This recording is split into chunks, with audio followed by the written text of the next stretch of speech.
I'd rather see you in my dreams. And every chance to dance I'll take if I can't see you again.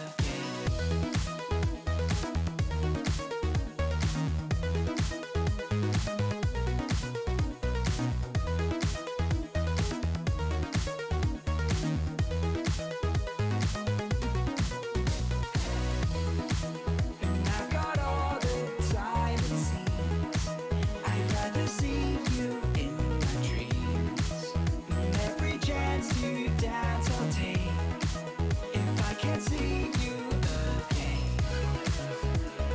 We could be listening for answers, waiting to be set free. You came across this moment, and I'm so thankful you shared it with me.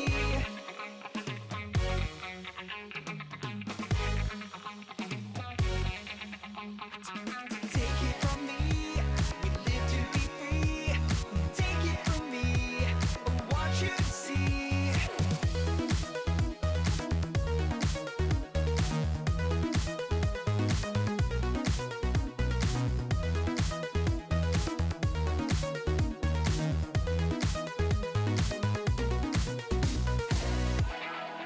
And I've got all the time it seems.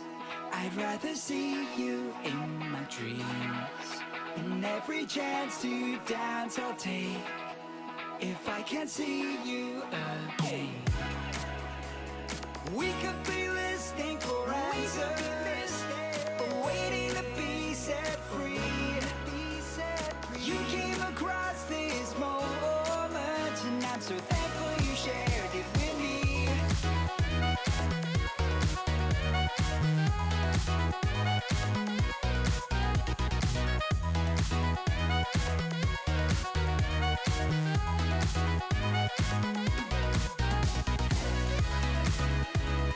We could be listening for answers, waiting to be set free. You came across this moment, and I'm so thankful you shared it with me.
but she said, trust me, these are the stories we will tell.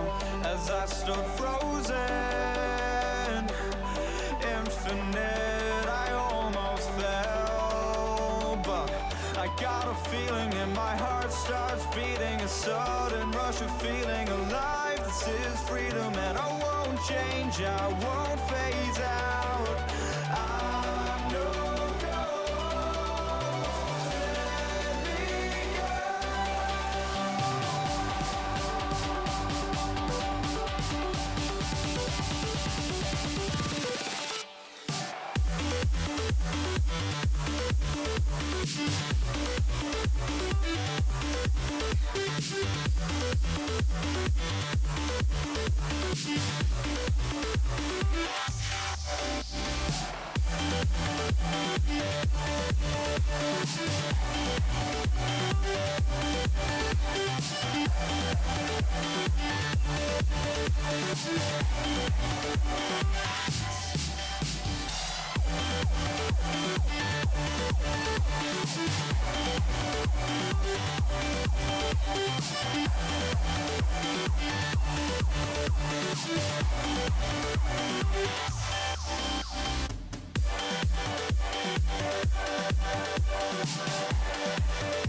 Welcome, ladies and gentlemen, for the Shift Pro League Weekly 3v3 tournament. Here tonight with Dazrin. I am Curtis. That is Silent Echo over there. Something for his team. He pops that up. Can anybody get there? Donger going for the mid-air collision. Doesn't get the angle on that, but he goes for the second try. Rolo is there and he gets up and over. We are tied with 11 seconds to go here in the first match. Bronco gets a little bit of a touch. The countdown is going. The crowd is excited. Is anything going to happen? The ball hanging out. A 0 second goal. Oh no, comes in. Get any kind of semblance of normal play going, we might get through the rest of this match. Origin sends it up. Oh no! Out and just to get in there. Leaves it up in these last 10 seconds. Can anything happen? Origin is there! He scores it with 5 seconds left to go, putting Remedy up here in the final seconds. For saves at the same time, but they're able to come back. As I talk about that, and Origin comes in to smash that in. We got the countdown going. Kona making a desperate attempt here. Kazoo is up and Fatality is up.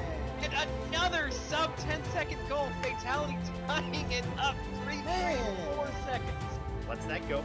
We'll sit looking at contact on it, up and over half. This is going to be a shot from Chrome. Redirecting score 2-0 lead. Vince up in the air. Nice tap. This is going to be Chrome. Chrome leaves it there for Hot Wheels Sid. He'll get it through. 30 seconds left. But it's going the wrong way for Deception at this point. Back to half we go. This is Bell. Bell off the corner wall, corrupted there! Angle scores! 19 left, and it's a 2-2 score. Tapped off the sidewall. Timbers. Shaves the ceiling with it. This is a pass. That's an angle. Oh, what a play! Fine, classic Stanley. Give me a Twitch clip, please. 104 left. Don't count them out. This could be the game right here. It's just a post. Hot Wheels Sid puts them ahead. 4 unanswered goals in Game 4 of the finals. Do you believe? Very, very close to calling it here. 1 second. Gino Cobb. And that's it. Revival have come back with 4 unanswered goals in the Game 4 of the finals to win the series 4-0. They sweep to the championship.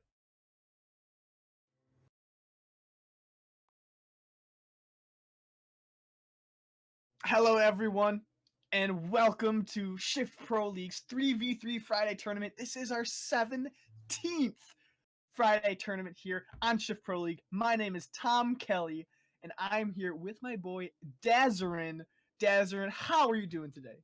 I'm doing fantastic, Tom. I'm here live. I got a brand new PC ready to join in on this Rocket League action we have tonight here, Shift Pro League. I'm excited. Yeah, I am super excited. And you having a new PC, that is actually super awesome because you've always been a console scrub. Is that right? I wouldn't like the term scrub here. Oh, okay. I'm more like if my Naruto fans, if you ever watch Rocket League, I'm like him with the trainer weights on. Now I got the weights off, and now Wait. I can Okay, just do okay. amazing stuff. Okay. I see you. But with that analogy, you're admitting that console is a huge weight.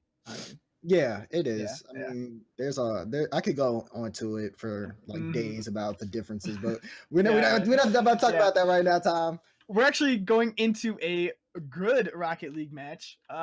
And between Last Minute and Powerball. Do you know either of these teams?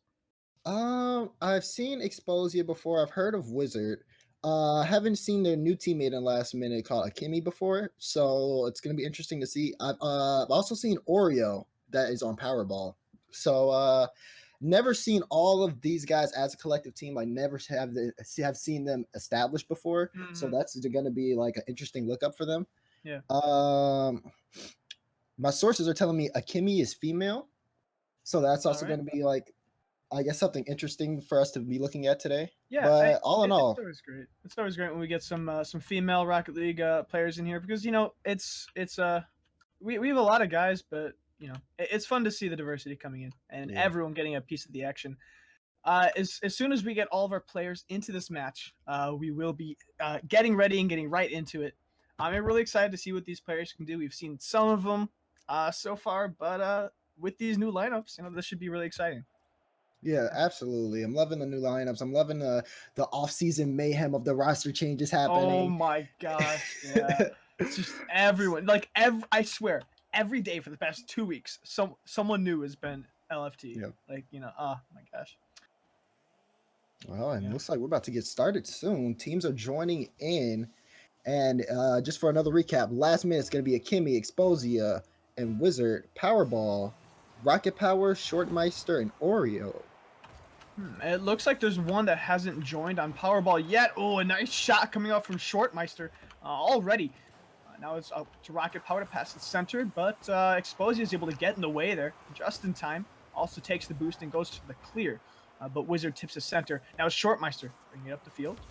He's alone, though, with a nice little air dribble play. Wow. Gets dunked out by Akemi, though. A good defensive play by them. Rocket Power is not able to finish. They're still playing 2v3 because PWB Oreo has not quite connected yet. And so that advantage going to Last Minute still doesn't make Powerball lessen the pressure at all, as Akemi now takes an opportunity to bring the ball up the field. Yeah, you're right. They are doing a 2v3 right now, but Powerball holding their own. I'm not sure if they're going to do a restart yet or not. They're still playing on, and Powerball are still applying a lot of pressure right now. So I guess we're going to keep going. Yeah, but the pressure turned around a little bit, but with that clear forward and the clear back, notice Wizards trying to take a shot back. Good pass to Exposia, who takes a shot, ends up just being passes on passes back and forth across the backboard on the side of Powerball there. It's Wizard taking control of the ball. Pops a little bit too high, he loses control. He gets dunked out by Shortmeister back to Exposia, who passes it center again. No one really getting a nice shot here or a good save. This ball has kind of just been floating around in Powerball's end. Yeah, Powerball, though, they're doing a good job defensively. Nice pass to Exposia, who finishes it off. Yeah, Exposia, noticing how far back Shortmeister is, he's already set up for the shot. It goes up, gets a nice angle over Rocket Power. And right now, they have an early lead. I see something's going on in chat. And I think we're going to hit a restart up. Yeah, we need to, we're checking if, yeah, okay. They will want a restart, so we're going to be doing that. Everyone will be leaving this lobby, so we can get that set up now. So it was when we left off of this game, it is 2-0, or I guess it was 1-0. Last minute, 2 Powerball. Are we restarting now? Yes. Okay, Yeah. everyone's leaving. All right. So I actually the way that game started off right away, I really liked how Powerball was able to keep the pressure on even 2v3, and last minute didn't get they didn't get over aggressive right away when they had that 1 man advantage. Maybe they weren't confident in being able to bring it up the field and overextend even when they're against a team that was 1 man down. But we'll see what happens in the restart, the second Right. version of game 1. Yeah, I mean, although we only were playing for like a small minute, you did see the pressure that Powerball was coming in with. Very strong from just 2 members. I would say the goal scorer were just from a lack of third member coming in. But if we do see Oreo get in here, which we should see very soon, it could probably change the whole game. All right, we have the information for this lobby now, and we can all join up. Yeah, I'm really excited to see this one. We actually have some great teams coming into this tournament. Nice mismatch of people as well. I know we have individual players from a lot of big teams coming in and playing with different people, and it's always great to see with these community events. Not just when they put up big prize pools, right? You see the big famous teams. You see G2 and Iris and all these people come in. But when it's smaller, and I love seeing all the big pros team up with some of their friends, and play in these tournaments with a whole mismatch of people. You see, new teams every single time. So we will be getting into this match. Nice little win on the kickoff by Powerball. Powerball pushing this forward. Shortmeister taking a shot, passes back center. Oreo's not able to finish. Oh wow! But that bounce off the corner goes far back into Powerball's end, and a miss on the defense gives Akemi a chance to score. Now look at the replay here. We see Akemi bringing the ball up, gets a nice touch here to throw the ball off center. Rocket Power misses on his touch to get the clear, but Akemi follows it up nice, scores that first goal, and now last minute are looking very good. Only 15 seconds into this one. Yeah, good job by them to finish that and expect that miss on the defense of Powerball. And now Powerball trying to keep the ball in last minute's defensive end. This is a Wizard pushing it forward. Now Rocket Power. Nice. Far clear by him. Akemi with a good pass and clear across the backside of their goal. Now it is Rocket Power bringing up the field. He misses on the wall hit. That was really unfortunate play by him. Now it gives Exposi a chance to take a shot. He doesn't. It goes wide. This Wizard, who's backwards currently, pops it toward his opponent's net. It gets cleared out, but it's only in the midfield, and Exposi will pop it back up to himself.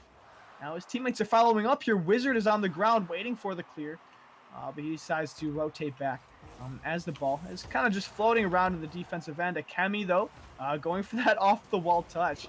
And the ball's just going to hang around in Powerball's end.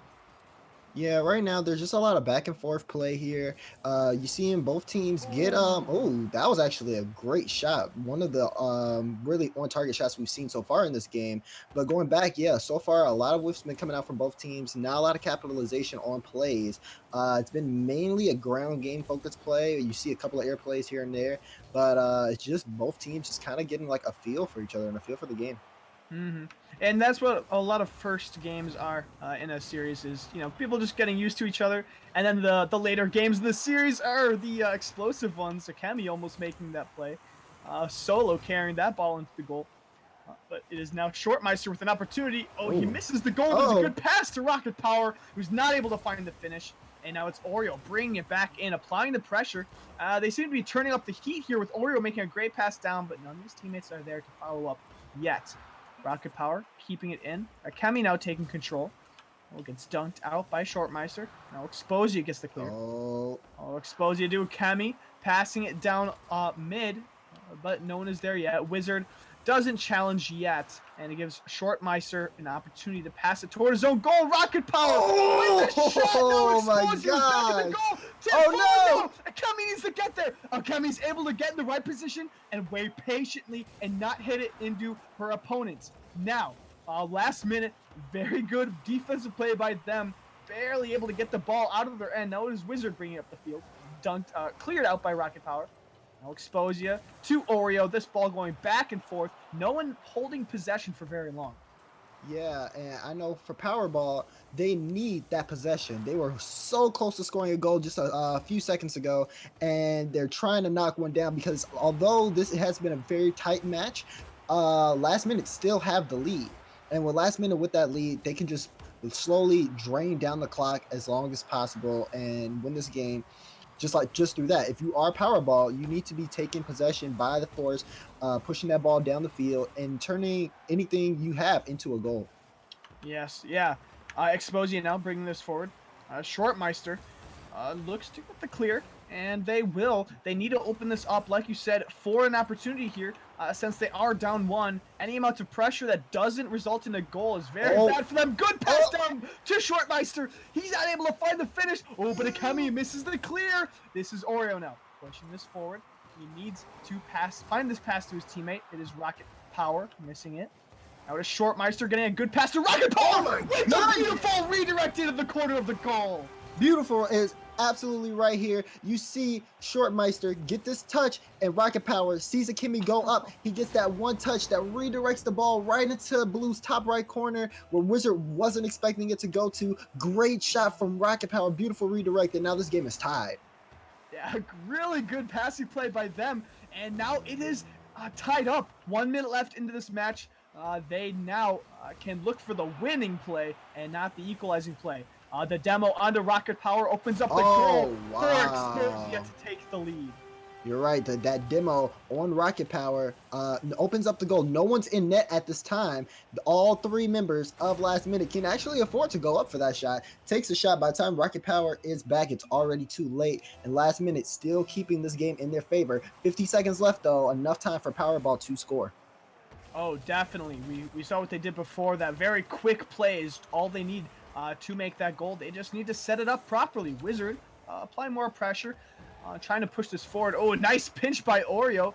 Oh, and it goes to Rocket Power, who tips it high. Shortmeister looking for the rebound. Oh, he doesn't get the touch, but Exposure is able to keep it out of his goal and pushed up the field. Now it's Akami looking for the aerial touch. He gets dunked, or she gets dunked out by Oreo. Now it's Wizard pushing this forward. Akemi now sitting in her offensive end, but this is a Wizard now pushing this forward again. The pressure coming out from last minute, looking to seal the game, but this may be a play right here. Shortmeister passing it center, Exposio with a great backwards touch to kill the ball in the midfield.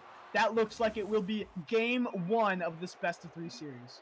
Yep, game one goes in favor of Last Minute there. Akemi was the player to watch today.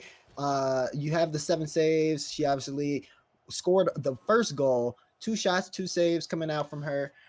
Exposure with another goal through that one. And all in all, Last Minute definitely had that game in their hands. Although Powerball came back and were able to score a nice tying goal, Last Minute followed through with that demo on Rocket Power earlier and was able to take this game really by in their own hands. Great performance. Yeah, that demo was so clutch. It opened up a beautiful goal for a beautiful opening for Exposure to take that goal. And if they can find a few more of those, then they should have it in the bag. Powerball, we can see that their pure shot counter was higher than last minutes, and it really looked like they were trying to apply like a lot of pressure, but that one demo, if that was able to like the first time they got a demo was the first time they were able to really come back and apply more pressure against you. You know, you need to fix that chink in your defensive rotation. And Right. we actually Ooh. had a mistake. It seemed like our um, our field was set to random, so it looks like we might be backing out of this. Yeah. And yeah, we're just to confirm we're not playing on Rocket Lab maps. Yeah. That Um, double goal. yeah, That's the new tournament standard, man. yeah. Oh my gosh. I kind of want to play tournaments with Rocket Lab maps. That actually be kind of fun. I know there's a few when Rocket Labs and Rumble were like first released. There was like Mhm. Rumble and Rocket Labs tournaments, but it hasn't been much since then. But you know, Oh yeah, we'll Rumble. see. The Rumble Rocket Labs maps were Hmm. top tier to say the least. Yeah. In fact, I actually whenever I get tilted, I always jump into like a game of Rumble or two because it's just so much fun. that Okay. it gets me, it gets Whenever me hot and tilted, and it's just fun. that's fun. Whenever I get tilted, I get off. Yeah, that's probably smart. That's probably the smart thing. I just Uh, get off because I'm but I, like, well, yeah. sometimes it depends. I play a lot of twos. I have a lot of twos Uh, partners, and usually we're able to, if we can turn around a match, because I would just get tilted mid match and just start playing terrible. But yeah. as long as my team can put me on their back and carry me, I'll feel better because we'll be getting the win. Yeah. It's always nice to have a twos duo that can just carry you whenever you feel Yep. down. Yep. Yeah. I have a lot of my friends can just carry me because I'm not that great. So Feeling yeah. down. Get in my backpack, man. Yeah, exactly. Yeah. Yeah. Let's go My on a feet are trip. sore, pick me up. I don't have to get the grand champ myself. I'll just carry me. Yeah, it looks like we are getting this next match a setup. The lobby's all set up. We're just waiting for everyone to join in and join into the game to All get us right. started. So that just should be a minute. But Yep, yeah, you're but right. Des, So, look, talking about this game. yeah. From what we saw in the first game, a very close match, only a 1 point game. What is your prediction for the second one of the series? I feel like Powerball will be able to take the second one. They're Mhm. coming off with a loss, but they are also coming into this one wanting to win the series. I feel like they have the tools that they need to get a win off of last minute. But if they don't step up their game, last minute will take this. Wow, a shot already coming out from Shortmeister and Oreo trying to pass it center. Now it's Rocket Power. Oh, Rocket Power misses again. It seems to it seems to be that chink right there. Rocket Power finding a number of whiffs, resulting in bad plays for his team last game. We'll see how that affects this current game. Now it is Oreo passing it forward to his teammate Shortmeister, who's not able to find a shot on goal, but is now Rocket Power. Passing it back far center. Shortmeister is looking to turn this around. Challenges it backwards, giving Exposi an opportunity to bring it up. And now it's Oreo taking this very slowly in the air. Now Shortmeister. Wizard now trying to apply pressure, but Shortmeister brings it up. Now Shortmeister. Now it's Akemi looking to challenge this and push it midfield. Now it's Rocket Power in the air. Rocket Power to Shortmeister. Shortmeister tipping its center, but the members of Last Minute are easily able to get this cleared out to each other.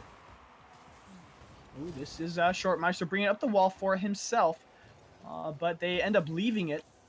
But Last Minute don't seem to like to challenge these balls. It seems like Last Minute is playing really defensive and not pushing the ball really far forward. Yeah. That though is it's a detriment to how different these two teams are playing. Last minute, when you see them on the field, they play more toward each other. If you've noticed, Powerball have been playing like Powerball. They hit the ball really hard against the wall. You saw earlier there was a sort of pass by Rocket Power, but he hit it so hard that Shortmeister couldn't do anything with it. They haven't been able to set each other up properly, and that's causing them to not really be able to make any type of plays happen. They just hit the ball hard. Oh goodness. Oh, nice save by Wizard coming out there. Wizard again, another save, diving toward that ball, being a defensive MVP for now, but missing that on the wall is not going to do his team any good. This is Akemi now flicking this forward, gets dunked out by Rocket Power.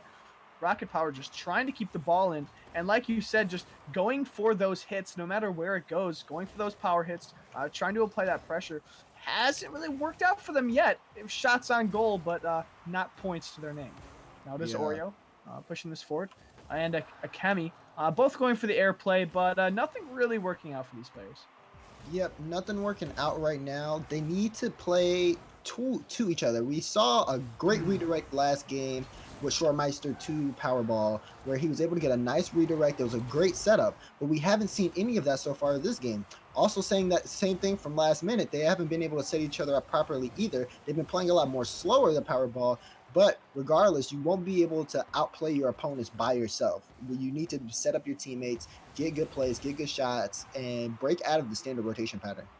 Yeah, it's all about playing as a team, right? And recognizing where your teammates are and trying to pass it forward.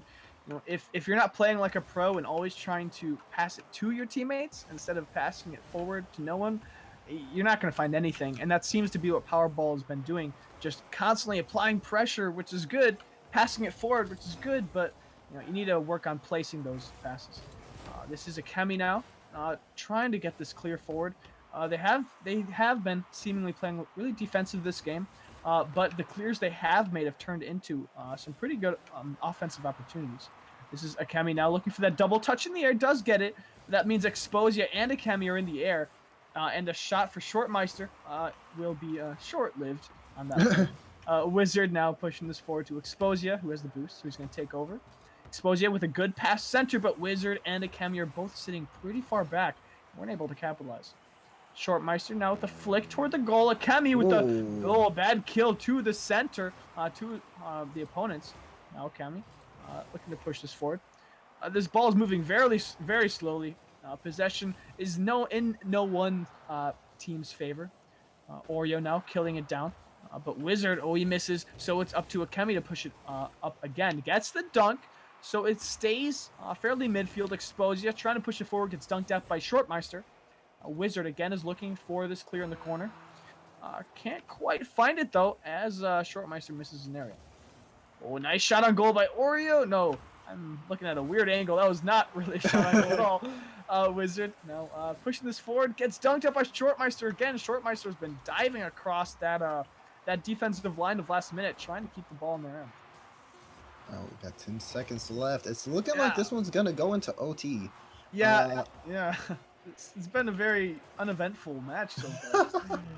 Yeah, for sure. It's been an OT right now. Anyone who scores the next goal is gonna walk away the winner of this one. But both teams have not been able to really make anything out of the ordinary happen here. It's been, like you said, a lot of forward passes, a lot of standard clears. There have been some close calls, but nothing that can really solidify this game. These teams need to play for each other. You see, last minute, they haven't been able to challenge the ball effectively. One person will set it up, but the other two members will hang back. Powerball, though, they'll go all in. They'll always leave someone back, though. But they're also not setting each other up as a team and just doing the forward pass plays as well. We need to see from one of these teams who's going to be able to set each other up first before we'll see a goal. Yeah, and it's already 40 seconds in, and we haven't really seen a good setup as Akemi passes across the goal line, but it was fast enough to where they get a good opportunity. No, all of last minute we're up, but the misses on the aerials seems to really been, they're just not making good passing plays, and the finishes are just not there. There have been multiple open goals, and the ball has not found the back of the net in any of these situations. This is Exposia passing its center. Now Akemi, but it is Oreo with the shot on net. A Wizard going up for a tip. Now that is Exposia. Shortmeister trying to challenge us and push this forward, but it is Akemi and Wizard pushing it forward with the shot. Rocket Power is there to save it and clear it out though, as Exposia turns the ball around. But Oreo takes control, tips it forward, but none of his teammates are there to follow up. Rocket Power passing into Shortmeister. Shortmeister making the passing play. This is dropping in front of the goal. Oh, but Akemi is able to have a nice clear out. Oh, wow. From her goalie wall, from her defensive wall, the clear out turns into the offensive play they needed. Rocket Power and Oreo were not able to find the clear, the save. What a clear! Akemi MVP both games. And a beautiful sniper long shot. I know if you are Powerball, you are kicking yourself right now because you were able to make the clear. Although they did play a great match, forcing the OT and almost taking this one for multiple opportunities that they've had. It just seemed, though, with that sniper shot from Akemi, that they ended up closing out this game at last minute to take the win. Yeah, that was an incredible shot by Akemi. That was incredible. The way she was able to get the power shot in the air from her back wall to push that all the way in. And a reason why that was actually so effective is because Powerball have been, trying to, we can see actually specifically Shortmeister went for a lot of dunks on the members of last minute, trying to keep the ball in, right? But those were all opportunities that last minute had on the ground that were low. the minute there was a very, very strong high clear, Powerball were not expecting it, and they weren't able to get up for a midfield challenge or even a save because they were all struggling to get back to goal. You're right. And that is what ended up making them lose that game, not them not being able to get back in time to get that proper save. Ooh, excuse me. And they played a great game though. Powerball Mhm. fought hard. They definitely fought hard to tie up the first game. But unfortunately for them, last minute ended up taking it in the last minute. Last minute of Yeah. game one and OT game two. Still close matches. And all in all, great play from both teams. Yeah, it was a really good game. And I'm really excited to see what Last Minute can do later on in this tournament. They played very well there. Able to squeeze out the win in the second game. That's best of 3 series. So they will be moving on. But in this next match, we actually have Champagne Squad versus Ooh. PG2L. That definitely stands for something. I do Yeah. not know yet. I will be notified. But everyone watching, thank you so much for tuning in. Make sure to hit that follow button on the top right of the stream. Make it, the little heart there, because you heart us. So you can follow us and you can be notified when we go live for all of our tournaments and events. Thank you for keeping in touch. Now, also in the chat, make sure to type in !Maturino to get that code and the link to donate $1 to us to help support us, completely free to you. And it is something that a lot of people do to help support us, and it's really easy, and it's a huge help keeping these things going. So thank you all for tuning in, and we should be getting into this next match fairly soon. Yep. Next match soon. Powerball, Lord. Champagne Squad versus PG2L. We got the snowy Utopia map for you guys in the Christmas spirit. Looking Yeah. real nice today, and reminding me of my weather situation. Oh Unfortunately, my gosh. Yeah. Well, actually, here in Chicago, oh man, it is so nice outside. It Is is it? like tanning weather. I mean, okay, it's like 40 degrees, but it's like if it's not sub-zero, oh my Yeah, gosh. I mean, yeah, I'm you're sorry. right. It felt really nice. It felt really nice, even though it wasn't. Anyway, sorry, we're already in this match and ready to go. Champagne Squad. Oh, that is so familiar. I'm pretty sure they've beat me one time. Oh, Joe Lethal! Joe Lethal with the first score of this match, 18 seconds in. Yeah, Joe Lethal coming in, sees the pass or the forward play from Matthew and turns it all the way around into a goal. Great work by him doing it all by himself, bringing Champagne Squad up 1 goal already. And like you said, this match just started. Yeah, Champagne Squad doing a really good job of taking the early lead. We'll see what they can do later in this match if they want to extend that. Puzzle Cucumber looking for a redirect. Good tip forward. This is Majestic Pappy, not able to find the goal with that aerial, but it is now Lucas. Lucas trying to push this up. He gets dunked out. Now it is Matthew who gets hit back into his own goal, but Puzzle Cucumber is actually going to miss that as well as Lucas. That ball is right in front of the net, but Puzzled Cucumber is puzzled at why he completely whiffed that ball and that net. Puzzled. Oh, he's not puzzled anymore. No, he's just a normal old cucumber coming in to slam that ball into the net. Oh man! Right after, as soon as he saw the setup from Joe Lethal, he went in. He was kind of playing a little bit back, taking his time before he got to the goal until he saw Lucas miss his clear, and then he knew that was the shot for him to take. Ends up taking it. You have Champagne Squad already up 2 goals now, and if you are PG2L, you gotta kick it in gear. Yeah, PG2L are kind of on the back foot here. They are down 2 goals, and the pressure's been on them this whole time. Now it is Diojo looking to push this forward and take this out of his end, but Joe Lethal is there so quickly, able to kill it back into his offensive end. Majestic Pappy missing the shot, but Puzzled Cucumber's there to follow up. Now it is Joe Lethal, all 3 members going up and missing. That's a shot on net by Diojo. It's saved out by Puzzled Cucumber. Now Majestic Pappy passing it to Puzzled. Who's going to miss it, so Diojo has another opportunity to push it up. Good pass by him. Oh, that is Lucas. Ah. Not able to find the net with that shot. And so it will be Diojo in net. Looking out to save this. This ball goes wide. Diojo with a bad tip on his part. Lucas trying to clear this out. And now it is Majestic Pappy pushing this forward. Now it's Cucumber looking for another shot. He misses as well, so it's Matthew pushing it up the wall. He will look for this hit now. He doesn't get a touch on it, so now it's Joe Lethal to Diojo, and it's Diojo's turn. What would you say? Who would you say has the advantage here? Even though Champagne Squad is up 2 goals, it doesn't look like they've managed to make a finish a lot of these shots they've had. Yeah, they haven't been able to finish a lot of these shots. Yeah. Yep. You know what? They finished that one. It was actually a question. I was posing it to you. I was trying my hardest to make you look bad because I posed it to you. Right, 'cause I knew I was gonna curse, right? Okay. I was gonna curse it, so I'm like, all right, how can I make Daz look bad? You know what? I'm gonna say this team is bad, and then you're gonna say I'm right, and then you're gonna be wrong. So that's what we're doing right now. That's You know what? That's what we're doing right now, Tama. Yeah.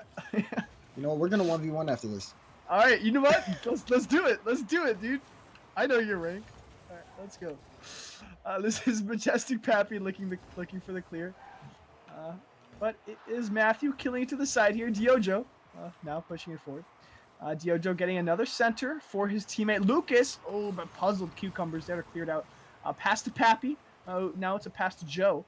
Joe waiting for the touch off the wall. Nice center here. Lucas looking for the clear, but Matthew gets it to the side. Now it is Matthew. And Diojo backs out, so it is Lethal who's going to try to clear this out. Joe Lethal on the side of Champagne Squad looking for the airplay, gets dunked out by Matthew. Now it's Pappy pushing it forward. Lucas and Matthew kind of fighting for that ball on their own team. But Puzzle Cucumber looking as cucumbery as ever, looking to push this forward into his opponent's net. But Matthew now. Matthew going for the aerial play. That was a shot on net. Lucas to Diojo. That should be a finish. No, they missed. Lucas not able to finish to the net. Man. But Joe Lethal now clearing it out. That should have been the opportunity for PG2L. But just not quite able to find the shots. Except no, Matthew able to hit the bar down goal. And for shot after shot missing in Tom Kelly style fashion, they finally are able to knock one down. Great job by Matthew getting up there in the air to be able to slam that bar down shot. They're only down 2 goals now with 1:12 left. Yeah, really well played by them to be able to get that. 1:10 here is enough time for them to come back, and they know that. So they're looking to clear this out. Diojo. Oh, bad clear by them. Oh. Majestic Pappy able to follow up and get that extension of their lead. Yep, and Majestic fashion as well. Diogo sets him basically up there as Matthew tries to get there in time to get the clear, but Majestic's already in the air, gets a nice slam over all 3 members, and they are really trying to put their foot on the throats of PG2L. And this ball is bouncing midfield. Diogo is pushing this forward again. Majestic Pappy gets a nice clear, a nice save. Ooh. Wow, Matthew with an unexpected aerial there, able to slip that ball in. Yeah, they're trying to keep the deficit down as low as possible. They are taking more aggressive shots, although it is what led to their last goal of them being scored on. It also has contributed to this goal as well. So PG2L playing a more aggressive style. We'll see how it turns out in their favor. Yeah, playing really aggressive like that can mean you don't have people back for the necessary saves, but you're not going to score if you don't push up and make those offensive opportunities, especially when you're down. You have to take those risks. Puzzle Cucumber should have an open net. He gets the pass to Joe Lethal, barely getting it past the defense of PG2L. Yeah, and here's what happened here. See, Puzzle slows down, gets the ball past Diogo and Lucas, mainly because they are in ball tunnel vision mode right now. Like we said, they are playing aggressive. So they're really just going for touches, trying to see if they can get the hard clears, trying to see if they can just set the ball up right. But they just mainly want to keep possession to the point so much where it's causing them to not really focus on what the other team is doing. Yeah, you can never get that ball tunnel vision. Even when you're down, you need to focus on the right hits, not just, strong hits. In general. Yeah, exactly. It's good if you get a touch, but if it's backwards into your own goal, that may not be the touch you want. Yeah, Lucas now looking to get this nice little air dribble play, and he will find the 0-second goal, but they will go down 2 points in the first game of this best of 3 series. Although with that 0-second air dribble play, I mean, they might be the real winners in their heart. Oh man, yeah, they might be winners in their book, but not the winners in my book, and that is Yeah. Champagne Squad. Joe Lethal coming in, got 2 assists out the board, also 2 goals by him, 3 shots, 8 shots total from Champagne Squad. We are seeing some lag though, a lot of lag coming in from PG2L. Although they did play a great game, Matthew with the most pain differential from everyone ends up taking the most and scoring the most from his team. Really well done from them. All in all, great game by Champagne Squad. PG2L are going to be coming into this next one though, looking I won't say defeated, but more so I want to say like encouraged, just because of that last goal that was scored. Mm-hmm. Yeah, I mean, there's when you lose, there's a few different things that can happen, right? You can either get tilted and be angry at yourself for losing, but you can also get hyped and say, all right, this is our opportunity to bring it back. This is where we win, right? And so we'll see if PG2L can do that, get hyped and put on strap up their boots and score some points here. Now the clear, not finding a good one on the side of Champagne Squad. Really nice tip by Lucas to just open up an opportunity for them to take a shot, but they not quite able to find it. They missed that one. Matthew pushing this back, but Mythical Pappy. Oh, and then Joe passing it to Joe Lethal. Oh, Majestic Pappy. Oh wow, what a save! Matthew able to find the save when the ball was in the goal. It was probably 60% of the goal there. That was really close save by him. Oh, the pass to Lucas. Lucas looking for a little freestyle there. Even though they lost the first game, maybe they're sharking it up. Maybe they're better players than we really thought. Here's Lucas now looking for the shot. It's cleared up by Majestic Pappy. And now it's up to Joe Lethal to push it forward now. Diogo looking to turn around and challenge him, but Joe Lethal's able to get it past him. And Majestic Pappy's able to keep it in. Now it is Puzzle Cucumber looking for the shot. Passes it forward, but the nice clear by Matthew is going to open up their offensive opportunity. Diogo looking for the pass. Pass to Lucas. Lucas not able to get up in time. But it is Puzzle Cucumber getting a nice puzzle clear out to Joe Lethal. Now this is Majestic Pappy challenging this one. Gets a good tip forward, but Diogo's there to kill it out. This is Puzzle Cucumber with a shot. Oh, he's not able. It goes a little bit wide.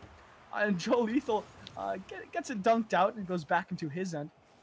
Lucas missing the aerial. Diogo pushing forward now. This ball really going back and forth. It's already 3 minutes left into this match, and really nothing going on. Yeah, we have 2 different playstyles here. We have the playstyle of PG2L, which is where they're super aggressive right now. They're all kind of moving up at the same time. You see, once they get the ball to the other side, they're quick to establish their forward presence, where they're playing mostly like the midfield and more toward Champagne Squad zone. At the same time, though, they haven't been able to really do much, because what they'll do is they'll set up a play, go for a play, then immediately fall back, try to get a clear, do a counterattack, rinse, repeat. What is going on with Champagne Squad, though, is they're also trying to set up plays. They're playing in a more slower paced match, where they're trying to set each other up, get out some pop-ups, get some passes going in. Not a lot of members, though, are committing to it, because they're also being careful, because they don't want to concede any goals. So both of these 2 different play styles are kind of meshing together, and it's gonna I'm not gonna say the win conditions for each ones, but right now they're both not really coming up with anything because of the other getting in the way. Yeah. And we see it's been a full minute now. There's only 2 minutes left in this game, and still no real offensive plays coming to any fruition. We have 4 shots on goal on the side of Champagne and 5 on the side of PG2L, but still nothing has turned into a goal. I feel like when the first goal is scored here, that may be it for the team. It seems like it's kind of like an overtime goal now. Joe Lethal able to shoot that one into his opponent to make them own goal that. Nice play by him. Yep, Joe Lethal gets a good shot, and all members try to converge onto the ball at the same time with that ball tunnel vision. And it ended up just coming into a bad pitch from Diogo and them scoring, which is gonna put PG2L in a very bad spot. Yeah. Yeah, PG2L need to find this goal, but they've had such a lot of trouble in this match so far, being able to find good offensive opportunities. That it doesn't look like one will open up now. There's only 1 minute left into this match, and they need to make this the play. Lucas now pushing this forward. Diogo is all the way back, waiting patiently, coming in now, and waiting midfield. Majestic Pappy missing that one. Lucas with the pass center, but Puzzled Cucumber is doing a really good job on keeping that ball out of his net. And now this is Lucas pushing this forward again. Puzzled Cucumber clearing that back out to his defensive end. Joe Lethal missing the clear. This is Lucas with the shot. Pass center to Matthew. Matthew doesn't quite get the shot on goal as Puzzled Cucumber gets it cleared out. And that was Joe Lethal making the offensive play here. Good pass high. But all that's going to do is waste time as they're up by 1 with 30 seconds left in this match. If they're able to dribble this ball around, keep the possession, and not let PG2O get anything, then they're able to keep the win. But that is Matthew with the point with only 21 seconds left on this clock. Good job by Matthew. Great positioning. Also, good demo earlier from PG2L, taking Cucumber out of the play. They're able to easily make this shot, tying up the game. Only 21 seconds left now, and this is still anyone's game to go. Oh, Joe Lethal, oh, with a close play off the kickoff. Not able to find the kill on the ground. Diogo with the ball on his head. Can he get the flick? He does get the pop. wow. And he's able to get the goal. The quick comeback in the last minute. Diogo coming up big. Yes, beautiful dribble by him, and then gets a nice shot over Cucumber and Joe Lethal to bring his team the lead. First time we've seen PG2L with a lead so far in this whole series, and they're going to look to take this game too. Yeah, only 10 seconds left, and it seems like they have the pressure, and they have the lead, so they probably will be taking this one, unless this play, oh my gosh, Majestic Pappy, do it for the stream. He's not able to find it. And that is PG2L with a very surprising comeback at the end there to take game 2.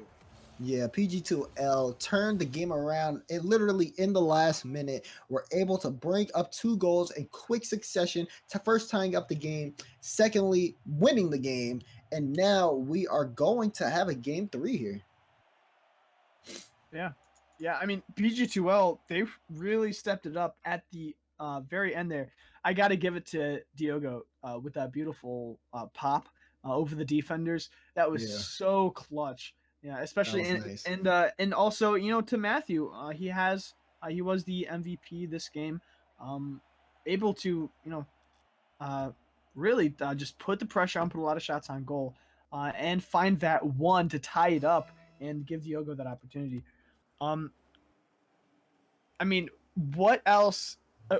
What about these two players, these two teams' play styles that you were talking about earlier? What about them is not letting any goals be scored though? Because these games are very low scoring games, and it seems like neither team has really found the net very often.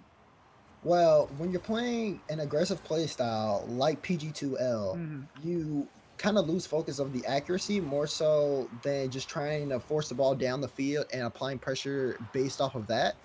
And scoring this one. This was nice. Yeah, Puzzle Cucumber able to find that finish there. Matthew trying to kill it out. Oh, but Puzzle Cucumber with the tip forward. I mean, that was quite lucky, that ball coming back down and hitting him into his car. But as we saw last game, very few goals were scored. And so unlike a lot of other games that we will see in this tournament, that one goal could be the decider. Right.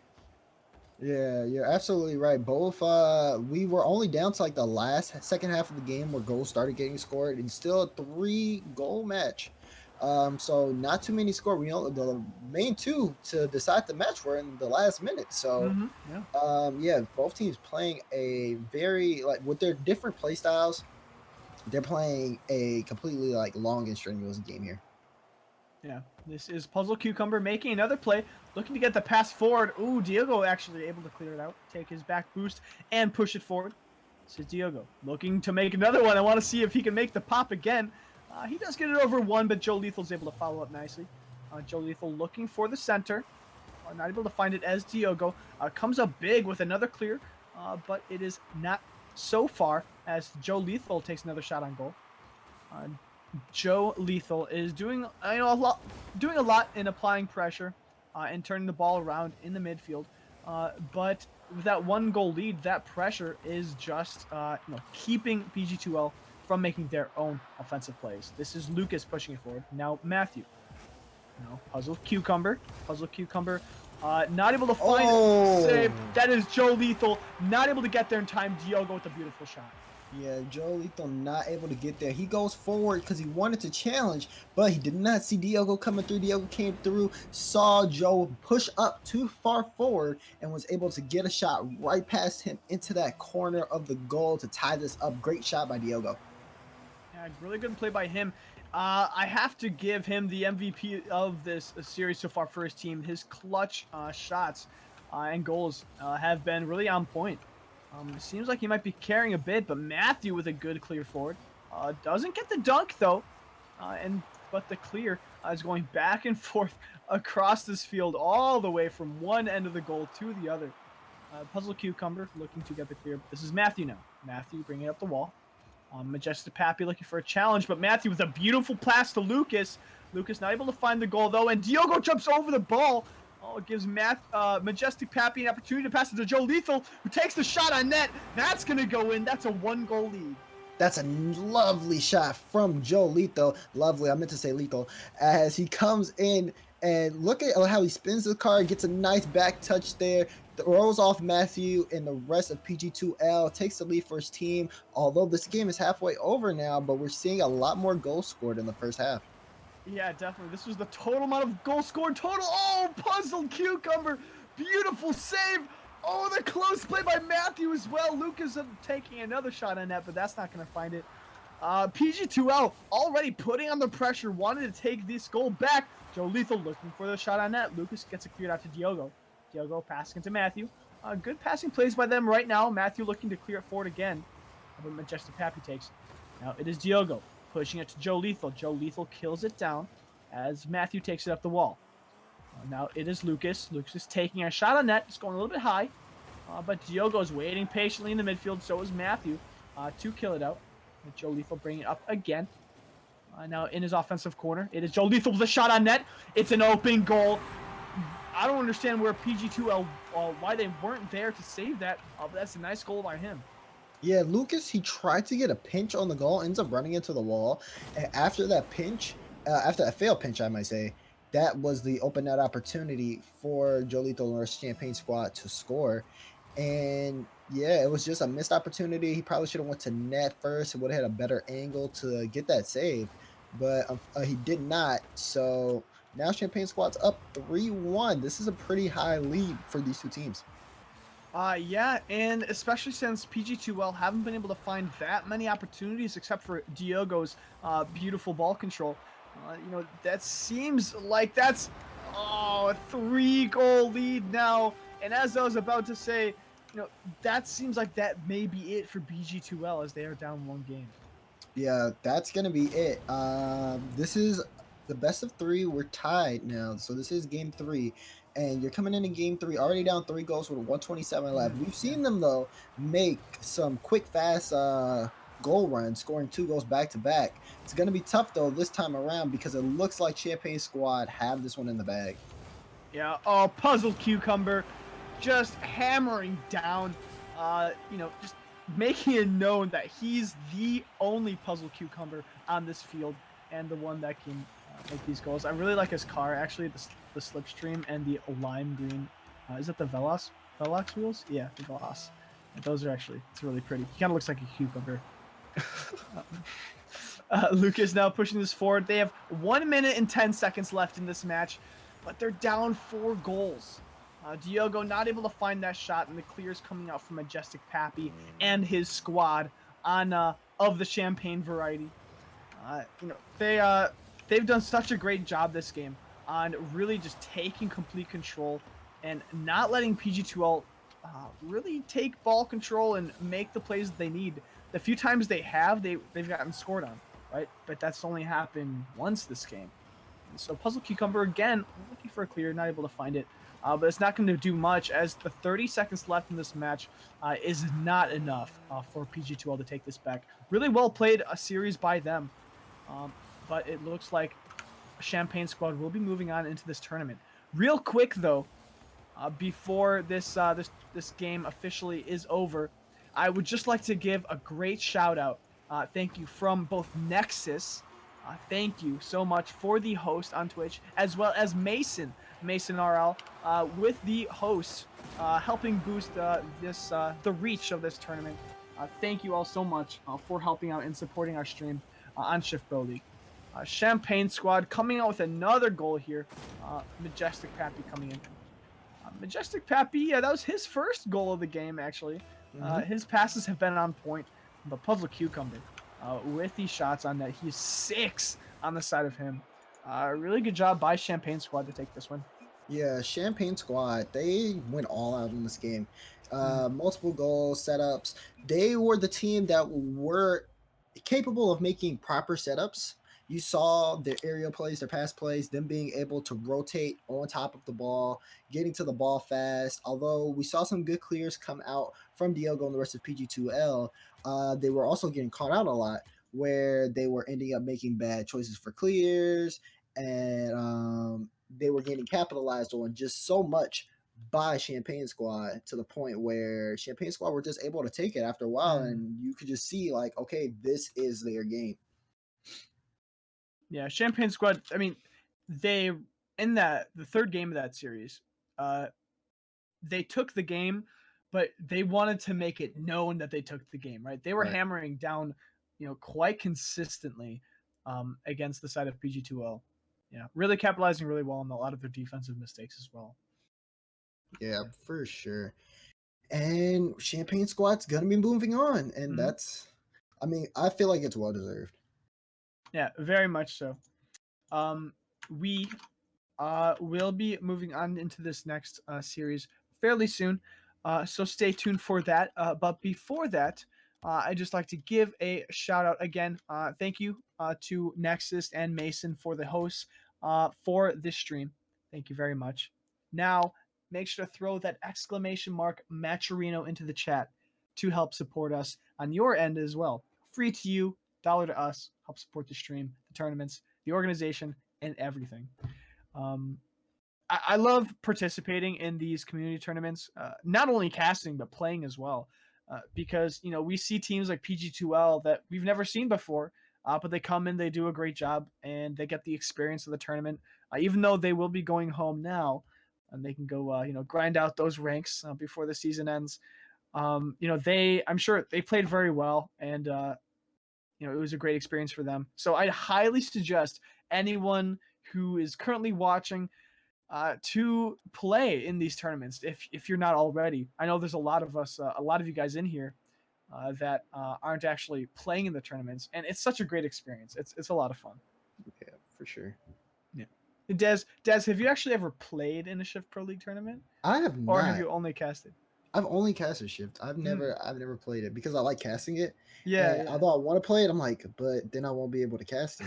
Yeah. So I had to make that sacrifice because I really do want to play the Shift tournament, but at the same time, I like doing this. So Yeah. That's kind of the same situation that I'm in because I love playing with my team and I love playing in tournaments. It's so much fun. It's really intense, especially when there's money on the line. You get later on in the tournament, and really good teams, and it's great, right? Right. But when I have an opportunity to cast it as well, I mean, what can I say? Right? Yeah. The sacrifices we make. Oh yeah, you guys don't even understand. We just Not all heroes wear capes. Yeah. Yeah. All right. Well, we actually have all these players in. We have the next match is Underworld versus Team Atlas, and I'm sure you guys would recognize some of these names. We have on the side of Underworld, Dragon Fury 95, Dukinator, 76 in Vectrified, as opposed to Dukinator 75. Yeah, that's Dukinator 76. And then on the side of Team Atlas, we have the Gazzle, Ace Graham, and Yoda on their side. This is Team Atlas already pushing up the ball, but Dragon Fury trying to get it clear out here. This is Dukinator. Dukinator not finding it though. No, he does get it. This is Yoda. Looking to challenge in the corner, but Dukinator gets a great center to his team, Dragon Fury. Dragon Fury not able to find a shot on net. The Gazzle pushing it forward to Ace Graham. Ace Graham taking a shot, but it is Dukinator clearing it out. This ball going back and forth across the midfield line. Dragon Fury getting a good clear to Vectrified. Vectrified killing it in the corner, but it is now Ace Graham taking control of the ball. Dukinator pushing this forward. The power hits on both sides have been opening up a lot of opportunities for all these teams, but no goals found yet. Yeah, no goals found yet. First minute of the game, though. But you are seeing a lot more faster pace action than the first two matches we've seen so far. Both teams are more so solid in their play, more so established. So this is going to be a lot different pace. Oh my God, the Gazzle with his first goal. Yeah, the Gazzle coming in with a nice goal here. Tipping it forward was Ace Graham, who went for goalies as well. So Dukinator was a little bit psyched out there trying to go for that save. And then the Gazzle came in nicely and swooped up that goal from the air. This is Ace Graham now winning that kickoff against two. It is Dragon Fury trying to challenge us before Yoda gets there. He does get it. Now it is the Gazzle killing it center to Dukinator, who pushes it forward to Ace Graham, who's backwards. Now it is Vectrified, bringing it center to Yoda, who gets a nice clear out and a save.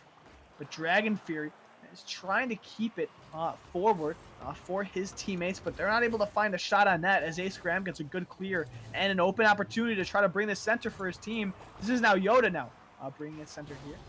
No, Vectrified. Vectrified again, looking to get a touch off the wall. Vectrified pushing it to his teammate Dragon Fury, but Ace Graham gets a little interception in the midfield and is able to take that shot. They're looking very on top of Underworld right now. You see Ace Graham come through and literally gets in between the pass from Vectrified to Dragon Fury to turn that into a nice shot. Atlas really on top of the game today. Yeah, Atlas doing a really good job on returning that pressure, really capitalizing on the slight mistakes of Underworld. Underworld doing a lot of good job in applying pressure, especially here with a nice tip forward to the goal. Oh, but they're going to hit the goalies, and no one's going to find a good clear. Dukinator with a close shot on his end. Now it's the Gazzle opening up an opportunity to push it forward. Dukinator, can he get there? He does get the pinch off the wall, and that's going to save it out, but that was a really close and dangerous play by them. Yeah, dangerous play indeed. Underworld needs to be able to turn these type of counterattacks that come in so hard from Atlas. They need to be able to turn those around and make it plays of their own, bringing Atlas more so on the defensive side of aspects because Yoda can keep scoring like that all day. Yeah, the Gazzle with a beautiful tip up, and when I saw this slow pass, I thought, oh, that's an easy clear. And Yoda's not going to be able to get that, but Vectrified, he went up a little bit early. He didn't expect the ball to come that far away from the wall, so he missed the clear, and Yoda was able to come in with a nice goal. That is one goal for each of the players on Team Atlas. Yeah, Dukinator now with the shot on net, but Yoda with a good save. Very fast-paced save there. I don't know, Vectrified slowly bringing it forward, but it is just pushed back in the end of Team Atlas. Repeatedly here, Yoda with an opportunity. Vectrified here gets a nice little block on the net, but the ball's still in a dangerous position for them at center. But Vectrified gets a clear out and stopped out by the Gazzle. Now Yoda is waiting patiently in net, and then he comes up for that clear as the Gazzle goes for the aerial play. The Gazzle again, he had that the setup on the last goal. He's looking to make that happen again. Yoda now trying to push this forward. Dukinator misses it, but Dragon Fury stops it slowly, but he's not able to follow up, so Ace Graham has the opportunity to pass it center to his teammate. Oh, he does get a beautiful cross, but the Gazzle was not expecting such a fast-paced pass across the goal. He kills it in the midfield. Now it is Yoda. Yoda to Dukinator. Dukinator killing it down from the wall. It is the Gazzle. All right, Ace Graham. Now it is the Gazzle with the shot, but Vectrified is still there, just sitting in net, looking to get those clears out. And he's done a good job of it so far. It is Dragon Fury now, but Ace Graham actually misses his aerial play. The Gazzle gets dunked up by Dragon Fairy. Now it's Vectrified and Dukinator in the air. That looks like it's pass forward, but Ace Graham, the beautiful backwards tip, is going to keep that out of their end. It is 55 seconds left into this match, and Team Alice is up 3 points. It doesn't look like Underworld's going to be able to do much here. Yeah, it seems as though Atlas have this game in their hands. They've been playing great ball possession, also doing good job controlling their boost, not going for the ball too much to the point where they're chasing, kind of leaving it open to let Underworld play with it before they go back and make their own plays. Oh my God, that would have been a great setup. And just they've been applying pressure correctly to the point where Underworld haven't been able to really turn anything around to make an offensive play, and it's just killing the clock.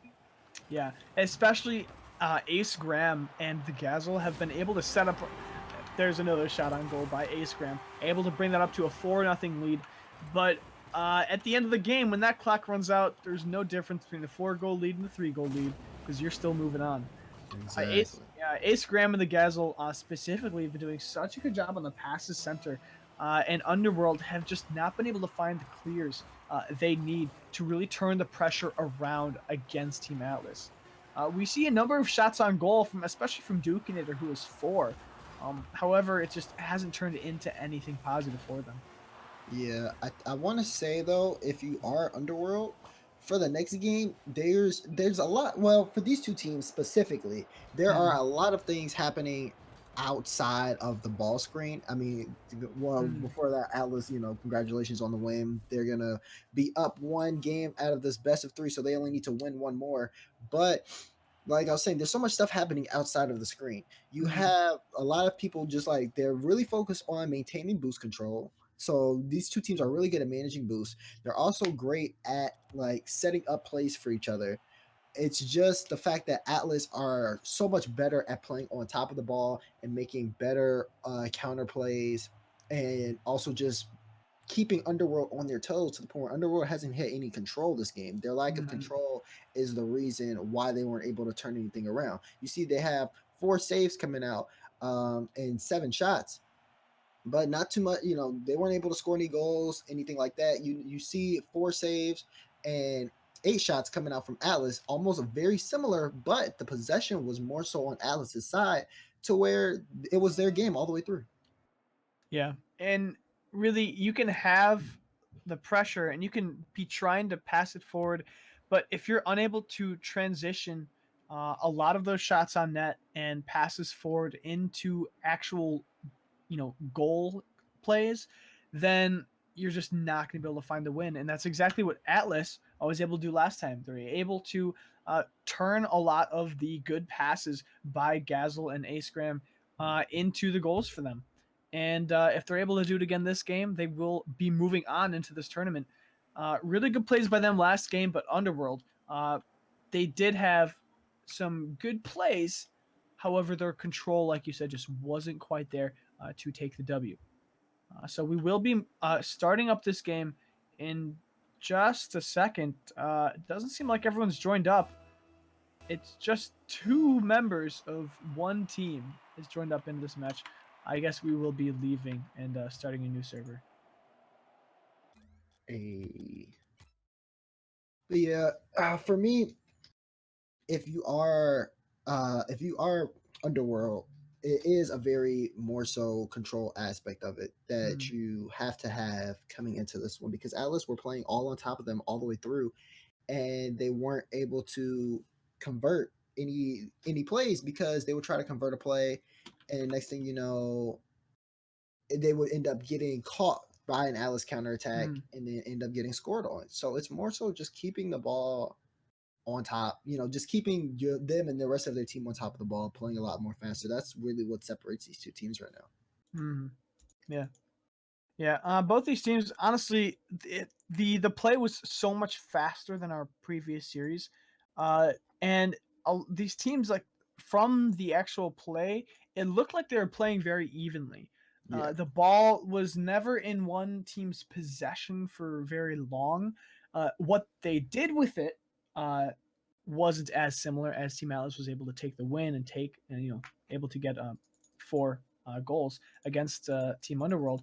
However, the ball possession time has been fairly even so far. We will be getting a new lobby set up momentarily, so everyone just stay tuned for that. But Des, on a unrelated note, do you have any big plans for Christmas? A lot of family or friends parties?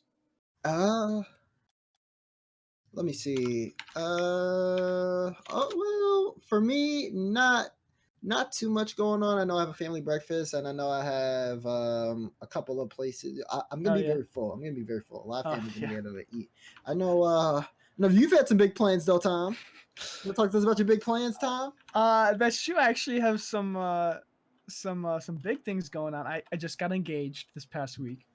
Yeah, What? I proposed. Yes, I made that happen. Clap it up for Tom, guys. Yeah, We need some claps. We need some hearts in chat. We need some OMGs. Tom Kelly is gonna be married. We got a Mrs. Kelly. yeah. Pretty soon, pretty soon. Yeah, next fall hopefully. So yeah, that should be awesome. I'm super excited. Well, that's like understating it by a long shot. I'm kind of just riding the wave of enjoyment, right? Telling everyone, announcing the news, and everyone's congratulating us. It's a happy time right before the holidays and everything. It's great timing. So yeah, just riding that wave and enjoying what's coming next. Don't really have to stress about anything yet. Mm, No planning happening yet. So hopefully, that won't be a trouble for a while. that's I a mean, good time. I'm yeah. happy for you. Uh, Right? yeah, thank you. I really appreciate it. Um, but yeah, so that's my big news. And on the other end, the Rocket League news.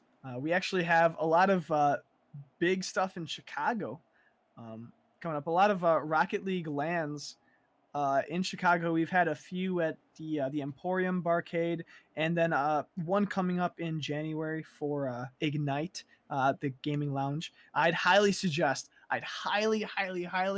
anyone who's in this stream watching, who's from Chicago or in the area, to definitely check out the Chicago Rocket League Facebook group and Twitter, and you can see information for LAN events in your area. Yeah. There's also other organizations like that for a whole bunch of different areas around the U.S. So definitely check those out. LAN events are so much fun. Yeah, they really are. So we I would just know, but we yeah, you didn't show up last time. we're not talking about that. Yeah, okay, we'll talk about that later. Unfortunately, we have just gotten word that Underworld has actually just forfeited this round. Because one teammate had to leave. So that's very unfortunate. We will not be able to see the conclusion of the series, but this is Team Atlas moving on into this tournament after winning the first game.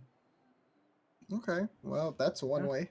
You know, we gotta talk to you. We gotta get these tournaments earlier before bedtime happens. Oh yeah. When you get your mom coming in telling you gotta go to bed. Mhm. Yeah, That hasn't happened to me live yet, but live. Oh my gosh, can you imagine coming in? I'm casting, mom. turn that game off. Sad face. Actually, this is kind of exciting. We actually have Atlas being casted in the next match. So we will we'll wait around and wait for them to come in here. In the meantime, though, everyone that's watching us, I see you. I see you. Make sure to hit that follow button on the top right. That little heart. I think it's right here, right? That little heart above us. Click that because you heart us as we heart you. So you can be notified about all of our future streams and events. Check out our Discord. Join the Shift Pro League Discord as we have a great community there, and you can see all of our events and setups for our future tournaments, and just hang out with all of us. We'd love to have you. And as always, we'll type in that exclamation mark Matcherino into the chat so you can donate $1 to us, free to you, to support us and everything we do, because we know we love you as much as you love us. There's a lot of love here. And there's a lot of love here. Yeah, a lot of love going around this Christmas season. It's a great year. I mean, some people would say 2016 sucked, but I mean, was pretty great for me. I mean, so far. Yeah, I agree. For me, it Yeah. was a roller coaster of Road, emotions, yeah, an yeah, emotional roller coaster. yeah. I mean, isn't Uh, it always though? Trying to end it off strong though, and I got my PC power. I'm Oh happy. yeah, yeah. You just got your new PC. How's that going for you? It's Oh, going first, good. I'm can streaming. you give us a rundown of kind of your part setup for the people interested? Part setup. Give me one moment. Okay, what's Uh, your graphics card? AMD. It's the All right. AMD Radeon 480. Okay, okay. Dur, dur, dur, dur, dur, dur, dur, dur. All right, I we have to. have actually a new server setup, so we'll be joining that in just a second.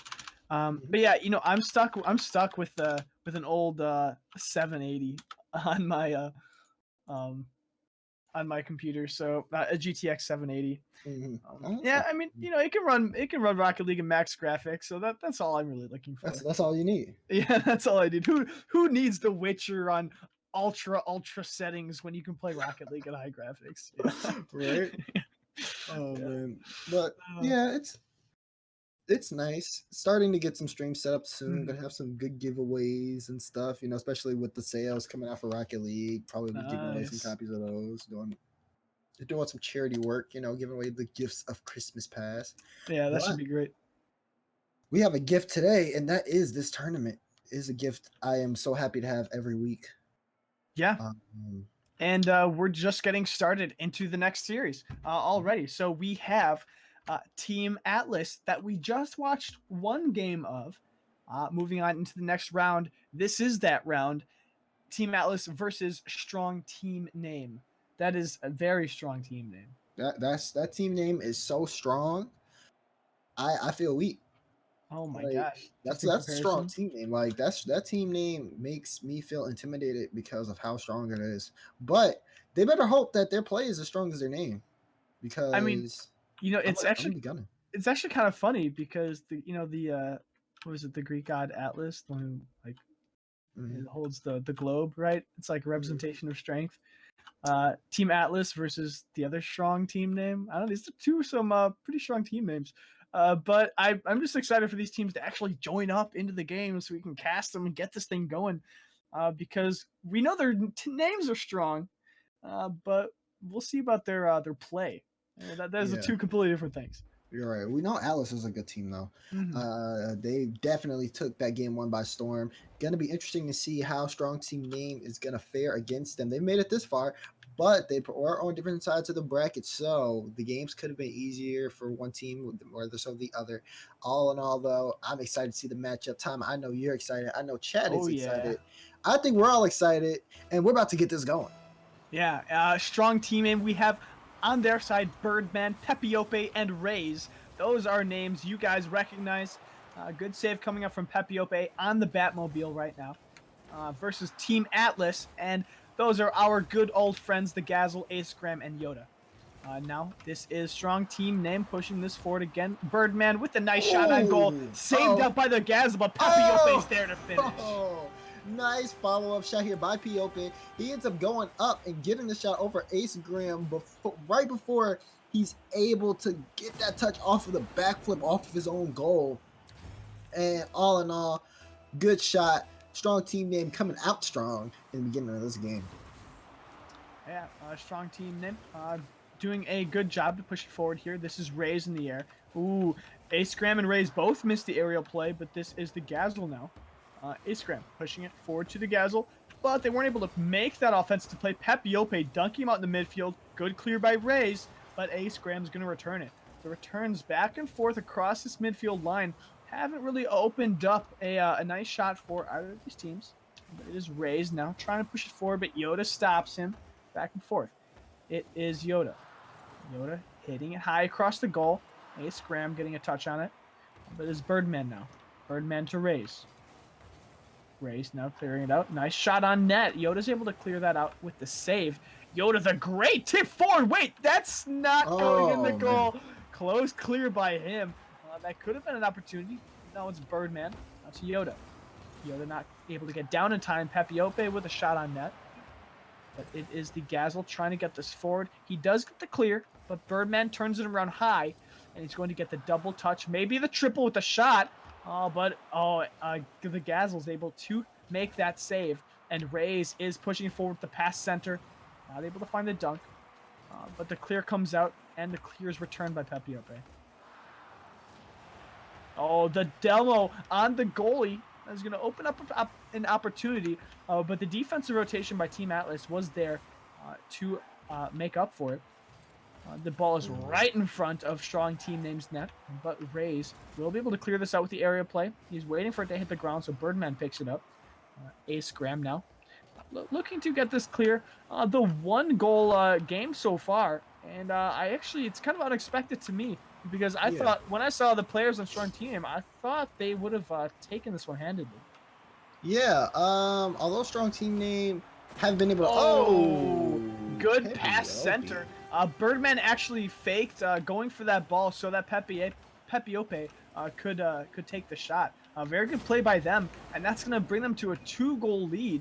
A little bit more consistent on their side. They have actually 7 shots on goal to Team Atlas is 2. So really good pressure by them. Yeah, they're coming out really strong right now. Atlas, who was looking really good on their last series, have found themselves now kind of put into a corner. The pressure from strong team name is just like insurmountable right now. Yeah, Rays now pushing this forward to Birdman. Birdman tipping it forward to Rays, but the Gazel's able to interrupt that series of plays, and he's able to clear this out now. This is Yoda getting demoed by Birdman, opening up the goal for him to take the shot. And strong team name are just really showing Atlas why they are a very strong team. As you see a nice demo play turn into a goal, already up 3 goals, 2 minutes and 9 seconds left, and they're just gonna go right back to applying their pressure and probably gonna even score more goals in this one. Atlas, they have to end up really trying to switch something up if they want to come back. Yeah, well, another demo coming out on the side of Rays against Team Atlas. Ooh. Oh, very close play by them. Pepiope coming in for his 3rd goal of this game. 3rd goal of the game with an excellent 3rd rotation by him. Birdman with the setup ends up drawing out all members of Atlas. By the time they realize what's going on, Pepiope already has the touch. That goes in. 4 goals up. Strong team name. Very, very, very strong.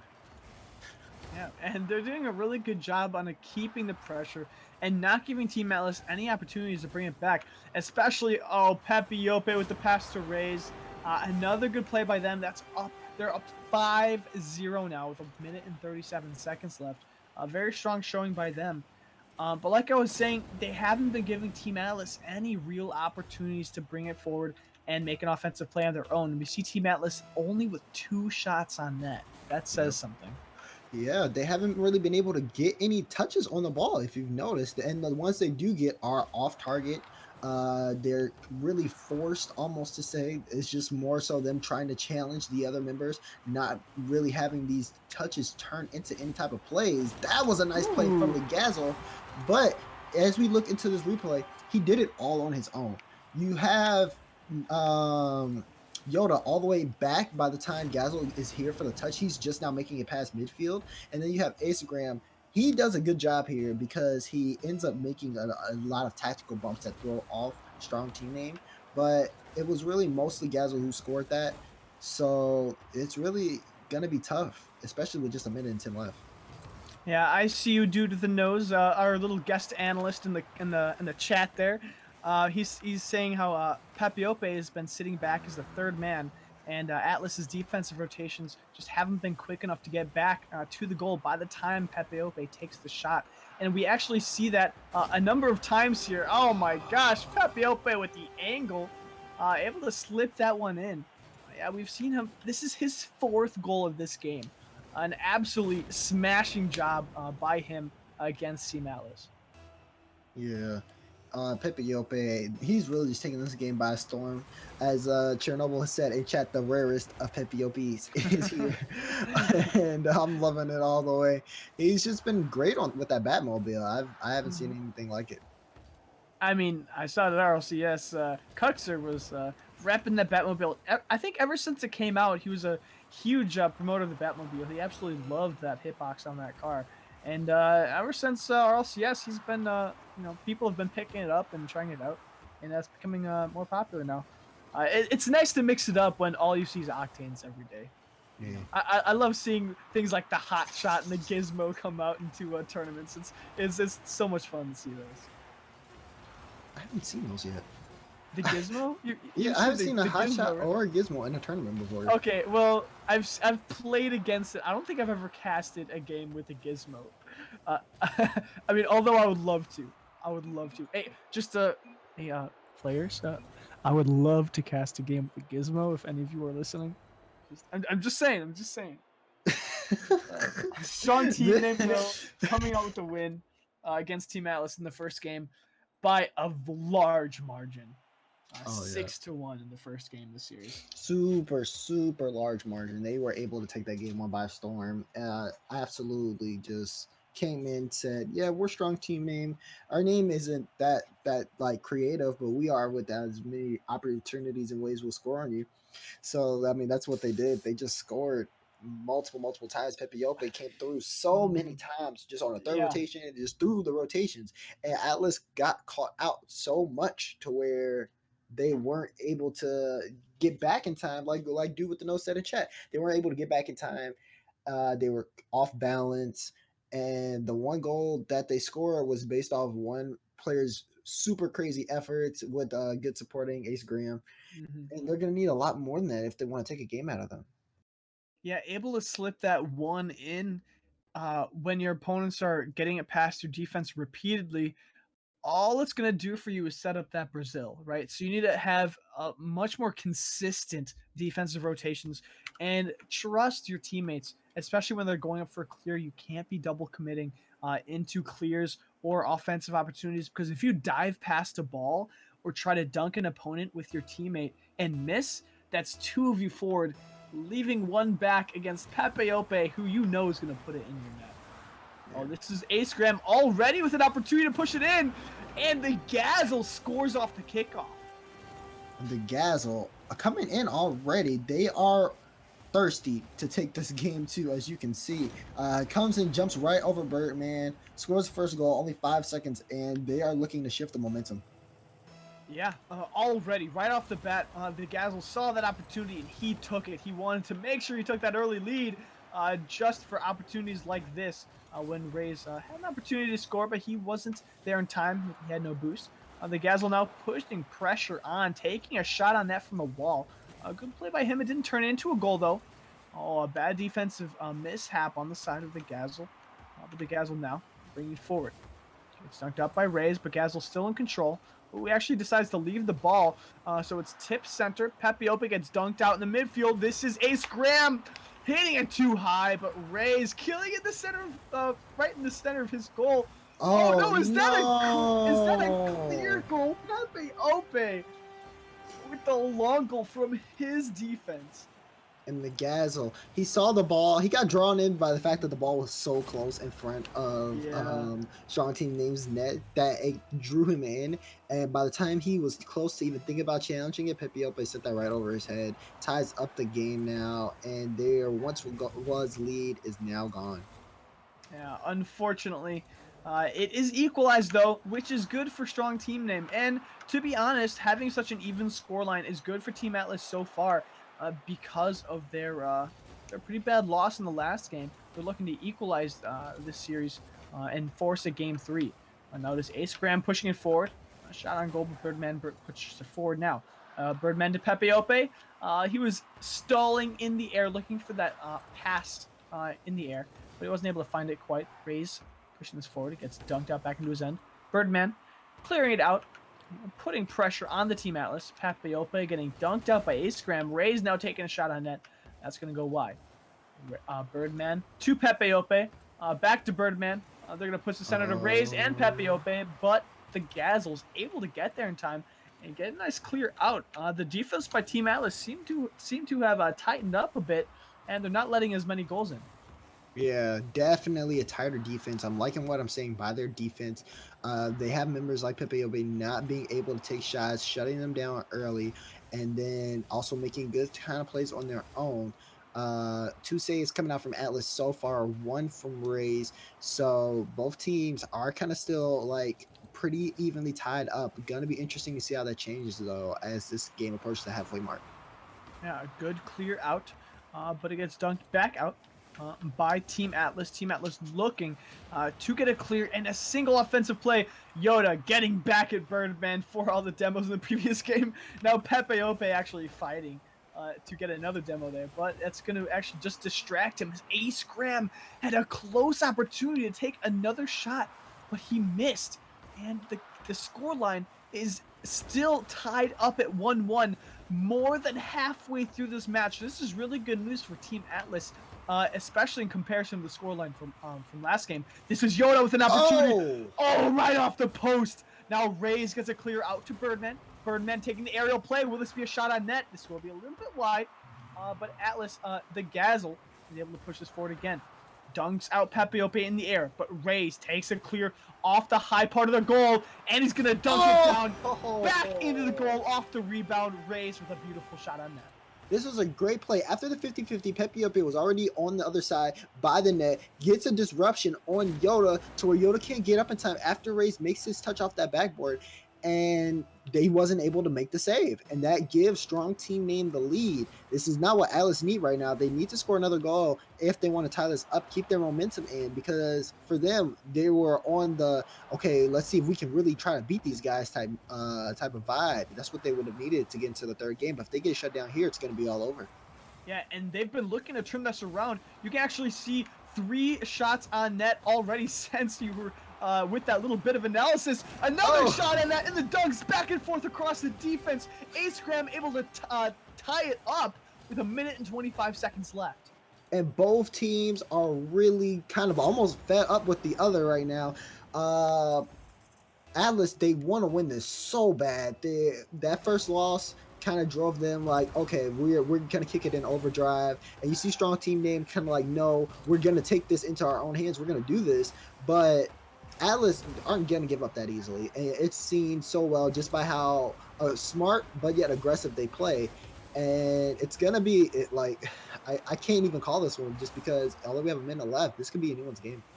Yeah, Alice has really done a good job on turning this the second game around in their favor. Oh. But Rays, Ace Graham with a great save, looking to get this clear to his teammate, the Gazzle. The Gazzle pushing it forward, but Pepe Ope is able to turn it around and stop the offensive play before it happens. Pepe Ope looking for a duck, he doesn't get it. But Rays having a shot on net. Excuse me. Birdman now pushing forward as well. Birdman with an open goal. Ooh, but Yoda and the Gazzle are able to get there in time. Pepe Ope putting the pressure on. The Rays is able to find the corner of that net and have a 1-goal lead so close to the end of this match. Yeah, that lead is really close. And although Atlas tried their best to get that, they just weren't able to read that shot. That shot was really close to the net, so it's going to be almost impossible to read and react to in time. But for them, they have to come out of the gate with the pressure, disrupting members of strong team name and turning whatever they can get into a goal. Yeah, the Rays looking to push this forward. See, this kind of pressure here now is all about stalling, able to keep control of the ball, apply pressure on your opponent so that they don't score, and you can drag out your lead until the end of the game. It's only 10 seconds left. Good clear by the Gazzle, but the Birdman turning around the pressure to Pepe Ope. It's not going to let them take one. This is a shot on net by Yoda. Rays able to clear this out. If the Gazzle is able to turn this around, that could be it, but that will touch the ground. And that will be game 2, going to strong team name. Pepe Ope, Rays, and Birdman doing a great job this whole series. Yep, GG's coming out from both teams. That was a spectacular matchup from both teams in that game too. Strong team name are going to come away with this one, but Atlas, they really went all out. To say the least, they went all out on that game too. They played a great performance. You saw them. They just they were able to get the lead back multiple times. They had a strong team name almost on their toes at one point until that last goal that just sank in. Strong team name were able to drag the rest of the game out and to get their win. But I definitely can't take away anything from Alice there. Good job by them. Yeah, they stepped it up. They really stepped it up in in that second game of the series, and just the difference in scoreline, 6-1, losing the first game 6-1 could be really demoralizing. But instead of laying down and let it happen to them, they really stepped it up and did a great job tying it up multiple times against strong team name, even taking an early lead, Yeah. which we thought wasn't going to happen at all. It was very unexpected. But yeah, really good play by Team Atlas, but strong team name, showing how dominant they are, able to take the win in the end and move on into this tournament. Yeah, really good plays by them. But Daz, after this fourth round, I'm gonna give you a quick reminder though in the chat. That exclamation mark Maturino, if you type that in, there's a little code that pops up. Okay, there's a little code, and then little link. Right, you click that link, you enter the code, donate $1 to us. It's free to you, and trust me, if you do that, you will have a happy Christmas watching more of these tournaments going on. Supporting us is a wonderful thing to do. Make sure to hit that follow button. We will be switching casters though pretty soon.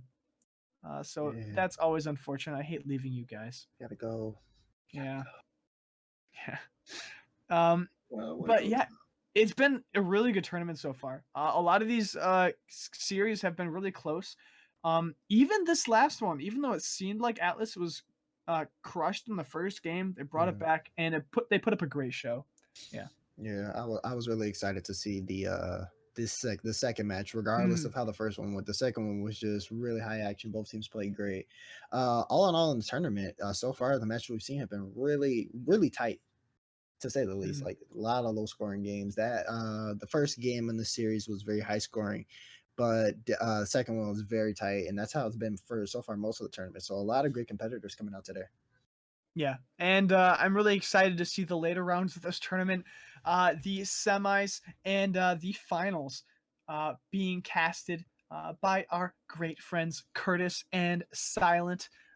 We love that duo, and they will be coming in soon. So we'll be heading to a break. These are your Chicago casters signing out, but stay tuned for our next few series.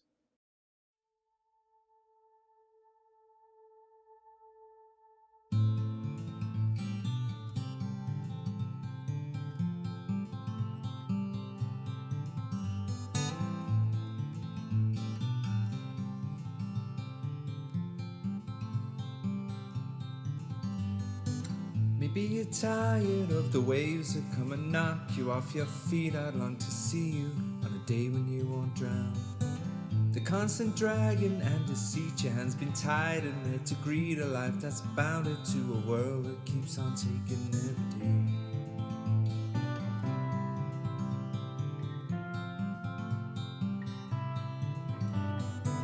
Maybe you're tired of the strains, the lonely highs, the constant rains that seep right through you on the days you're coming down.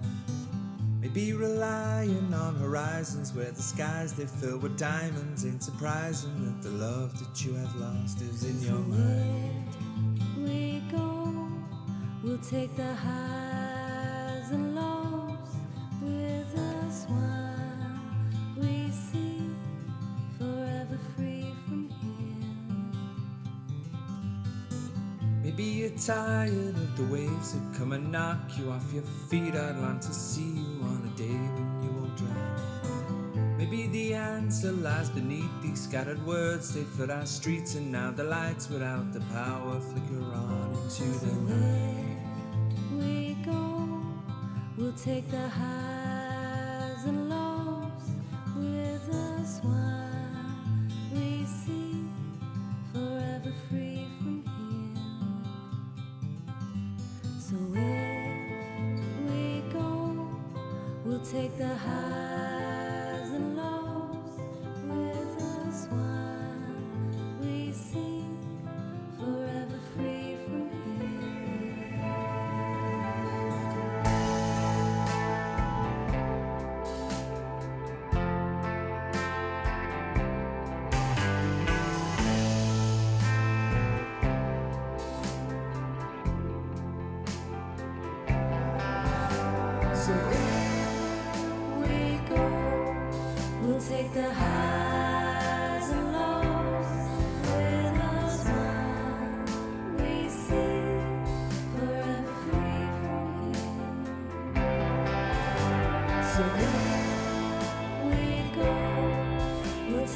highs and lows with us while we sing forever free from him.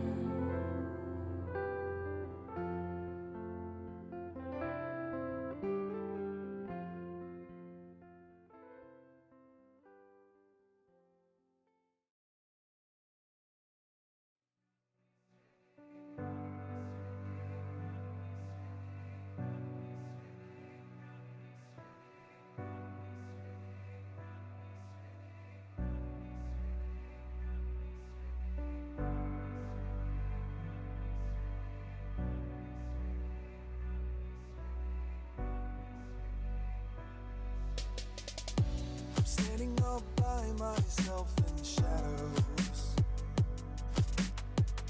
surrounded by the silence seeping in. Alone with my thoughts, no one to follow. Running on time that's paid thin.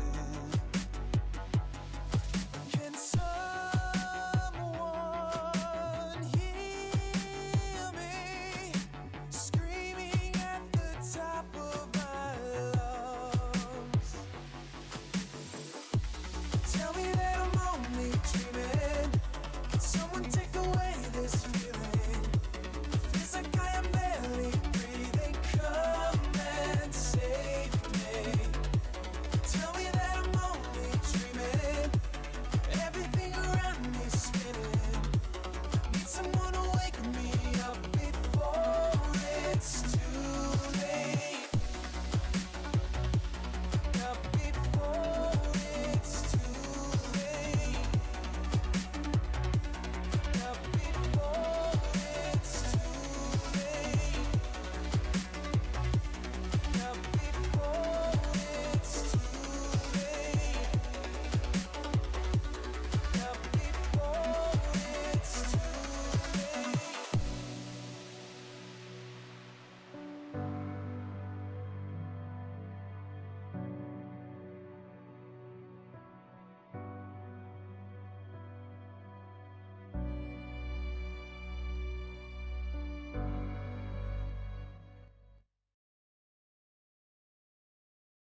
All right, guys, welcome back in. This is the semifinal number 1 of SPL's weekly number 16?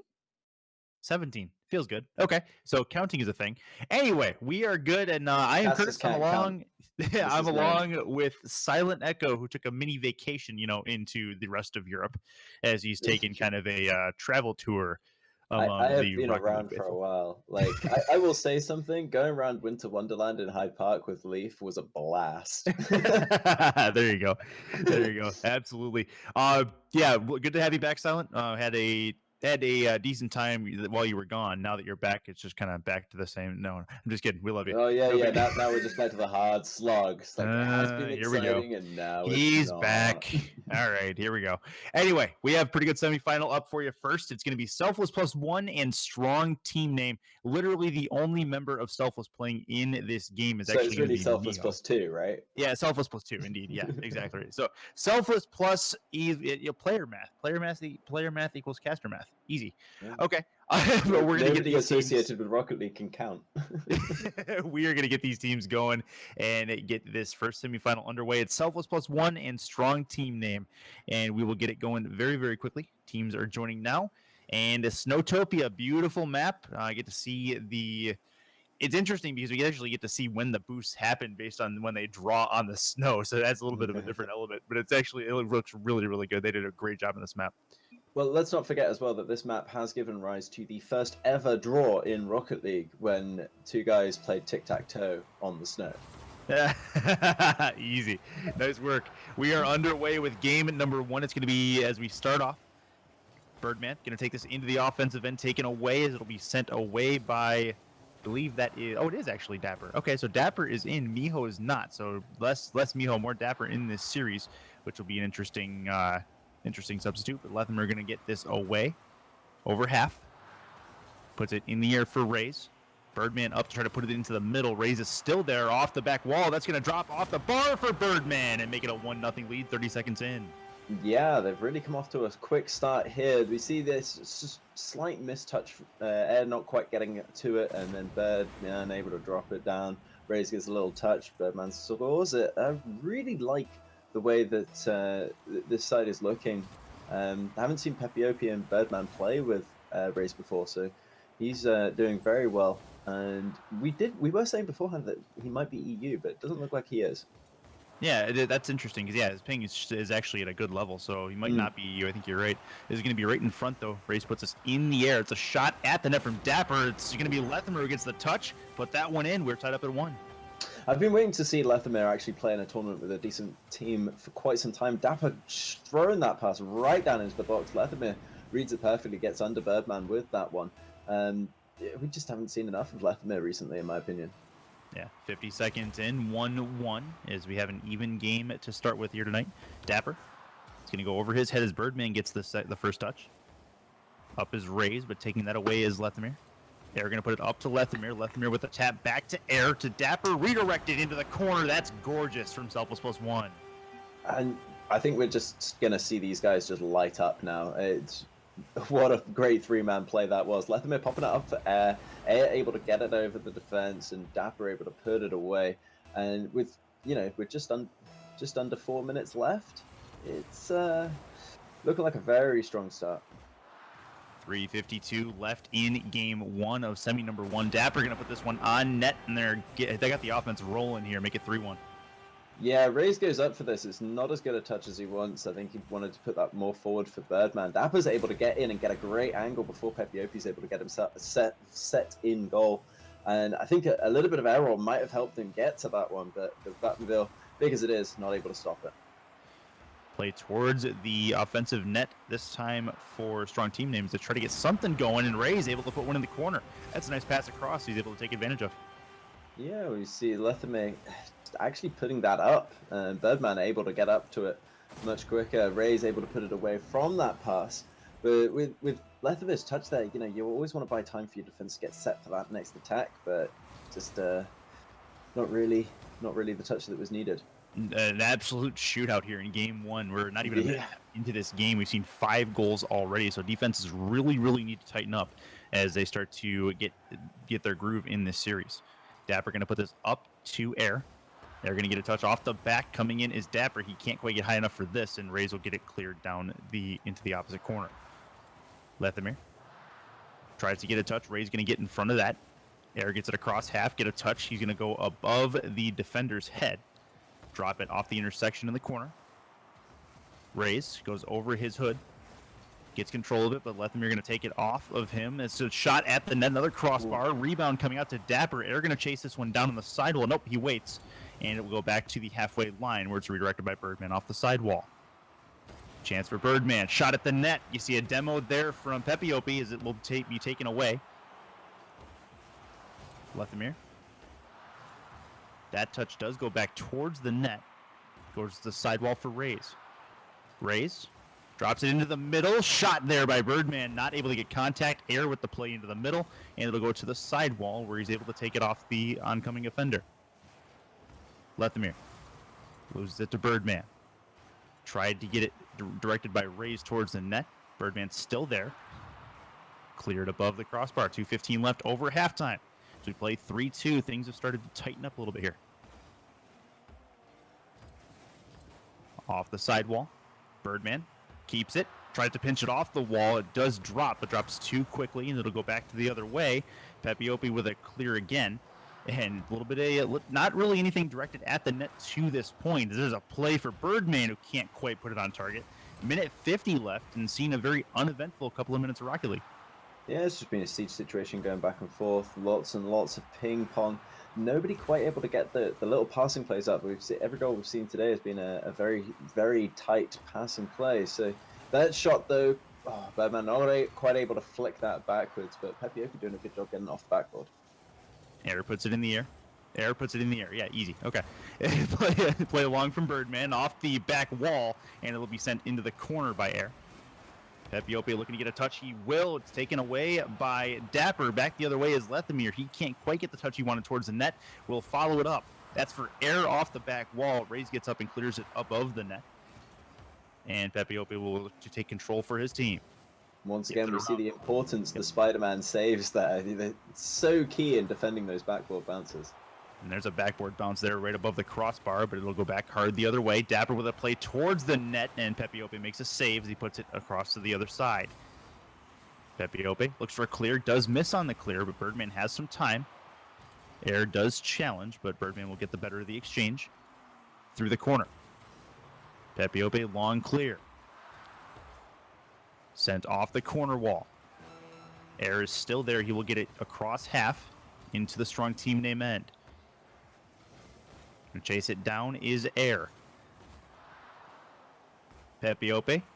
Rays goes the other way, back into his own end for Birdman. Birdman at least puts it into Selfless's end, but not able to do anything with it once there. Just really neutral zone battle happening. It's 10 seconds to go. This is a shot. This could tie the game, and it will.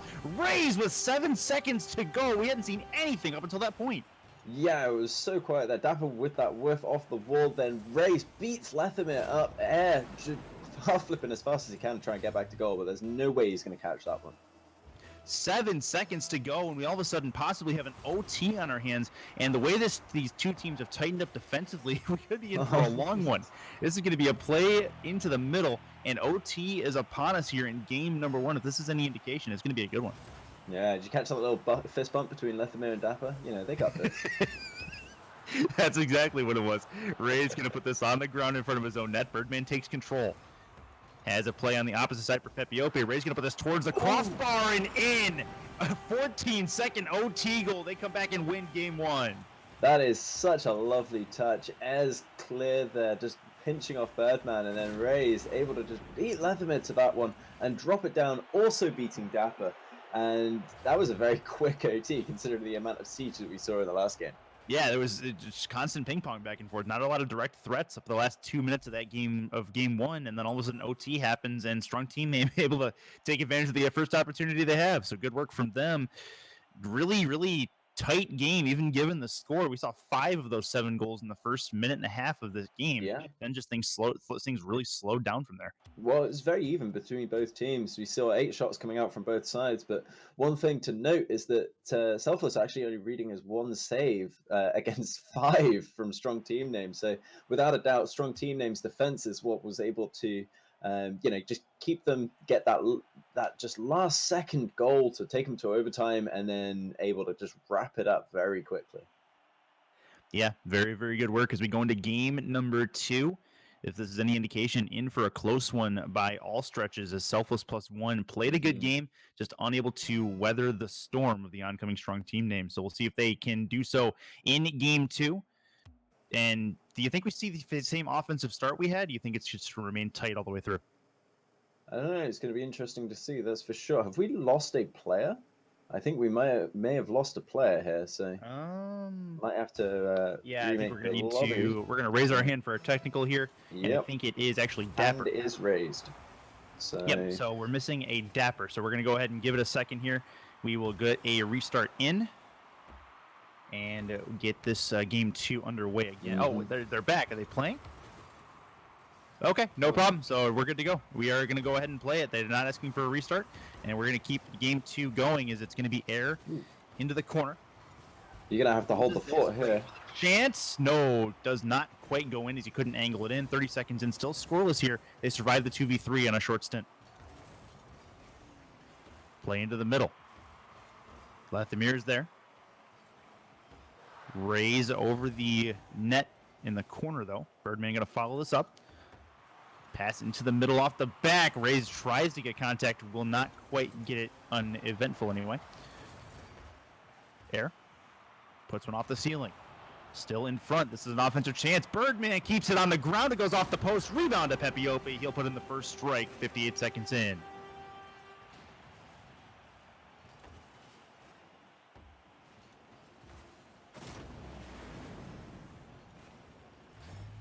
Silent.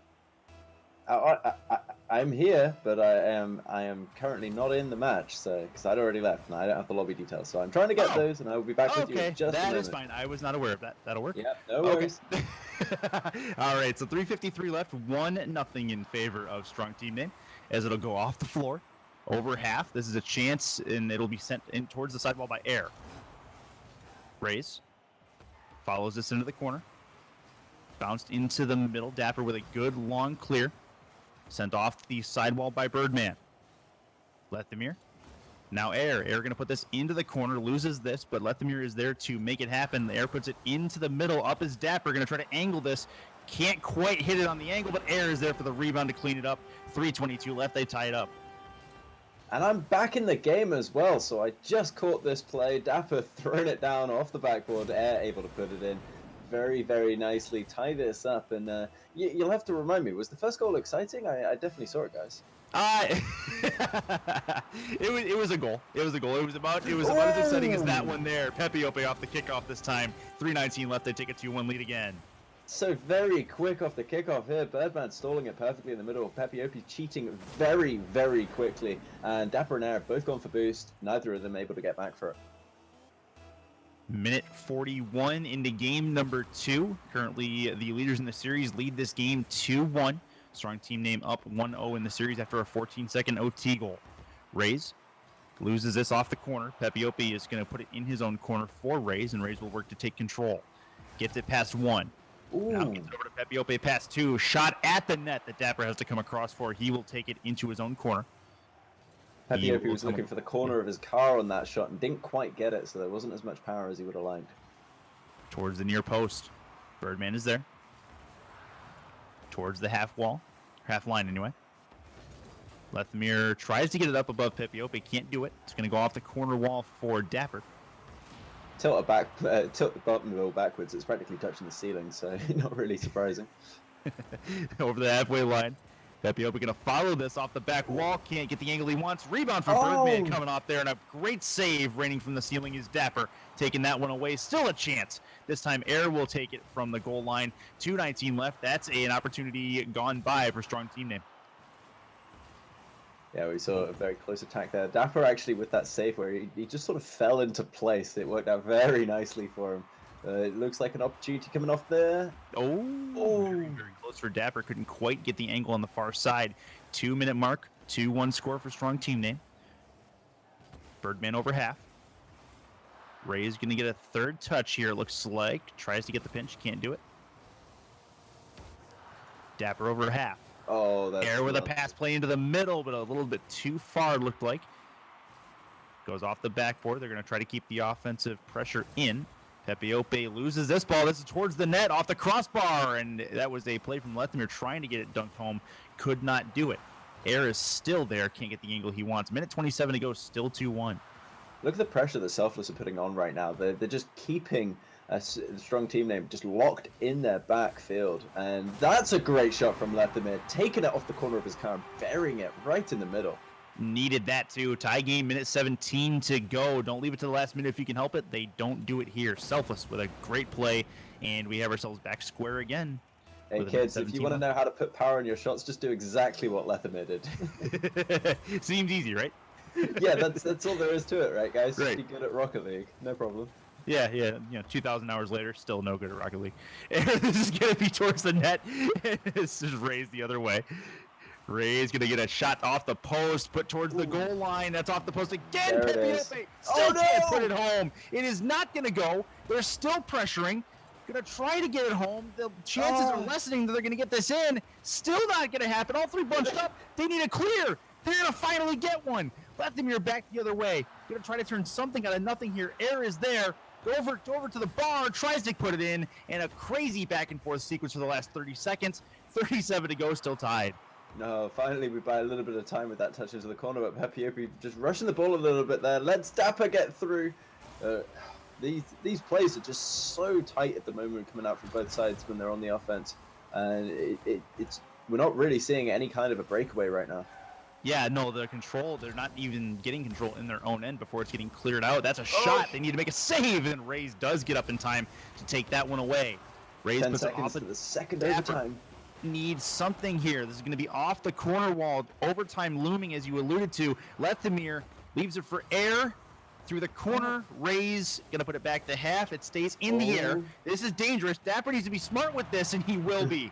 That's a very Dapper quick looking like call. he was gonna just try and pop that off the backboard or something. I'm thinking, no, Dapper, don't do it. Just let it drop. This is going to go towards the orange net as we go to our second OT in as many games. Air with the shot towards the corner. It's going to be at the goal line. It'll go through. Not sure who that hit. Looked like Pepiope, I think. Yeah, it was Pepiope. We saw him. He just tried. He very nearly had it. He actually missed the touch. And so when the ball bounced off the backboard, it hit him instead. He was going for it before it was going to hit the wall. And that's just so close between these two teams right now. We're really seeing a tight matchup, and I'm very intrigued to see who's going to go through. Curtis, what do you think, man? Like, be my bookmaker for a second. Like, what are the odds? I mean, at this point, judging with these last couple of games, it's 50-50. It's a coin flip. It's easily a coin flip. And the thing is, selfless. Both teams playing strong defensively later in the game, but they're kind of losing themselves as they start off. So if they can start off defensively, then this is going to be a much tighter series, even than it already is. The fact that it's a shootout right now tells me that both teams are not playing up to their defensive potential. Well, I mean, 13 shots against 10 shots. I mean, you say that they're not playing up to their defensive potential, but we're seeing a lot of saves as well. Just 11 saves in that match alone, 2 savior medals, 1 for each team. They're getting locked up in the box, and just nobody's able to clear it into space because both teams are just so good at reading the touches. So yeah, fair point. I wouldn't be surprised if we saw another 2 overtimes before the end of this series. I'd be happy with that. Overtime is my favorite time. Definitely, for sure. Oh, it's not Christmas time? Christmas time's not your favorite time? No. Retail has ruined Christmas for me. Oh, that's fair. I haven't worked in retail for years now, so it's kind of worn off for me, but I remember. Yep. Retail has ruined Christmas to me. Bah humbug. But we are back at it. Merry Christmas and happy holidays to you guys. We do appreciate you spending your holiday weekend with us, though. That is definitely true. Indeed. We're going to have game 3 underway. It is Birdman. Puts it into the middle. Played from Lethamyr. Over half into the offensive corner. Drops it into the middle. It's Pepiope. Pepiope goes around the corner with this. Lethamyr does not get it past Pepiope in the corner, and Reyes has to come in and make a play. He can't do it. It's Dapper the other side. That's a shot that Birdman has to be smart for, and he will put it in his own corner. Lethamyr can't get the angle there. 30 seconds in, scoreless. Seen at least a couple of threats. No real, except for that one there. The offense is starting to sparkle again. This is in off the back wall. Birdman with an opportunity. It'll go over half. Strong team name. Tries to put it off the back wall. Up to read that is Lethamyr. Dapper with a touch back to half. Pepiope again. Again, they're just... that's a couple of big defensive whiffs, and Pepiope takes full advantage 56 seconds in. Oh, don't they know that every time you both go for the same aerial and you both whiff, a small puppy dies?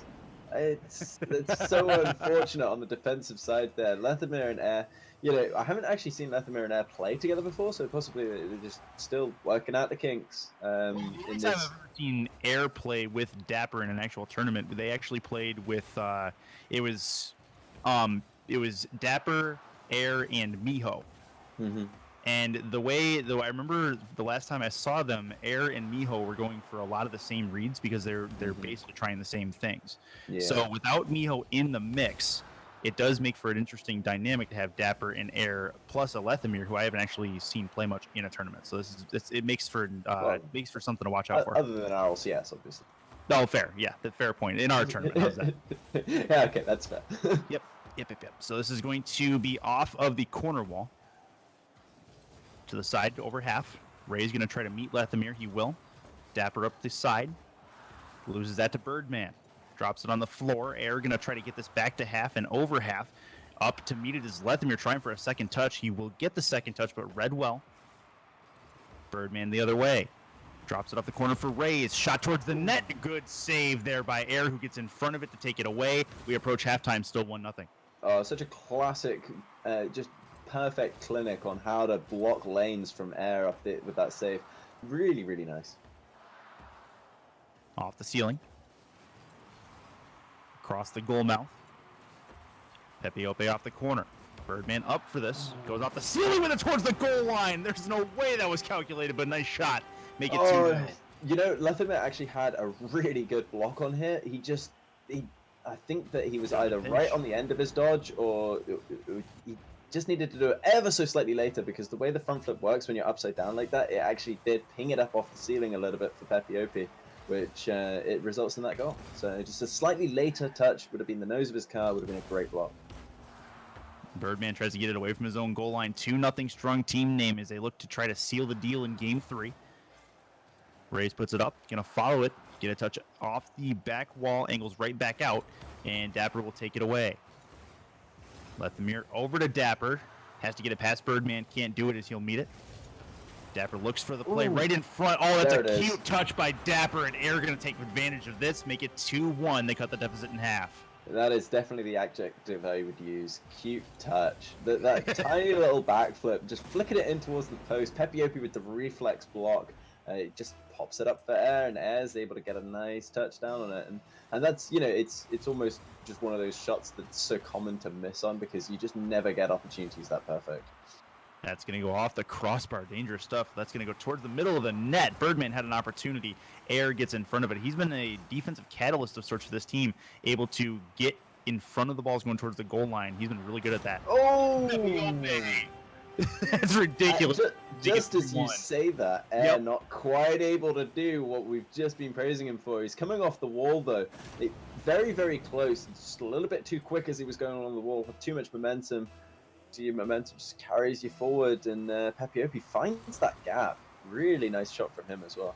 I mean, there's not much Air can do with that, though. Pepiopi puts it behind him. That is a ridiculous angled shot. Well, he needed to just be going slower on the wall, but you can't know that. He could have put it far side if he. Yeah, it's Pepiopi had all the control there.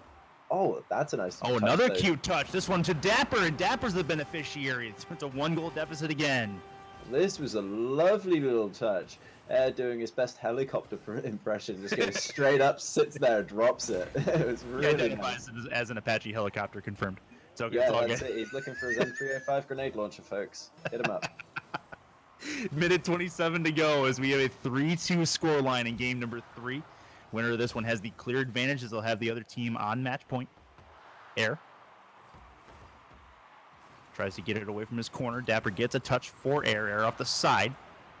Off the nose, puts it into strong team name territory. Good play off the side from Rays, met by Lethamir. Lethamir going to follow this, looking for an angle, tries far side. He can't quite put it home. Dapper going to try to keep up the possession. Birdman gets it over Air. Dapper goes demo on Birdman for his troubles, and it will be controlled by Selfless for the moment. Lethamir. Over Dapper. Air's going to go airborne for this. Rays gets it back to half. Off the ceiling. A little bit of ping pong back and forth. Dapper trying to come in and force the issue. Can't do it there. Back is Pepiopi. Pepiopi angles this at the post. Rebound coming in for Rays off the post again. Rebound coming in for Birdman. Can't put it home. And the clear away from Lethamir is going to seal that threat away. Now back the other way with 15 to go. This is intense. Ray's going to lose. They're going to put this back over half. And, that's unfortunate. Ray's going to get credit for the goal and a missed touch. Not sure who this was just yet. I think it might have been Air. No, Dapper. Feels Dapper just bad, man, for Dapper. It's not good. I mean, Dapper just taking this match, crumpling up, throwing in the corner. They'll take the next one. Yep. Yeah, that's it. You have to at this point. A short memory. But just don't do it again, right? Sorry, what are we talking about? Exactly. This will be off the corner wall. Dapper going to put this far side. They're going to try to get at least one more for pride's sake. But this is actually going to go back the other way. At the crossbar, couldn't put it home. Strong team name takes a 2-1 lead in the series. They have Selfless on match point. Yeah, that's a very close series right now. I think we are going to see a game 5 on this one. I don't see Selfless not coming back in the series. Yeah. I would love to be proved wrong though, because strong team name. I guess the strongest team name is now strong team name. Okay. I'll buy it. But yeah, either way, good. Are you Good. sure?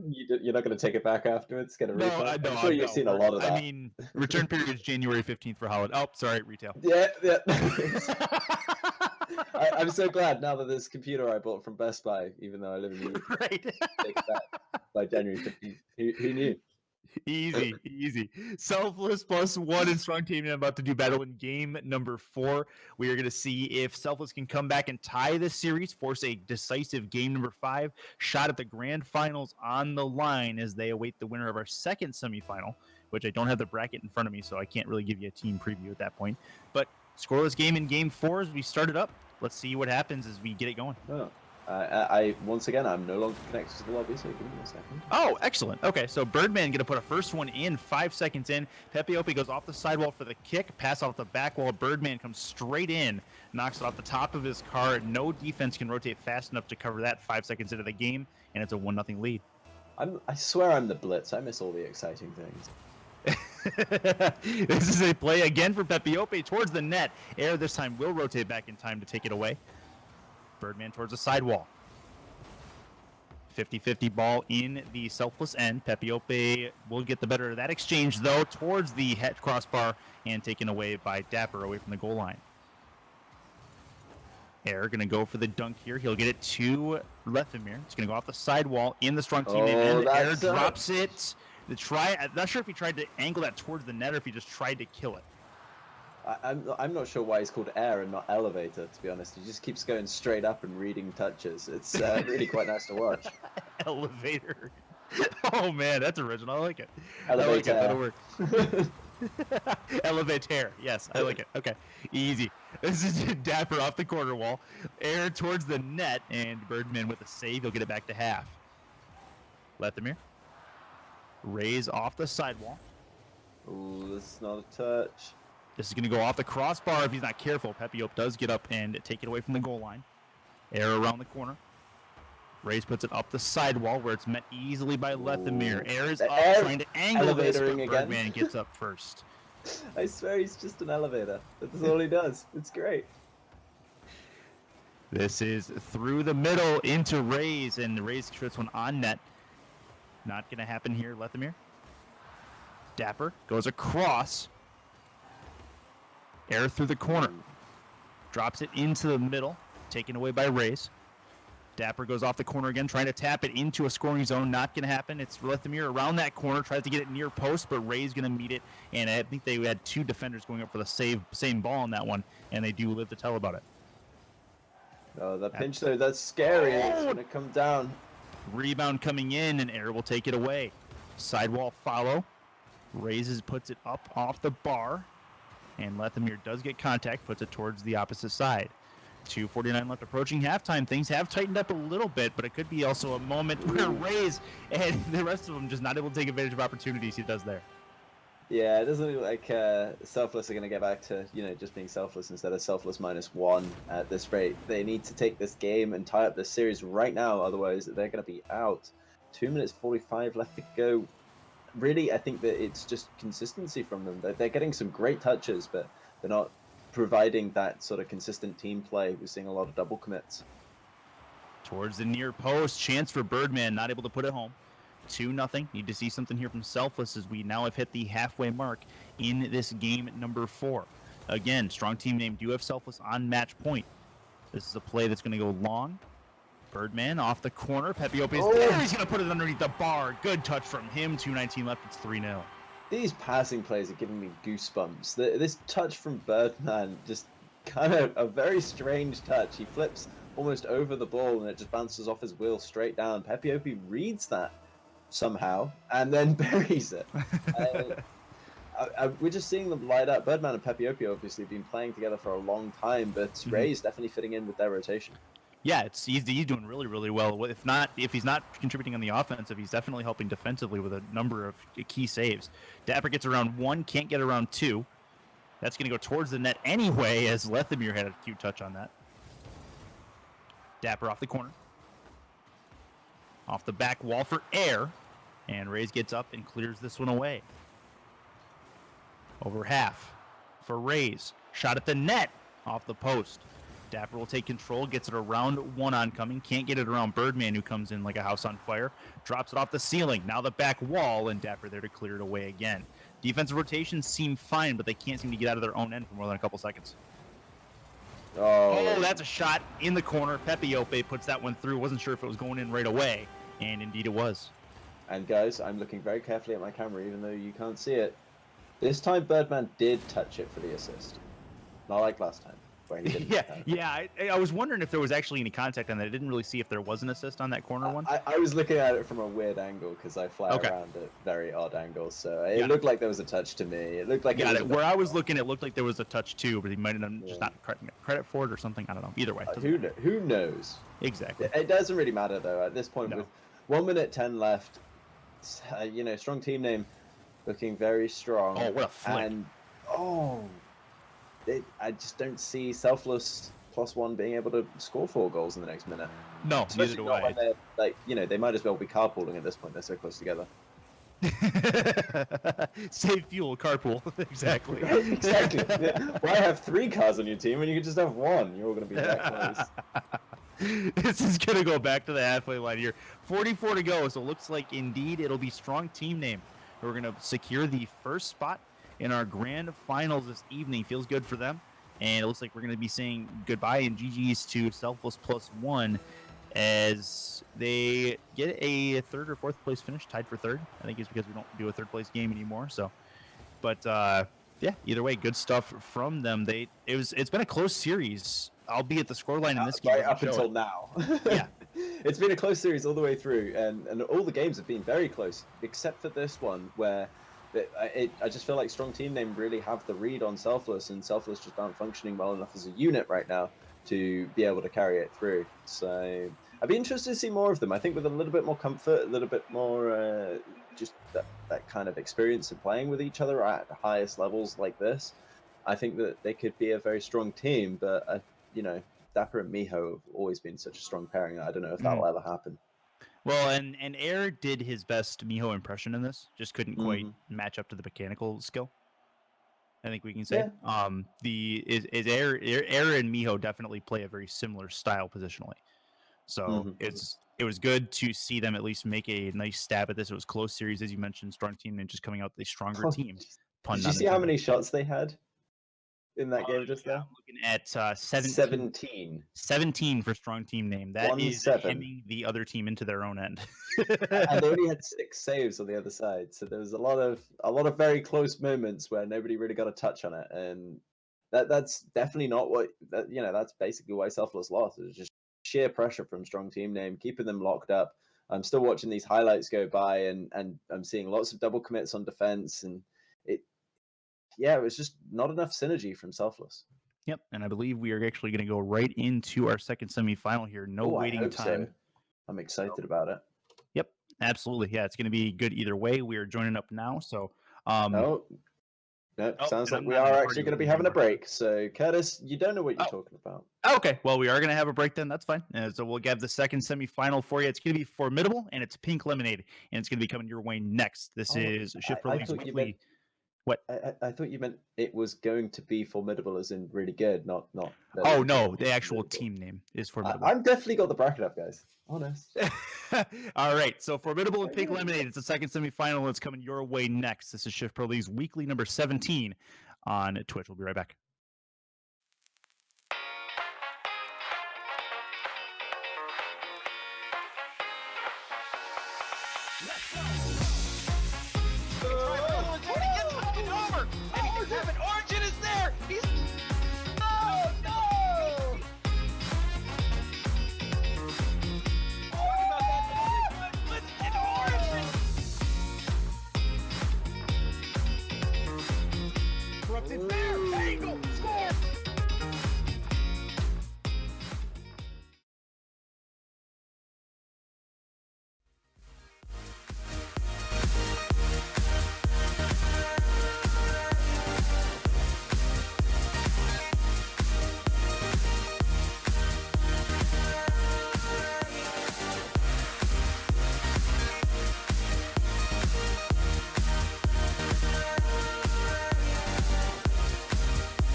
All right, guys, we are set and ready for our second semifinal of the evening. If you guys are just joining us, I am Curtis. I'm along with Silent Echo. It's his Hello. first time back in a while, so Yeah, can you tell? I'm so happy about this. Like, how do I fix this? What am I doing wrong? Somebody help! It'll be a good one though. He'll get back into a rhythm, no big deal. It's Formidable and Pink Lemonade trying to find a rhythm of their own as they try to secure a spot against the strong team name, who we just saw win the first semifinal, and they will meet in the grand finals. And it's Formidable and it's Pink Lemonade, and they're ready to do battle here. Pink Lemonade is a strong team name, let's be honest. So, you know. Well, I'm glad to see your pun You game okay didn't there? go anywhere. I like it. All right, so we see a lot of players in this particular lobby here that have been on different teams in the past, unable to find homes. Maybe Had a Brad Day, previously VVV. So, Halcyon Chicago. we've seen around. Yeah, Chicago as well. And he's I have some info, but I will not be sharing it publicly. Well, why say anything then? Come on, man. Yep. Teasers, cliffhangers. That's fine. Formidable. It's Pink Lemonade. We're gonna get them into the lobbies, get them going. It is a best of 5 for the second spot in the grand finals, as they will get slotted in. Hit the Gym, Had a Brad Day, and Seabass going to be in Formidable. It's Chicago, it's Halcyon, and Zol LFT. So it's Zol. Okay. So no capital LFT for Zol. Easy. As we will get into it. Game 1 about to get underway on Snowtopia, map of choice for this evening, as 5 minutes on the clock, and the second semifinal is a go.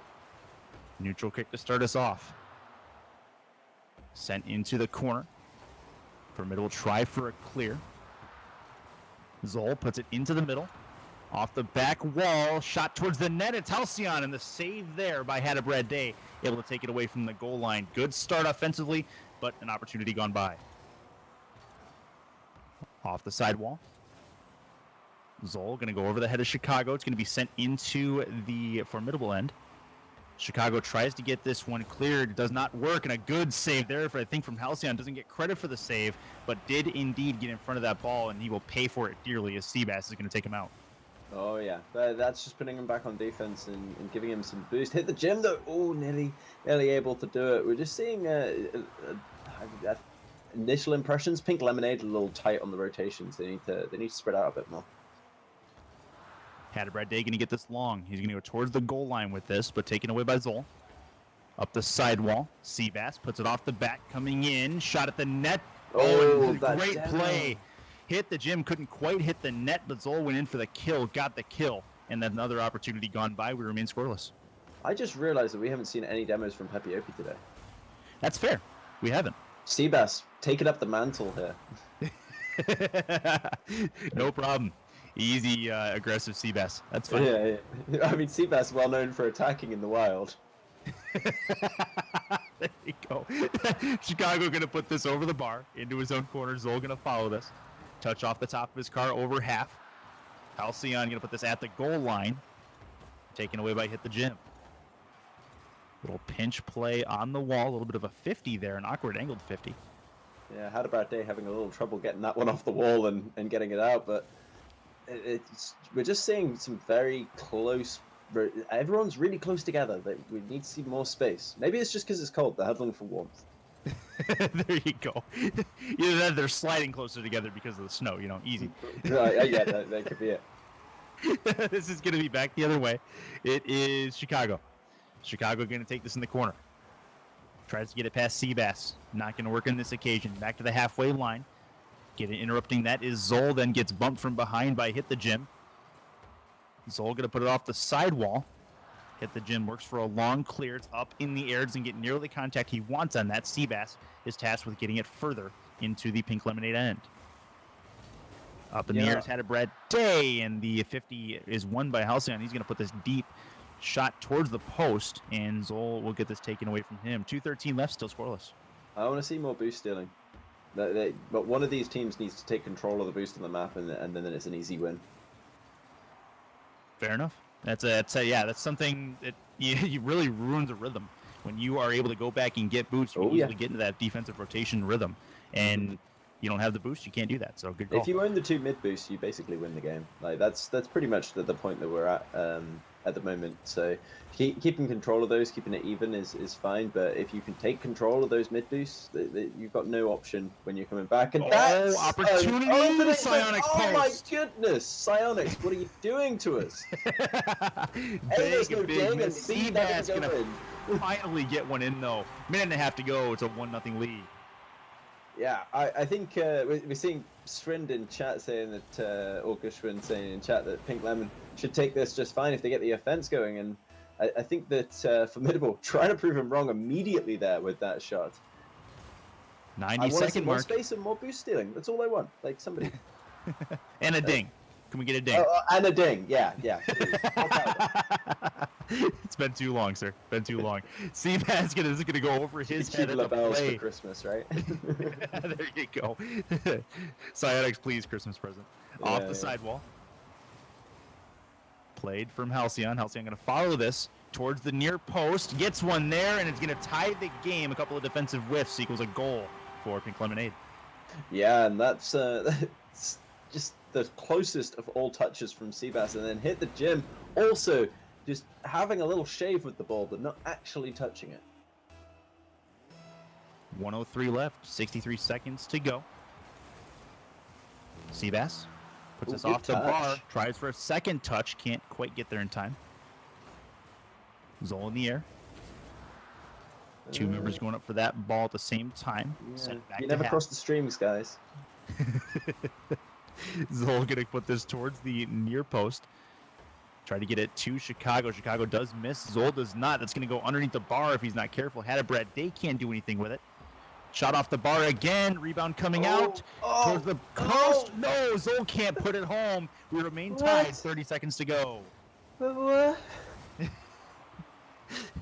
Gonna send Silent through an anxiety attack. This is Literally, I'm having an anxiety attack watching it. Like, please, there's no dings on the Somebody post. Like, put it that's all I in. need to feel comfortable. Oh, and a great save coming across by Seabass. Chicago going to put it over the bar. Can't do anything with this. 7 seconds to go. Likely looking at OT. Hit the gym. Says not so fast, but it will be sent back to half.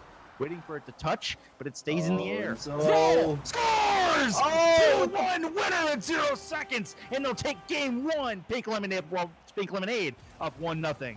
With the buzzer beater, Zol just gets up and over that nose of his car, right in the back of the net. And that is how you take a game without having to see overtime.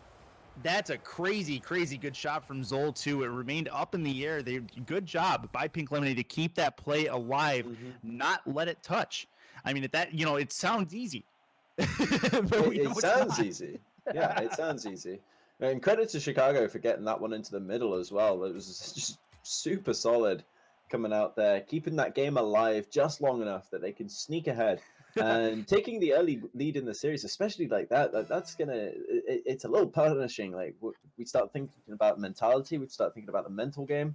That's a kick in the nuts right there.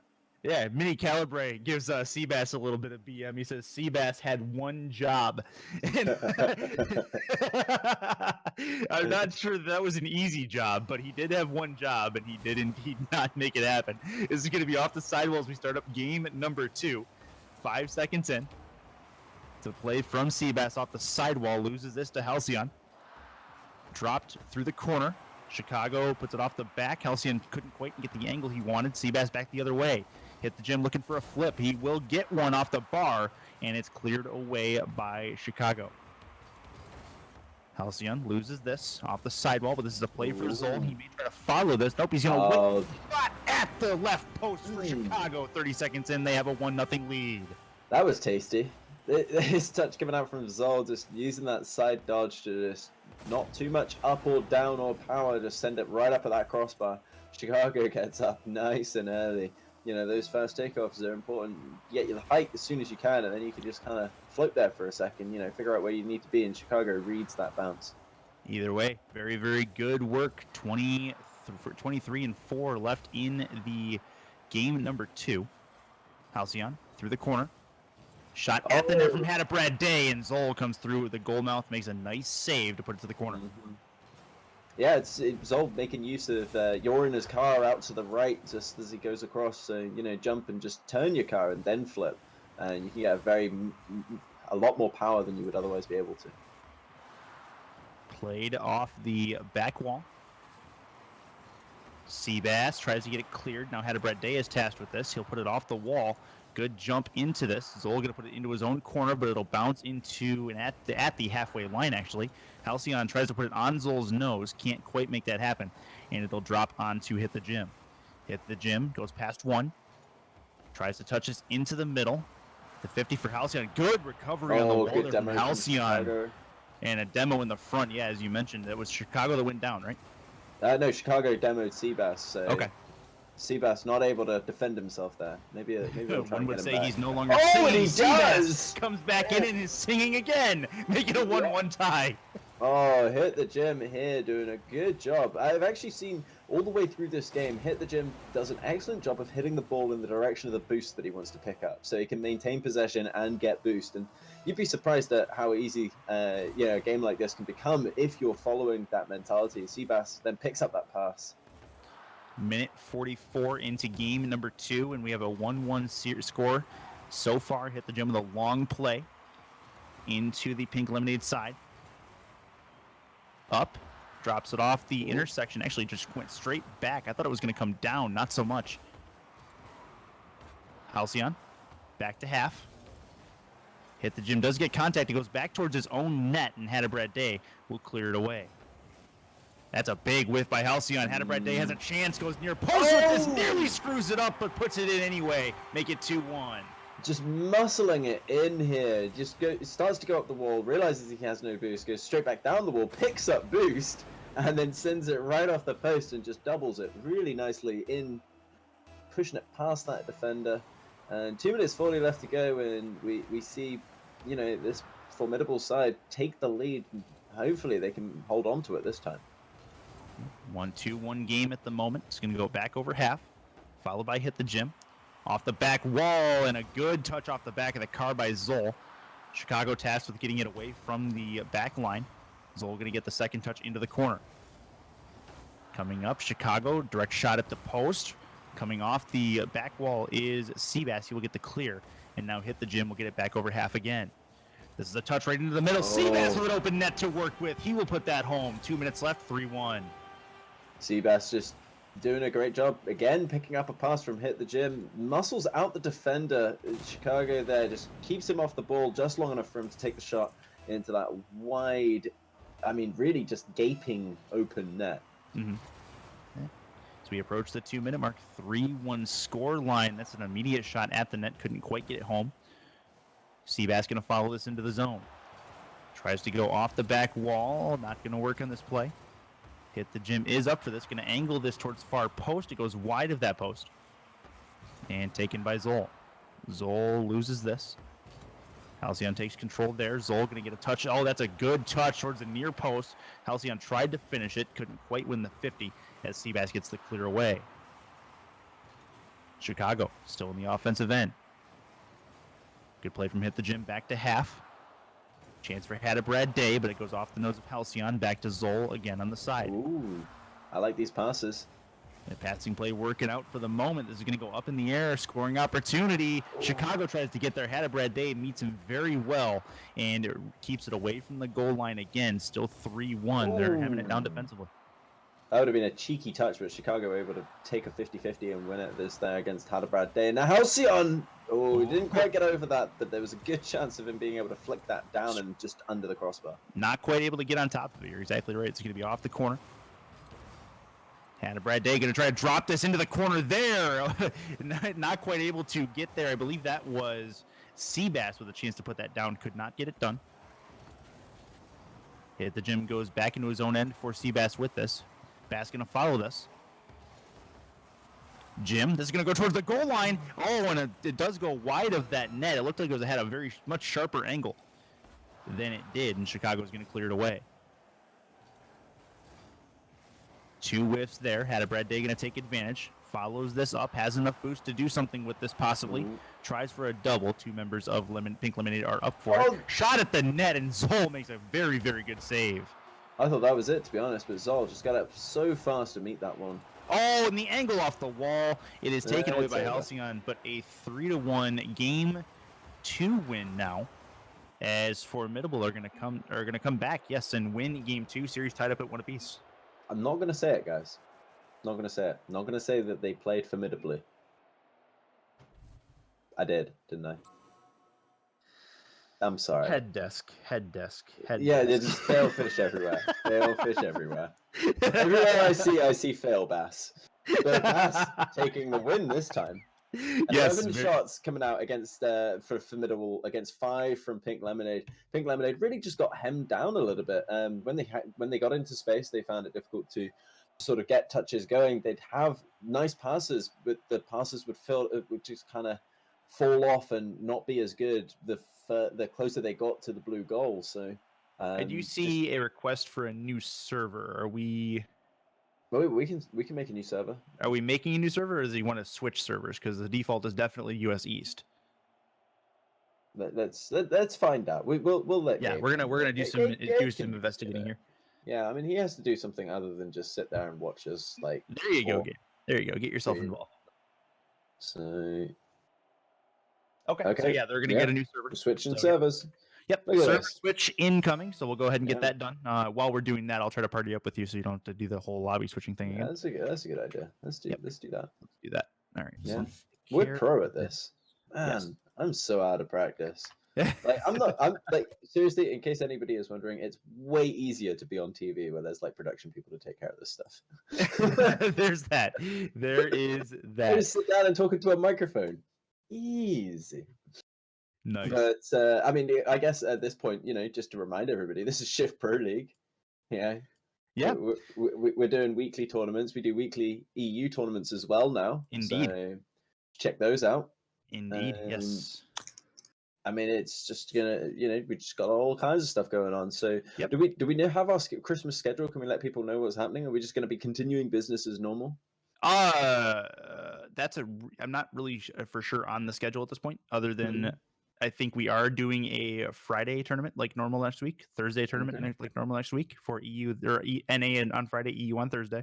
And then we've actually started doing viewer games. So you guys are definitely invited to join us for those. Sunday and Tuesday seem to be the hot button days for those. Sunday for EU, Sunday's Tuesday Christmas. for NA.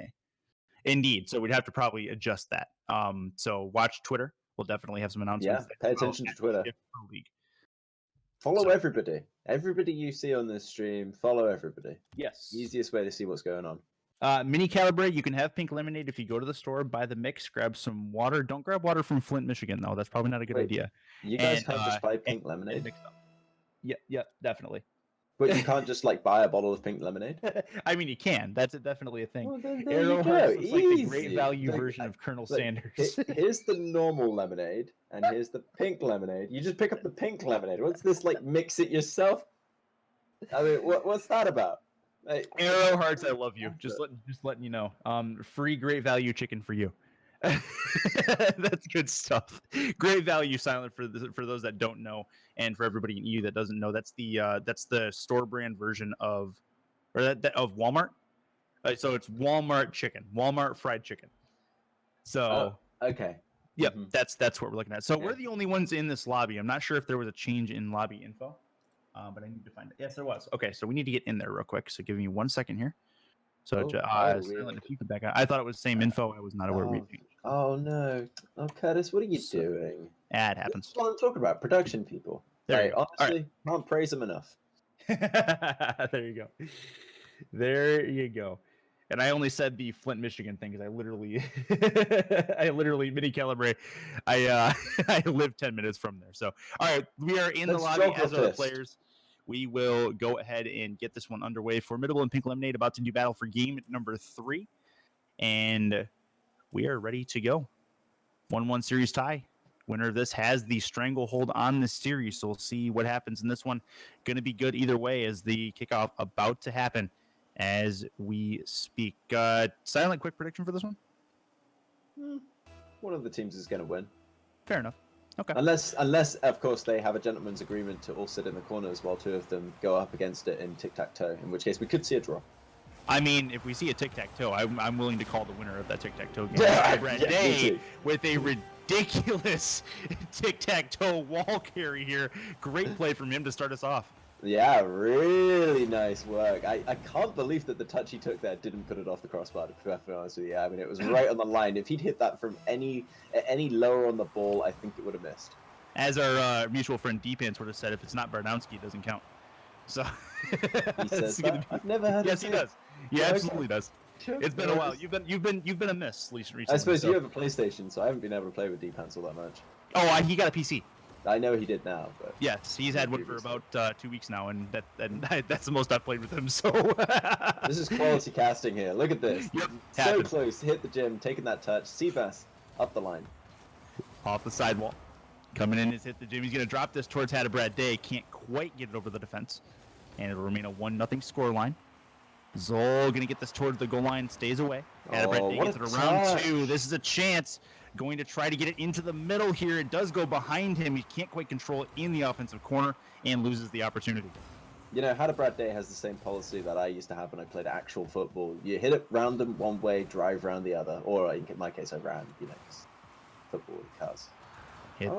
That's going to go towards the goal line of 50 Ooh. right in front. And they live to tell about it for the moment. Seabass going to try to get this towards the short post. Oh, that's... I'm not sure if that was intentional or not. I don't No, think no, it me was. neither. I was just about to say, like, that's a thing that happened. That is the thing that happened. Quality Hadabrat Day with analysis. the feels backflip at that point. This is going to be back the other side for Chicago. Works to take control on his own end. You see in the back there, that was Hadabrat Halcyon who got Day. demoed by Hadabrat Day Yeah. on the goal line. Seabass and hit the gym up for this one. Hadabrat Day tries to win the 50 in the corner and keep the possession up. Gets a back dodge into this. Taken by Chicago, loses it to Seabass. Seabass towards that net, looking for a redirect there. Has hit the gym, can't get it done. Hadabrat Day has to come all the way across. Halcyon the out of loose boost, pad. trying desperately to front flip as fast as he can for that ball. I can almost hear him grunt as he gets towards that ball. I could hear the boost clicking sound. It sounds like an airsoft gun if you look at it, if you listen to it far long enough. This is Halcyon deep over the halfway line. Corner wall for Zol. Back wall for Chicago. Rotating back in. Halcyon is late, and it'll go back into the pink eliminate end. Chicago waits. It's going to go off of him towards the goal line. Dropped in front, hit the gym, gets it over to Halcyon. Halcyon with the clear. Seabass off the intersection, drops it down. Oh, Goal nice line shot for touch. Seabass. He will put the second one in. Deuces wild, 2:22 left. Juice is wild. I haven't played poker in such a long time. Anyway, that ball coming right out of that corner. Chicago not quite able to meet it with the Spider-Man. If he'd gotten a touch on that, would have been great. But unfortunately, that corner bounce was so favorable for Seabass. He was just, it came straight down onto his nose. 2-0 with 2:22 left. It is a play here for Pink Lemonade. They need to get something going to try to put a stake to this game. Unable to do so at this point. It is back the other way into Pink Lemonade's end. Hit the gym, goes around the corner here. Chicago puts it up in the air off the sidewall. Hadabrat Day does miss on this. This is a chance. Chicago over to Zol. Zol tried to get it towards the goal line. Read very well by Seabass to get in front of that pass. Up in the air for hit the gym. Couldn't quite get it towards the goal line here. Off the ceiling. Drops down for Seabass. Up is Zol. He will clear it away. Met by Hadabrat Day. He'll move around the boost pad there. Does not take it. Now we'll turn back and grab it. Oh, Back the other side. Shot at the net and taken by Seabass away as a save comes for him. Minute 25 to go. Still 2-0. what a touch out from Hadabrat Day to hit the gym. Hit the gym, not able to get around it quick enough. But I like to see these passes. More passes we see, the more likely they're going to be able to hold on to this lead and really start moving forward in this series. Off the sidewall. Chances hit the gym. Is going to get a long one with the nose. What is with all the carpooling today? I swear. That's my new name for it, by the way. When three players. and Halcyon! Able Ooh, to bring this one back to within 1. 57 to go. Absolutely. No carpooling from this team. They're just spread out and getting these passes. Chicago nearly saving that one. Fortunately, his dodge actually left him just off to the side of where we wanted to see that one go. Halcyon closing it up. 57 seconds left to go. There's plenty of time to really tie it up. 53 seconds to go. 2-1 score. Play off the corner. Zol off the back. jumping in front of Chicago, trying to get that contact. Can't do it. Seabass with a shot near post. What a shot from him. That is perfect placement, 3-1. Seabass's offense in this series has just been fantastic all the way through. And this little touch here, right over the top of Zol, Halcyon, I think, was going for a double jump and would have saved it, I think, if he had. So, ouch. Was a really, really, it was a fast shot. I'm not sure he gets up in time for that from that position. I think he has to come across from that, no? I think he was carrying a lot of momentum, which why we might have seen it was backward diagonal dodge. Could have been intentional to try and kill that momentum, but the shot just went over him. So fair enough. 24 to go. 3-1. That's a nice pass to Chicago. He's gonna drop it down, try to get it out of his own end. They need to get something going quickly to have themselves a chance at a kickoff goal. Halcyon gets it off the wall. Chicago tries to get it out. It does not look like it's going to happen. So very, very likely going to be winners of this game. It is going to be formidable. They're going to move if we see 2 goals from here, I'd be very impressed. Yeah, indeed. We're going to be in front. They're going to get 1. Chicago puts a 0-second goal in. Good for momentum going into an elimination game. Yeah, now coming in, they got that 2-1 lead. We'll have to see the momentum really just swing completely in the opposite direction to see the Pink Lemonade really start to come back from this. And I do wonder whether they can. Seabass with his 2017 glasses, those are nice, right? I actually think that might be my favorite seasonal item. It's for seasonal items, it is a pretty nice one. I do agree with that. Caesar salad, you bring the salad, I'll bring the chicken. How's that sound? Does that sound good? I think we can manage that. That works, yeah. Yep. Yeah. I mean, you're known for your chicken and being old. Formidable take a 3-2 win in this game, have a stranglehold on the series at 2-1. They have Pink Lemonade on the ropes, and one would say they have a formidable stranglehold. I had to. Sorry. That's my real laugh, everyone. Yeah, I see that. All right, so 3-2 winners. They will have a chance to close out Pink Lemonade and meet the other winners of our semifinal, whose name, strong team name, thank you. And so they will try to meet them in the grand final here for the lion's share of the $100 prize pool this evening. Going to be a good one, though. They're not. I know that if there's anything I know about the players on the Pink Lemonade squad, they're not going to go down without a fight. Yeah, I mean, absolutely. I wonder, just how relevant that fight's going to be with the way the Formidable are just tying knots around them, really. Fair enough. Game on. Game number 4 or 3. No, 4. 4 in this series. Yep, indeed. Counting is hard. This is going to go off the back wall immediately towards the post, and rotating back very quickly is Zol to take it away.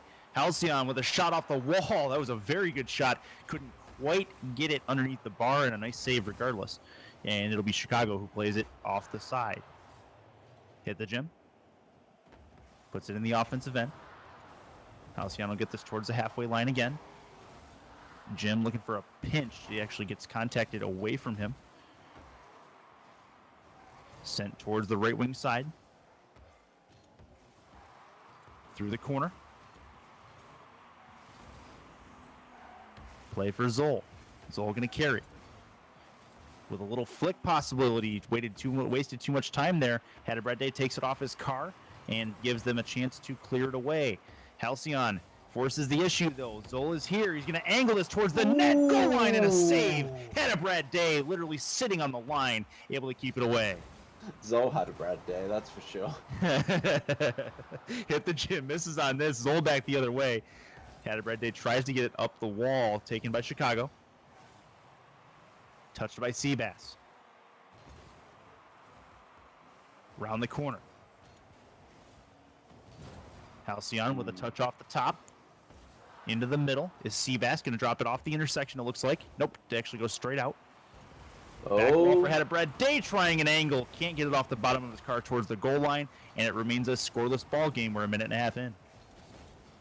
Oh, chance! Scores! Zol gets the, I believe we can call that a dunk, no? I'd call that a dunk, that's for sure. So Boom, shaka, laka. Well, this time it was Brad who had a Brad day. Yeah. Brad had a Zol day. Yeah. It's his name day, guys. It's his name day. All right. This is going to be back the other way. Hit the gym over to Seabass. Off the back wall, looking for a touch. And nobody there on the receiving end. Into the middle for Hadabrat Day. Gonna put it in the upper 90 on the left-hand side. Make it 1-1. 3:10 left. Brad Day is going both ways at the moment. I love this guy, honestly. He's just involved all the time. I didn't realize just how long it's been since I last cast had a Brad Day, but since he hasn't been on VVV and also not been casting much, it's so nice to just see him lighting up on the field again. And he's really one of the between him and Seabass and Hit the Gym, we just haven't seen quite as much from. He's sort of that assisting player. The passes come out from him, and that's always lovely to watch. Gonna drop it onto the ground from the corner. Hit the Gym. Still has a chance to make something happen. It goes across the goal mouth. Shot at the net. Good save there. Rebound coming in. Had a Brad Day. And Zol gets across to take it away from the far post. So offensive chances go for naught, as that'll be sent high up against the... Maybe we should all just leave and let Hadabrat Day and Zol just, they've clearly got some kind of a grudge between each other. It's practically a 1v1 with 4 spectators half the time on these chances. Play for Hadabrat Day. Gonna wait till that touches the ground. Take it towards the goal line, and coming across is Halcyon. Gonna make a nice defensive stop as he puts it in his own corner. It really shows that both teams have a really good rhythm going when you constantly see this, like, one player from one team matching up against the same player from the other team over and over and over again. But Seabass, what are you doing? I want to see where he actually started his jump from. He was before the halfway line. Read this perfectly off the nose, just puts it underneath the bar. That's crazy from him. Yeah, look at the really nice boost feathering from him as well. He kept the exact optimum height all the way along, so he just got up to the height that he needed really quickly and then stayed there as he floated along along the field like a sea bass.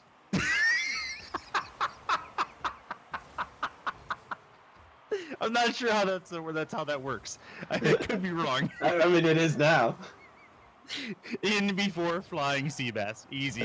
1:41 to go. 2-1 score for Formidable. It's going to drop for Chicago. Chicago with the shot. Going to be able to put that one in. We are tied up with 95 seconds to go. Normally this would be bad, 2 people going up for this one, but it's okay because Chicago just makes sure there's no way for them to get punished. And now we see it all tied up. 1 minute 35 left. I'm still thinking about that flying sea bass. Oh no. Sorry. 2-all with 1:32 to go. Whatever floats your boat. Well, not a flying sea bass would not. What, flying sea bass would not float your boat? This is going to drop towards the crossbar here. Puts it in front. Hadabrat Day goes crossbar down. Can't get it done. Hit the Gym through the corner. Play. Halcyon just tripped Hit the Gym up, and that's Hit the Gym, then misses boost. I'm not sure if he needed it or not. No, he definitely doesn't have any boost, so missing the boost there on that opportunity definitely limited his options. He does. He's able to put it into the corner here. Did find some boost on the way back, at least a little bit, as he will flip towards this. Hey, picking up chiclets on the way through doesn't exactly hurt, as long as you don't need a whole bunch. Stamps? Is that a thing? What's that? Boost stamps? Oh no. That's terrible. Off the ceiling here. This is going to be Halcyon trying to follow this in.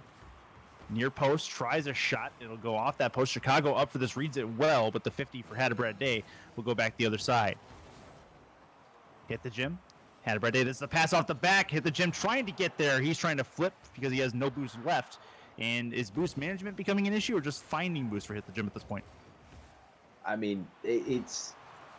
boost is all over the place, to be perfectly honest with you. I've been trying to work out which team has more boost possession the whole game, the whole series, in fact. But these teams, like I said, they're just really closely matched in rhythm, and that leads to a very, very even game. Somebody needs to trip up the other team, and I think demos might well be the way to do that. It's going to be right in front, but either way, we have a 2-2 overtime. Don't forget, Formidable has Pink Lemonade on the ropes here, so if they are able to score, they will move on. And if Pink Lemonade score, we'll move into a decisive Game 5. So a lot riding on this OT. Gonna drop it off the ceiling. Chicago with a chance. It'll be a save. And another rebound shot. This one's taken away by Seabass. And Chicago has a chance again. Still going to be flying in for that save. Towards the halfway line. Halcyon gets it over 1. Off the back. Good save, Seabass. Gonna be Zol. Leaves it for Chicago. Puts it into the middle. Seabass whiffs on this. Hadabrat Day is tasked with getting it away from the goal. He will do so. And now he'll work on a clear. Oh. Big play. Chicago makes contact. It goes off the back wall. Hadabrat Day going to try to take control. Hit the gym. Going to travel up the wall. Boost into this. Get a touch off the nice ceiling. touch. Yeah, very, very good pinch there as he tries to get it towards the goal, but Halcyon meets it. Chicago through the corner towards that post, and Seabass makes a good touch. 3-on-1 if they hurry it, but Zol able to put this smartly towards the side. Off the side. There for Hadabrat Day. Works to take control, slows it down. The flick! Oh, what a save! Halcyon anticipates that really well. Takes it away, we remain tied. Chance scores! It's Halcyon! Able to force a game 5 off the backboard rebound. Oh, that's so nice. It's so pretty. Look at that bounce. Seabass, honestly, somebody asked earlier on if we greased the ball beforehand. I'm starting to think we have been, because that was so close to being saved. I mean, Easy so snow. close, It's like just making it slippery. pixels away. And we see the lead come out there. So really, really good work coming out. Just it hit the gym, not looking as a big part of Formidable in that particular game. So I'm hoping that he's going to step up a little bit more in the next game, and we'll see, a little bit more of a place for him in the offensive rotations. And I don't even know which way I want it to go right now. I'm gonna be completely unbiased. Curtis, pick a favorite. Come on, which one of your kids do you love more? Favorite? I think just for team name's sake, I like the Pink Lemonade team, but really just Mhm. based on the players, I think that Formidable has my vote as to who's going to win. Well, Formidable is a strong word and therefore a strong team name. So I kind of want to see Formidable against strong team name. In before the strong team name plays against the team called strong team name, possibly in the next round.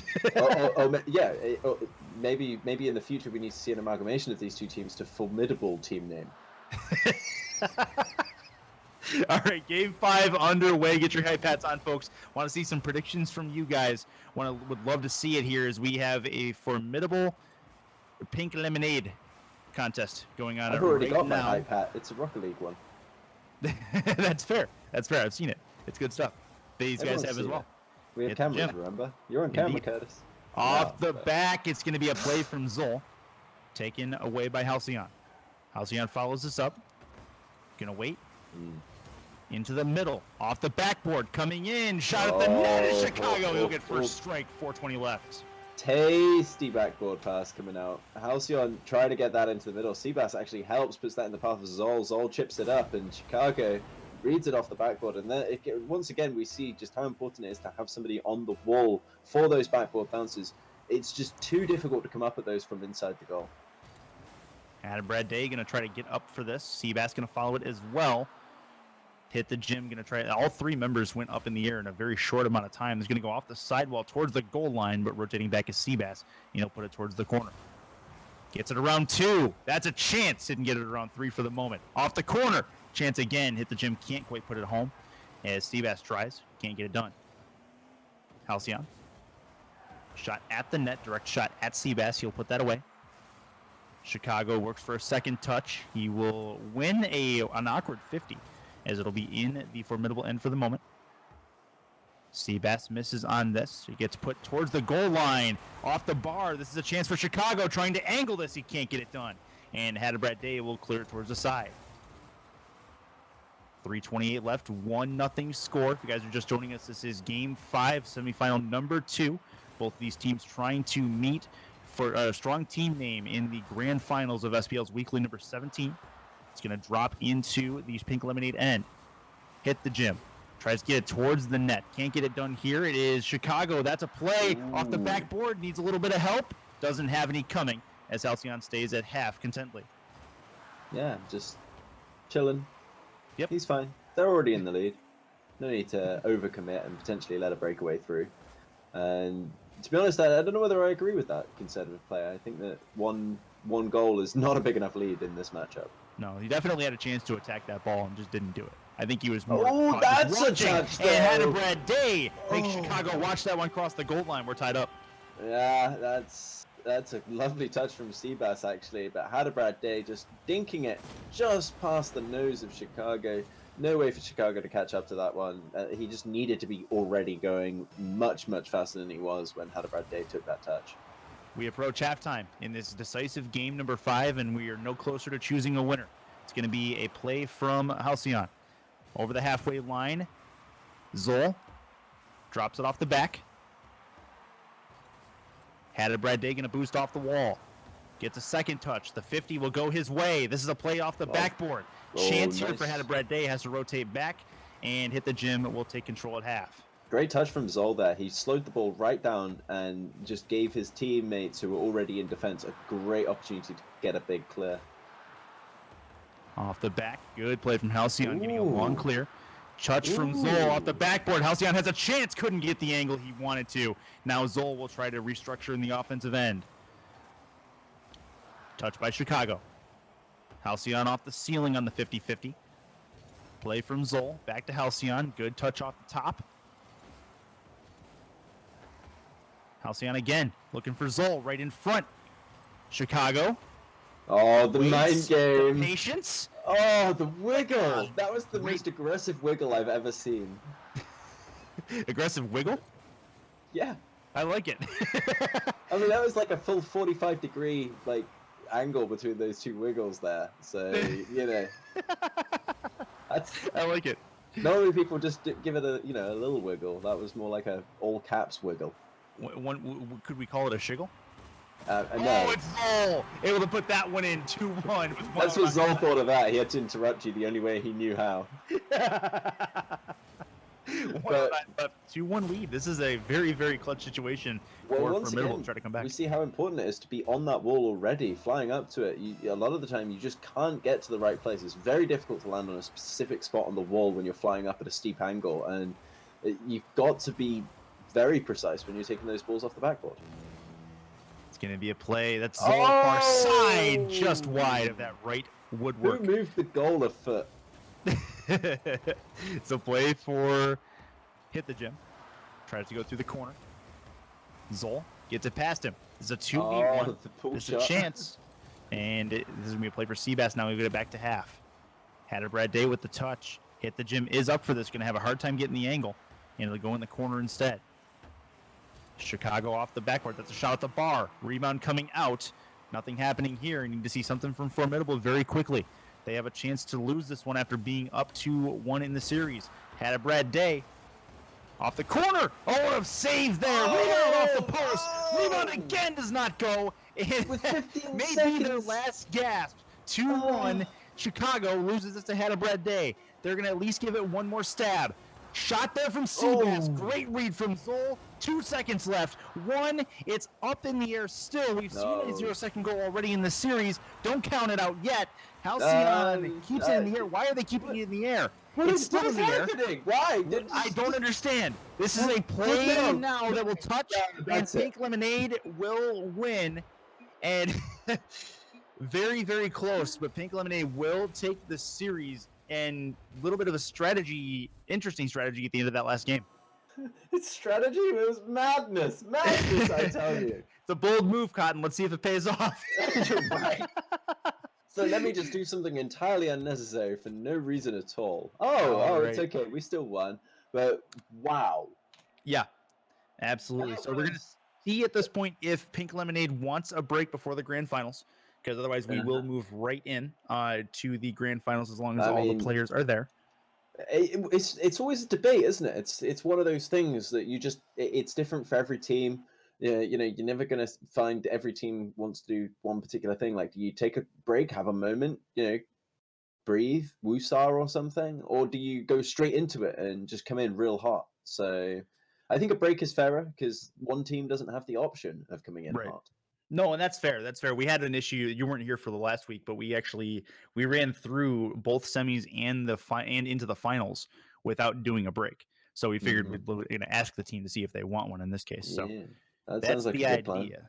That's the idea. So we're going to get some contact with them, make sure that they are good to do that, and we will go to a break if they want one. But either way, it's been a good one so far. For those guys just joining us, grand finals are grand finals. Yep. And definitely want to mention Maturino as well, guys. The SPL 17 is the code this week. Basically, for you, it will be free to donate $1 to the cause, getting these players paid, getting the competition level heightened for Shift Pro League.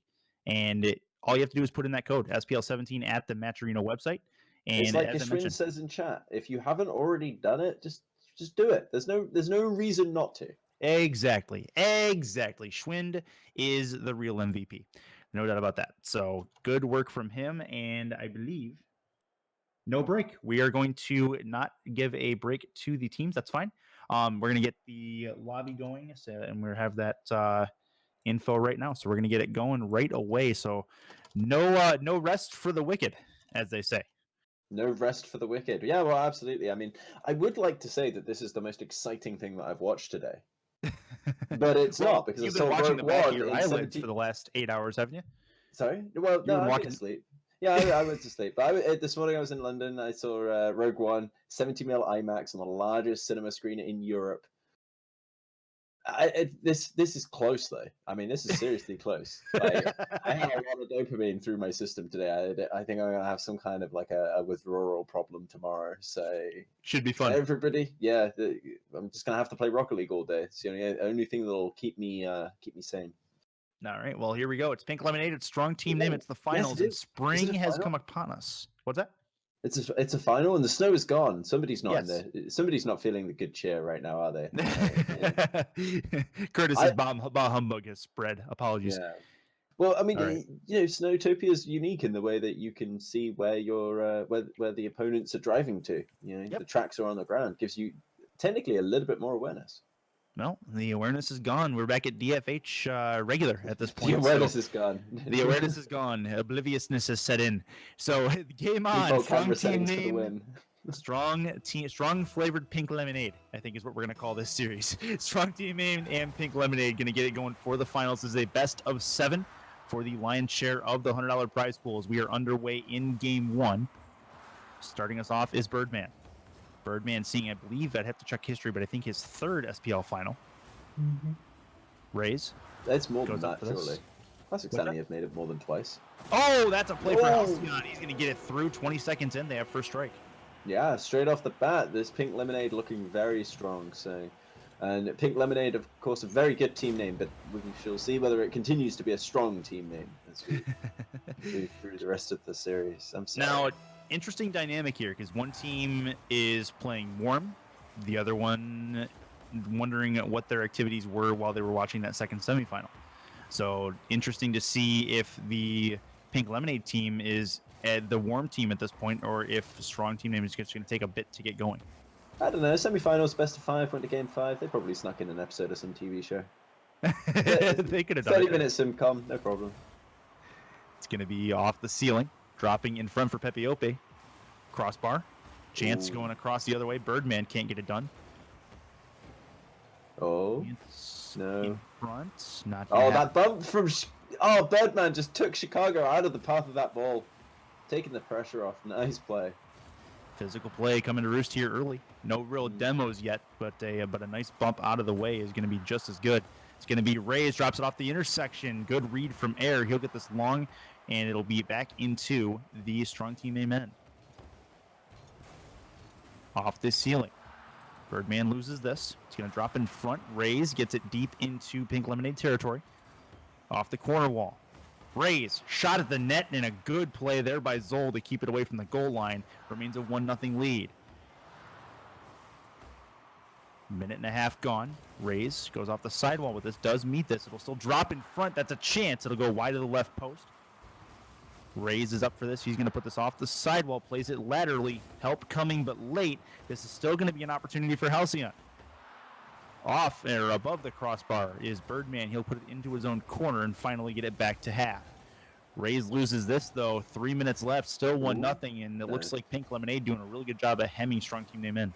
Yeah, definitely. Pink Lemonade just throwing up a wall, and strong team name not able to leave. But Pepiope getting a demo. There's the Pepiope we know and love. Yeah, he heard you. He was listening to you from the last series. This is going to be through the corner. It's just not a Pepiope game if somebody's not calling for an adult every 5 seconds. That's going to be a drop into the corner from Birdman. Great placement and a follow from him. It's tied. Oh, this is just beautiful. He lifts it over. Reyes gets a little dink off the crossbar, and Birdman up straight away, using the wheels at the front of his car to just drop that in, remove all the speed from the ball, and safely secure it in that hole in the wall. I do appreciate the word use of the word dink there as Halcyon able to put this one in. We're over halftime. It's 2-1. Yeah, here we go already. Just straight up. Classic kickoff formation, actually. Zol up on that wall for that pass into the middle. Halcyon cheating straight up the middle. And if you get that right, it's an easy goal, to be honest. Over halftime. Pink Lemonade come back and taking the lead again. Birdman puts it on the ramp. Zol across. Nobody across for it. Halcyon has to make a defensive stop here. He does. Puts it just at the bar. That's very, very good work from him coming back to it. You know what's crazy as well is that if he'd gotten a better touch on that, it wouldn't have been as good a clear. You did get a lot of velocity like on it going back the same way it was going. Zol shaves the ceiling with this. Off the back wall, Birdman is lurking. He doesn't quite bounce out to him. Chicago's getting some great touches into that corner, and it's really solid. Just buying time for his team to break it back out. Zol just touching that all the way down, but Pepiopi is ready for him at the bottom. Off the intersection. Off the top of off the ceiling there. Coming in is Pepiopi. Chicago clears this into his own corner. Zol gets a touch between the two coming in players. Off the corner wall. This is an opportunity, but it'll go off the side from Rays. Now Pepiopi tries to get it deep into territory. Can't do it. Play into the middle was going to happen until it didn't. Shot at the net, Pepiopi. Again, another save by Halcyon. Again, he comes back to the net and gets the tap he needs to get it above the net. Well, anybody who's a fan of the Star Wars Legends series knows that Halcyon's a very strong name in the Force, but I don't think Halcyon's name is actually from that, because I'm pretty sure I've already had that discussion with him. Halcyon through the corner. Gets it into the middle. Long play from Chicago to Zol. Halcyon with a shot and it's through. Near post and in with 35 to go. That may be the dagger for the game. No, I think it might be. With 35 seconds left to go, we're going to see this come out at the beginning of this best of 7. There's still plenty of time for Strong Team Name to come back in the series. And to be honest, there's still a bit of time for them to come back in this game. So we'll have to see whether they can really just step it up for this last half a minute. Over the head of Halcyon. They're going to try to get something going quickly here. Pepiopi needs something at the goal line. Meeting that is Zol. He'll get the long clear. Through the half wall. Or through the half line anyway. Birdman off the side. Big, long, clear pass play from Birdman. Pepiopi up for it. Can't get it done. Shot at the net. And Ray is able to put this one in.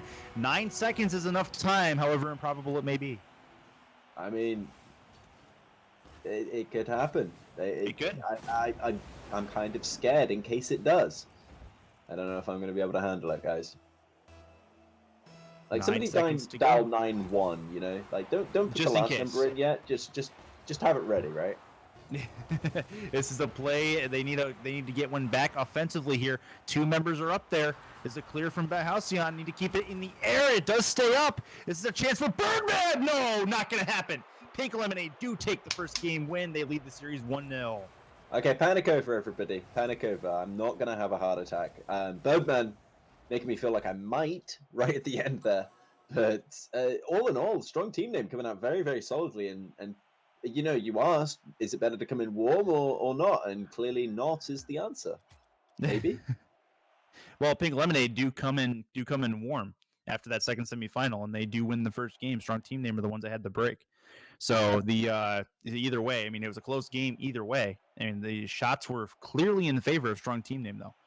So it was really Pink Lemonade took advantage of opportunities. 3 goals on 2 shots. 5 That's the saves. definition of efficiency. Yeah, 5 saves is a lot of saves. Let's be honest. And 3 assists from. I mean, it's just Zol passing to Halcyon at this point. Like that's all this game A is. warm lemonade comment. What? Jordan Lowen in chat. The warm lemonade comment. I like it. What's wrong with hot lemonade, man? You never had hot lemonade? I've had it. I don't like it. No, I have not had hot lemonade. No, It I have. sounds It's disgusting. not my favorite. So. Yeah, I mean, I've had warm blackcurrant when I've had a cold or something. The blackcurrant probably kills some water in it, you know. Game 2 getting underway here. It is strong team name and Pink Lemonade.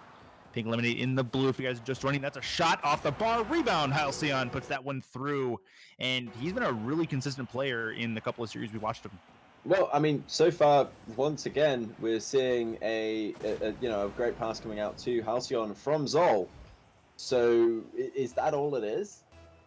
And Schwind, I keep seeing you say that it's pronounced Peep-Yo-P, but I've been calling him Pepe-Yo-P for months now, and nobody told me, so that's what his name is. Sorry. If he wins, we'll talk to him, and we'll actually get a pronunciation from him. How's that sound?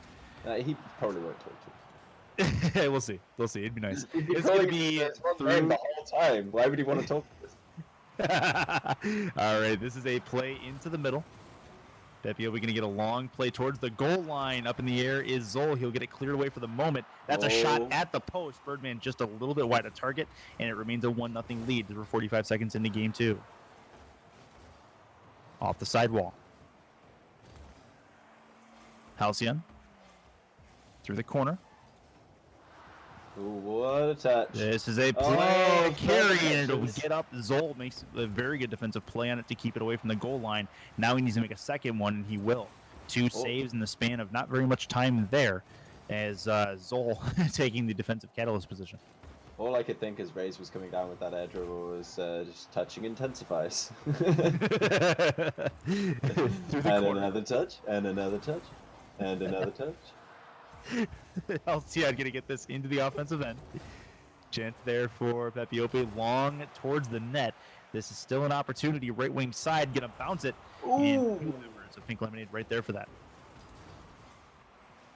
Zol going to take it. Gets it around 1. Up instead is Chicago. Going to go off the corner wall. Zol, goal line scores. 2-0 lead. A minute 46 into this game. Yeah, and once again, we see Zol actually putting this in the middle, and it looked like if Halcyon, if that hadn't been going on goal, Halcyon would have scored. Once again, seeing Zol just in finding either Halcyon or the goal at this point. 3:10 left. 2-0 lead. Play through the corner for Chicago. Pepe around that corner. Touch around 1.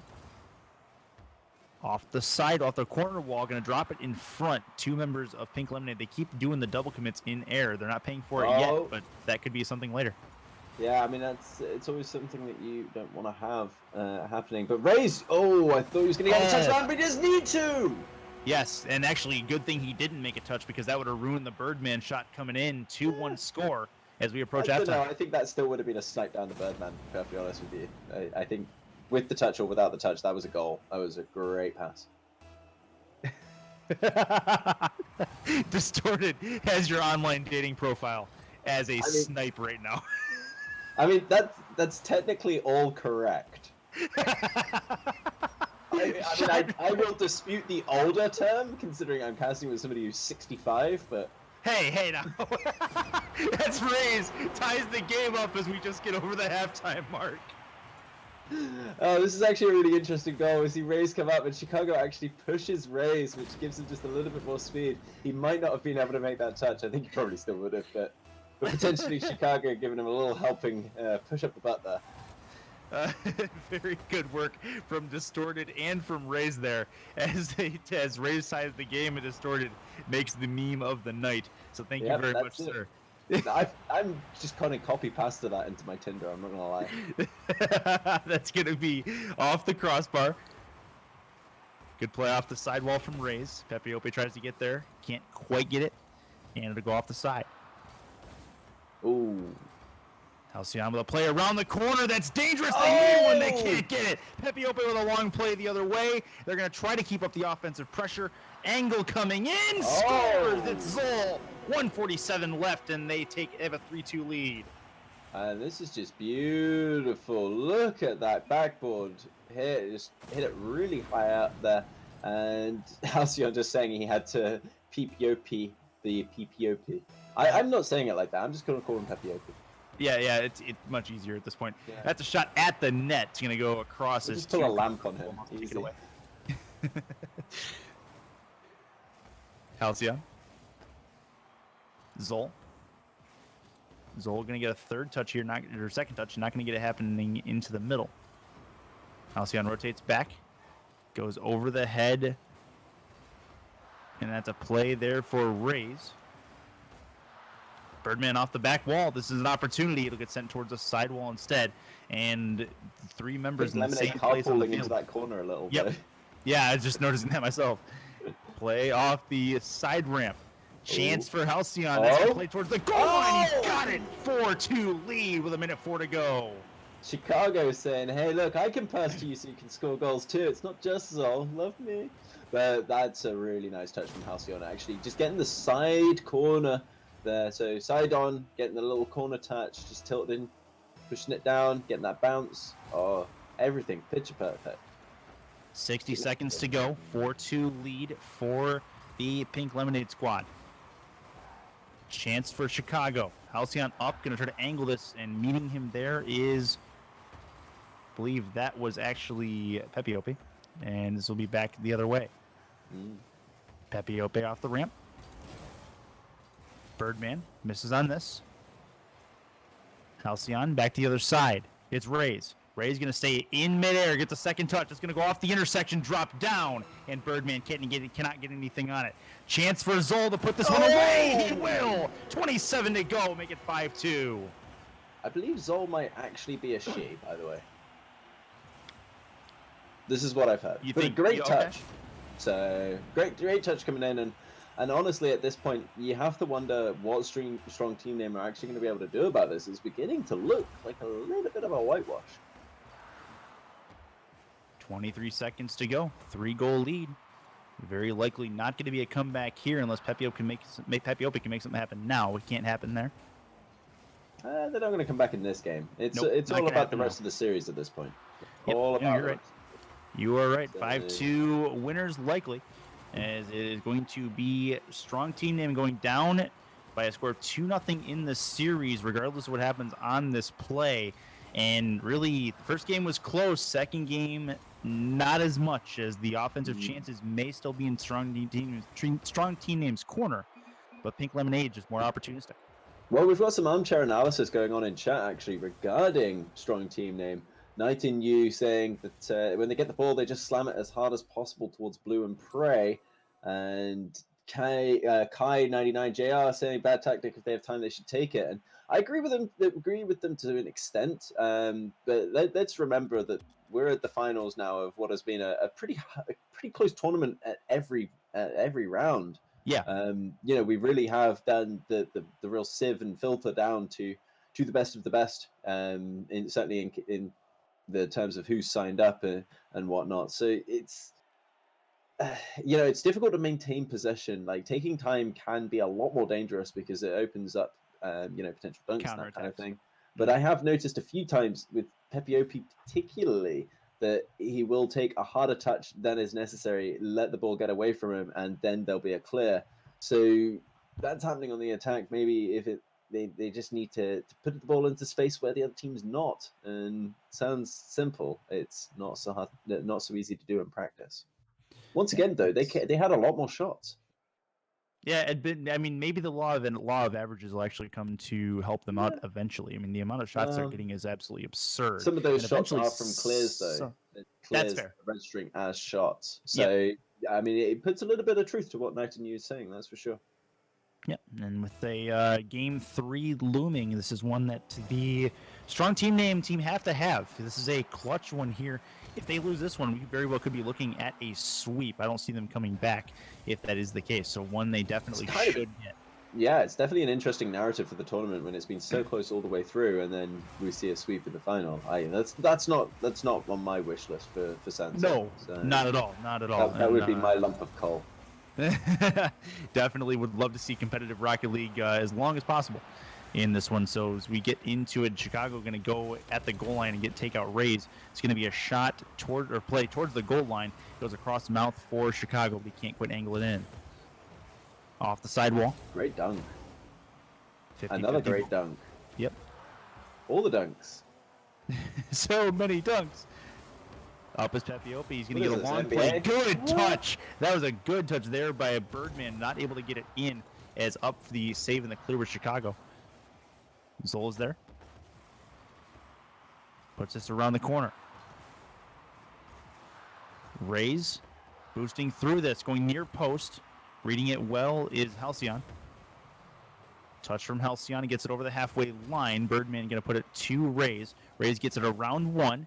Gets it above 2, but not above 3. Chicago. Oh, that touch. The touch to Chicago, but read perfectly by Pepiope, makes the defensive stop. Pepiope near post. Got it. Got her far post. Should say. Minute 28 in. They have the first strike. Yeah, finally we see Birdman actually taking a really nice touch into Pepiope. Pepiope side on Batmobile. I mean, is it possible to miss the ball? I don't think you can jump in any direction from anywhere on the map, no matter where the ball is side on with a Batmobile, you're gonna hit it. So Distorted dropping you some BM in chat, by the way. I mean, Chicago. that is true. That's gonna go underneath the bar. Halcyon ties the game pretty much immediately. Yeah, Halcyon taking another shot. We've seen him go for this shot a number of times, where he's getting that, just getting the top of his nose on, using the air roll, ending up, doing a reverse aerial into the ball. And it's a really nice shot because you don't put any height on it if you're hitting the center of the ball. And just sends it flying, drops just in time, go under the crossbar. Birdman going to win that 50, going to try to get a second touch, pinch it off the floor. Rays is there. Pepiope on the doorstep, waiting. Good play there from Zoll, getting it away from the oncoming player and back into the other half. Birdman goes along with this. Pepiope drops it in front of the net, going long for Rays. Rays loses this. Off the back, Rays is there. Birdman. Now it is Halcyon. Birdman does get up there for a 50 to contest. Zoll gonna take that away from Pepiope. Zoll with a play. Up under the bar, gonna put that one in. They take the lead approaching halftime. This was lovely. Just saw the slot and put the ball in it. Really, really nice touch coming out from Zoll. Right up into that top corner. Not close enough for Birdman to be able to save it, but too fast for... Was it Rays? I want to say it was Rays to get up in front of it. So good work, but that's an open net, and Oh, it is. Pepiope takes full advantage of the kickoff goal. We still haven't hit halftime. We're tied up again. These resets seem to be the catalyst for just more and more goals, but Pepiope really using the bulk of the Batmobile to just take as many touches as he possibly can in between himself and the wall before he puts that in the net. 2:31 left. 2-2 score as we have now officially hit halftime. This thing's starting to tighten up here. I believe that was it was Kai, I believe, saying that it was a 10 out of 10 rotation. I have to tend to agree that the rotation's been defensively tight for both teams. Haven't really seen a shootout that we've been accustomed to in this tournament so far. Well, we've seen a lot of shots. We Fair. keep seeing the team with less shots win, so I would say that's still a shootout. Okay, all right. I will accept that counterpoint. This will be back the other way. In front. Rays goes along with it. Off the back. Ooh, that Corner demo Zoll. from Chicago. Over Very nice half. demo. Buying Zoll space while she's on the wall. Chicago with a touch off the nose. Zoll with a long shot. Oh, it goes off the crossbar. And Rays, I think, actually put it there. Yeah, Rays did. Very, very hard. You see how high that bounced afterwards? Yeah. It dropped straight down at about 90 miles an hour. It just went straight up again. It nearly hit the ceiling. I've never seen a ball bounce off the crossbar and go that high immediately after bouncing off the And floor. But Birdman able to Birdman. give them the lead. Minute 14 to go. And now we have strong team name ahead. We do, and maybe, just maybe, they can make something happen in this game. Finally, take these quantity of shots, start making some of them quality. 114 That left. was almost mean, wasn't it? Yeah, happens. Yeah. What are you gonna do? Right. Honesty. Best policy. Birdman. Oh, Good physical play is going to make that one happen. Birdman scores. here we go. Oh, this is just it's a little sad actually because Halcyon not able to get up to that. Zoll not getting the angle out of that corner. that would have been ideally wanted. You want to try and put it on the edge of the diagonal, so it's going to fly along the wall and you can follow it up, but it just bounced straight back out. Minute to go. 4-2 score. Play from Chicago. Going to drop it far side. Coming into the middle. Played from Zol. Birdman towards that net. Halcyon makes the touch. Oh. Good play to jump in front of it is Zol. That's an offensive That's opportunity. a touch out the corner. At the bar. Rebound Halcyon. He'll put it in. And they bring it to within 1:37 to go. Been a while since we saw Zol and Halcyon team up, but I'm glad that we're seeing it again because what a lovely pass that was. I'm sure it was intended to be a shot, but the best passes are the shots that only just miss, as I and many other casters have said many, many times. 37 seconds to go as they have a chance to possibly bring this one back. It's raised the other way. Trying to put the dagger in. Birdman drops it onto the ground. Halcyon takes his time, gets a touch. It goes long. That's going to be a pass play there at the end for Zol. Couldn't quite capitalize, and it goes for naught. Still an opportunity, though. 15 to go, plenty of time. Halcyon towards the far corner. Plenty of time. Very, very close. Chance. Halcyon off the corner, right in front. Chicago with this in there with a save there. Pepiope clears it away. Needs to remain in the air if they have a shot. Chicago drops it down. Zol!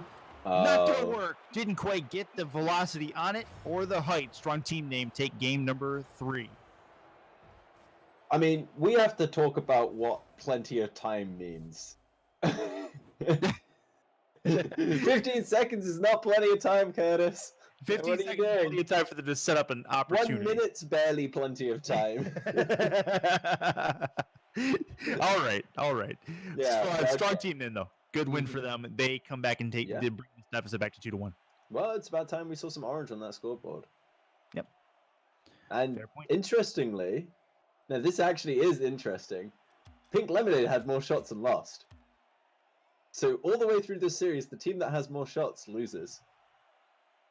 I don't think I've ever seen that for what were we? Not consistently. 3 games in the row. Yeah, not consistently. So this is interesting to say the least. Okay. I know a stats guy who'd be very excited about it. In before DM Rawlings jumps in with the money in the bank briefcase. Oh. 4-3.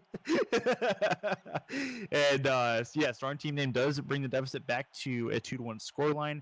Waiting on our lobby manager Josher to actually hit the A button on his controller. That'd be good. And we will get this game number 4 underway, and another clutch game for both teams. Pink Lemonade wins. They have strong team name on the ropes. Strong team name wins. We have an even series again.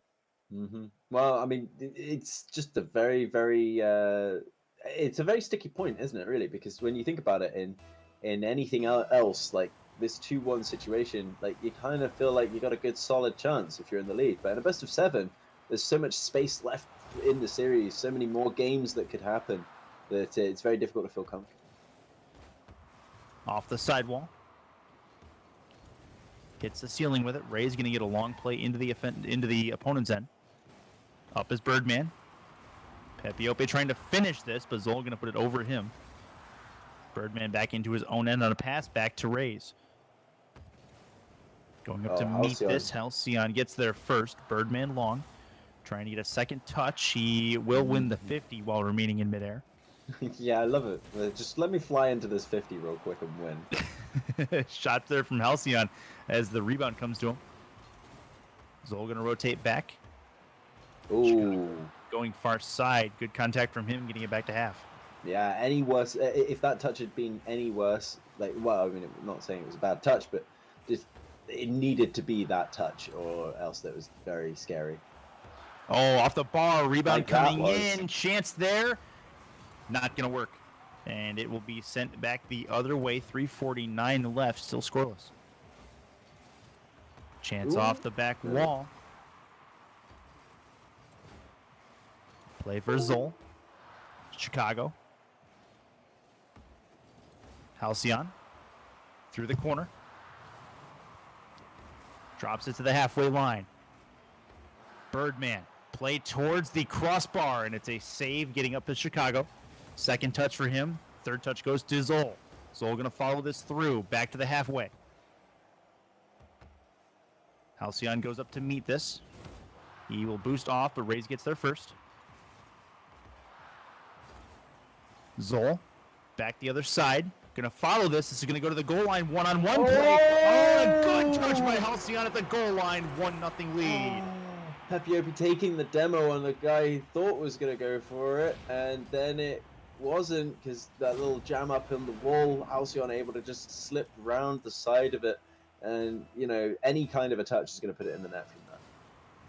3:01 left. First goal goes to Pink Lemonade as they take a 1-0 lead in the game. It's going to be Zol getting us away from their own goal line towards the sidewall. Birdman and Zol meet up. Ball goes nowhere. Now Halcyon will get a long clear into the offensive corner. We approach halftime. Still 1-0, at least for the moment. Papiopi, I'm sorry. Yeah, that was Chicago. Chicago has a chance right in front, and Zol has to rotate around, try to contest this. He will, and Halcyon will have to play it in his own end. Halcyon wins the better of that. Gonna drop it down towards the post. And he put it off the post. Very close to giving them a 2-0 lead, but all for naught.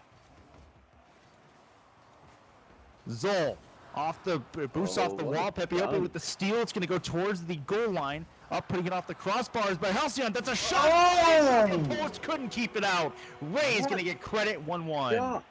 Look at this shot coming out. Ray's got up so fast for that, getting the corner power shot coming through.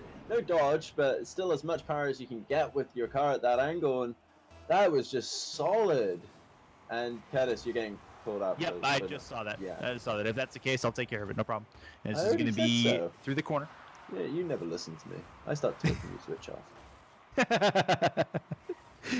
Play from Zol. He's going to miss on this. Papiopi looking for a second touch.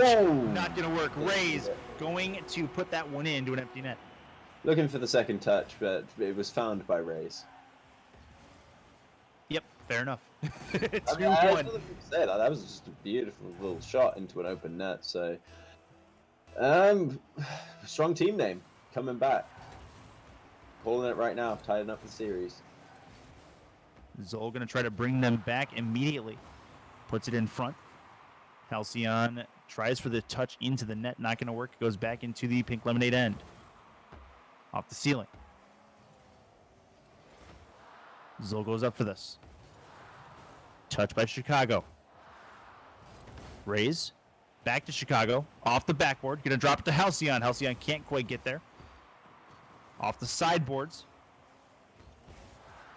Into the middle for Chicago. Back wall. Zol comes in.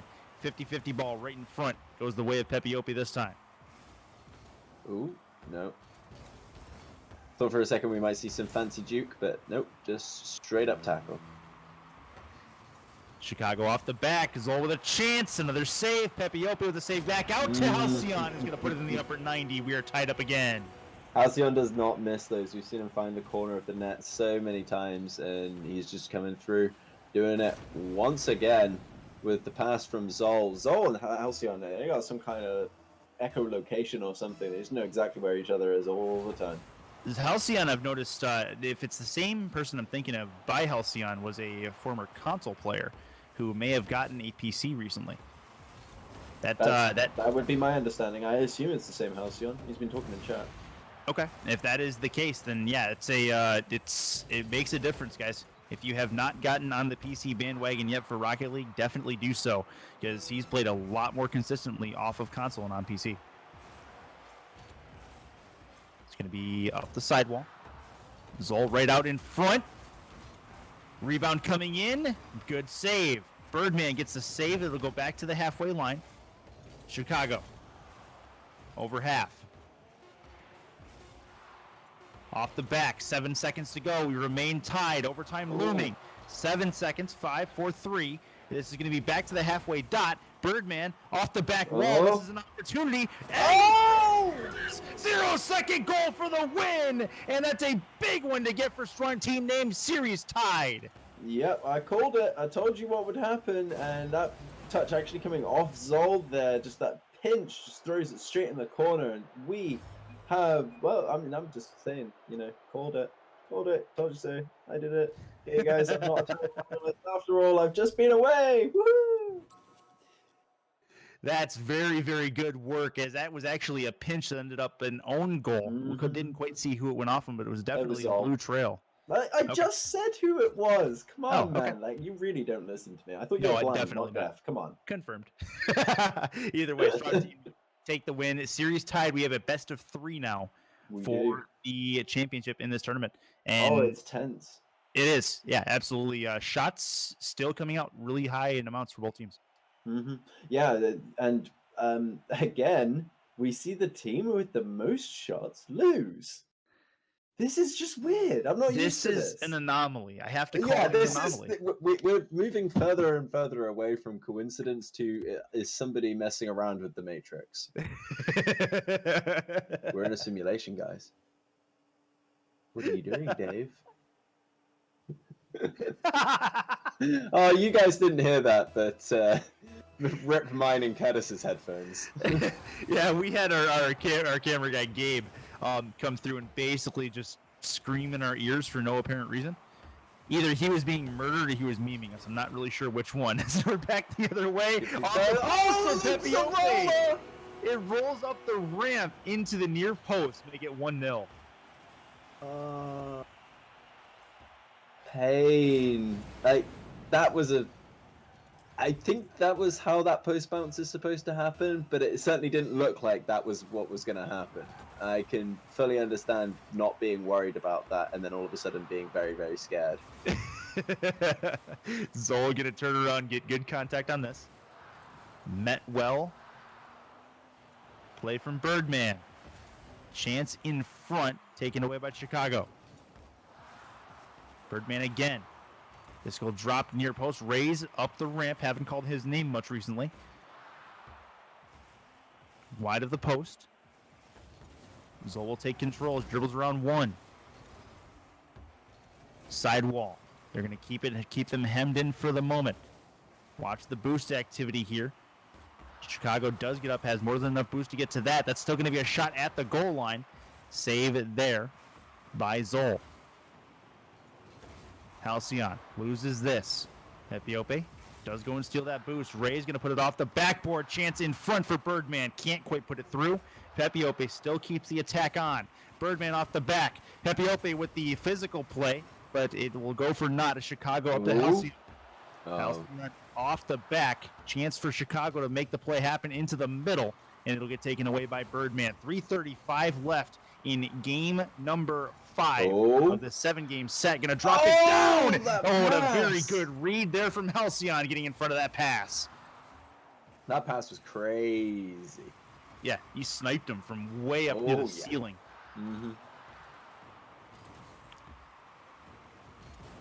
Play off the sidewall. Waiting. Birdman touching the it's Rays 2-0 lead. 3:07 left.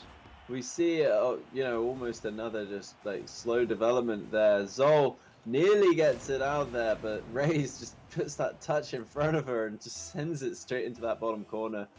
2-0, 3 minutes and 7 seconds left, and strong team name definitely have all the momentum. Off the side. Shot from Currently, it looks Zoll like going long. Currently, it looks like strong team name might actually lose though, because they have more shots. If the rhythm keeps up. Pepiope leaves that for Rays. Halcyon looking for the second touch. Not going to work. Birdman the other way. Through the corner. Into the middle. Long shot. Rebound. Back wall. Halcyon still there trying to get the angle. Can't do it. Zoll still up. Goes back then forward with the nose and puts it over the bar anyway. Zoll stalling forward momentum really well there to get that touch off the backboard.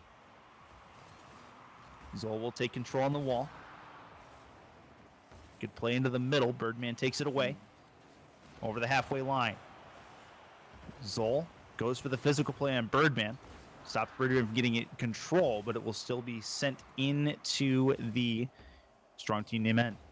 Birdman up for this. Good take from Zoll. Going to drop it down into the middle. Chance, and it will be just underneath the bar, but cleared away. Oh, that whiff. Scary whiff. That's okay. Raze has got his back. Yeah, good save from Ray's able to get up from there. You see a demo there. Zol goes down to Pepiopi. Second demo of the. We get a Pepiopi count in chat. His second demo of the series. Chicago tries to get it out of his own corner. It stays there around that boost pad, up above it. Play into the middle. Saved by Chicago. Halcyon takes control. Dribbles right into Ray's there. Ray's gets the better of this exchange. Jumps on top of it. Going to drop it off the ramp. He's going to go in there. This is Birdman has a nice. play. Can't get there in time. Halcyon with a great defensive stop. Yeah, I mean, that was almost too perfect. Nobody expected it to happen. Birdman was just a little slow to get up to it. And that touch, though. Yeah. That is Birdman. a touch. Good stuff from him. Minute 2 left. 3-0 lead. Woo. Oh, that's nice. Somebody go get that shot set up on custom training. This is going to be interesting. Minute 2 left, but I mean, now all of a sudden we have a situation where Strong Team Name have a chance to put Pink Lemonade on the ropes, which, looking at it, 2 games ago we didn't see that happening based on how the series score was going. Well, that's because 2 games ago they hadn't won 2 games. Well, okay. Easy, obvious answer. You want to John Madden your way through some more analysis, Mr. Play-by-Play? Zol is going to Just be mind games out, Raze. That was some strong mind games using the Force there. I'm gonna be making a lot of Star Wars jokes. Rogue One's good, guys. Go see it. It's going to be in front. Not sponsored. Oh, Pepe Ope going to get another one here. Dagger time for sure. And Yep, with a this 4-0 is it. lead, This is over. and they're gonna Okay. have him on elimination point. Mhm. And series has been close. A lot of shots. Yeah. And does the trend continue? Does not look like it. I mean, yeah, I think that unless we see 6 shots come out from Pink Lemonade right now, the whole more shots and you lose thing is not going to be the case. And let's just pick up more goals, shall we? Yeah, might as well. Yeah. 7 seconds to go. But let's go back to more goals wins you games. In before they need to borrow a couple of goals from this game to get through the next game. So Apparently, you are John Madden's love child. I see that distorted. So- Thank you for that. So was it John Madden and a polar bear? I don't understand.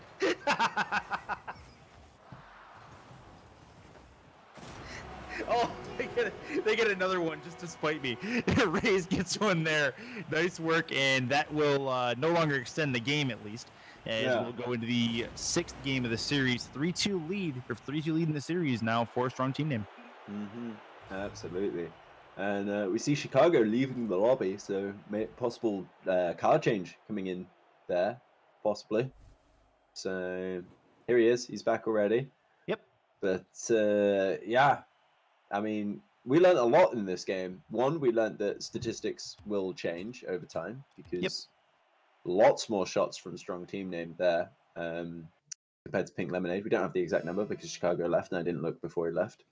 But we also learned that you're the child of John Madden and a polar bear. So I remind Excellent. everybody of that in case they forgot about that thing that happened like 40 seconds ago.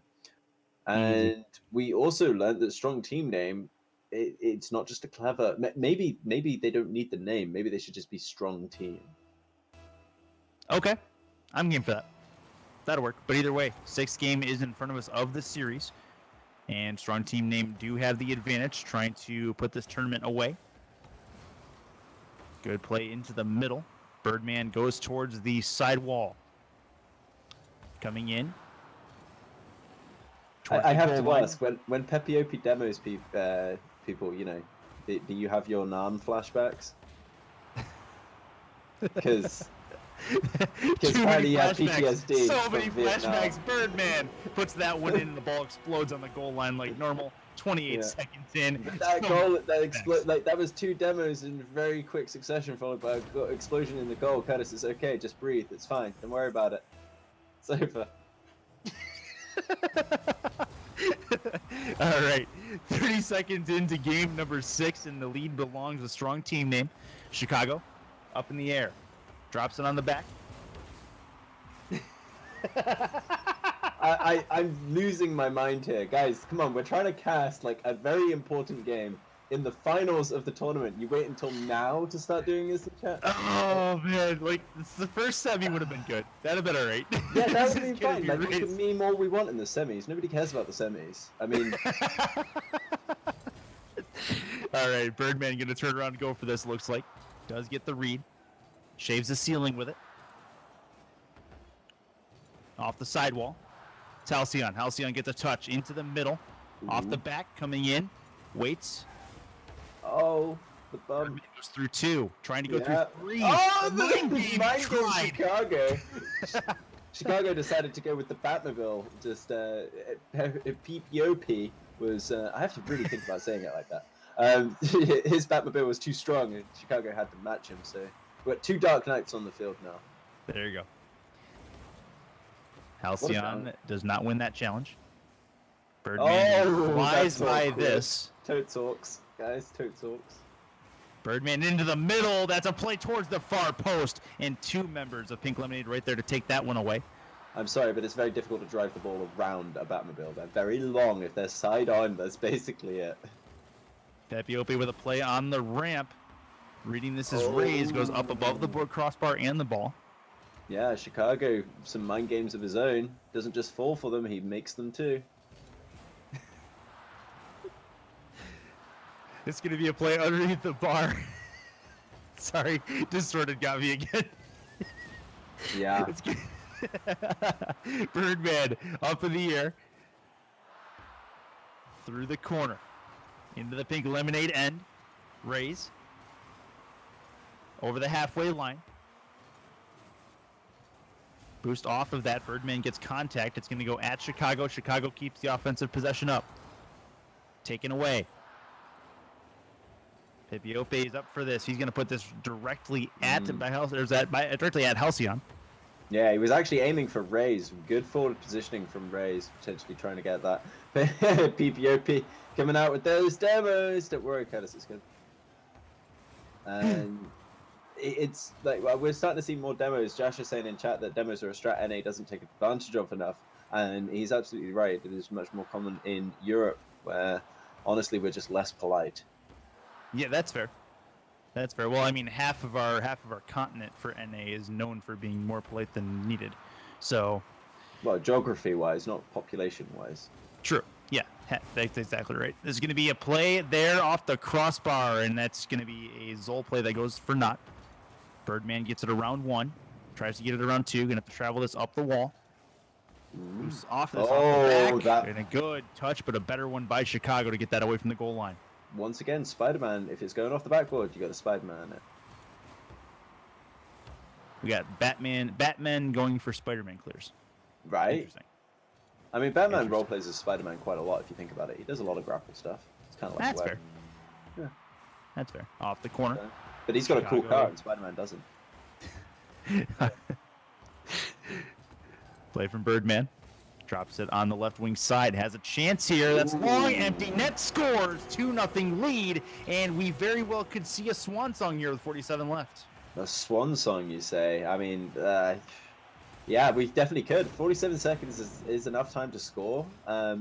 Is it enough time to score twice? And is it enough to score twice against a strong team name who, frankly, just kind of sat back for the first 2 games, got a handle on what their opponents were doing, and they just shut them down repeatedly.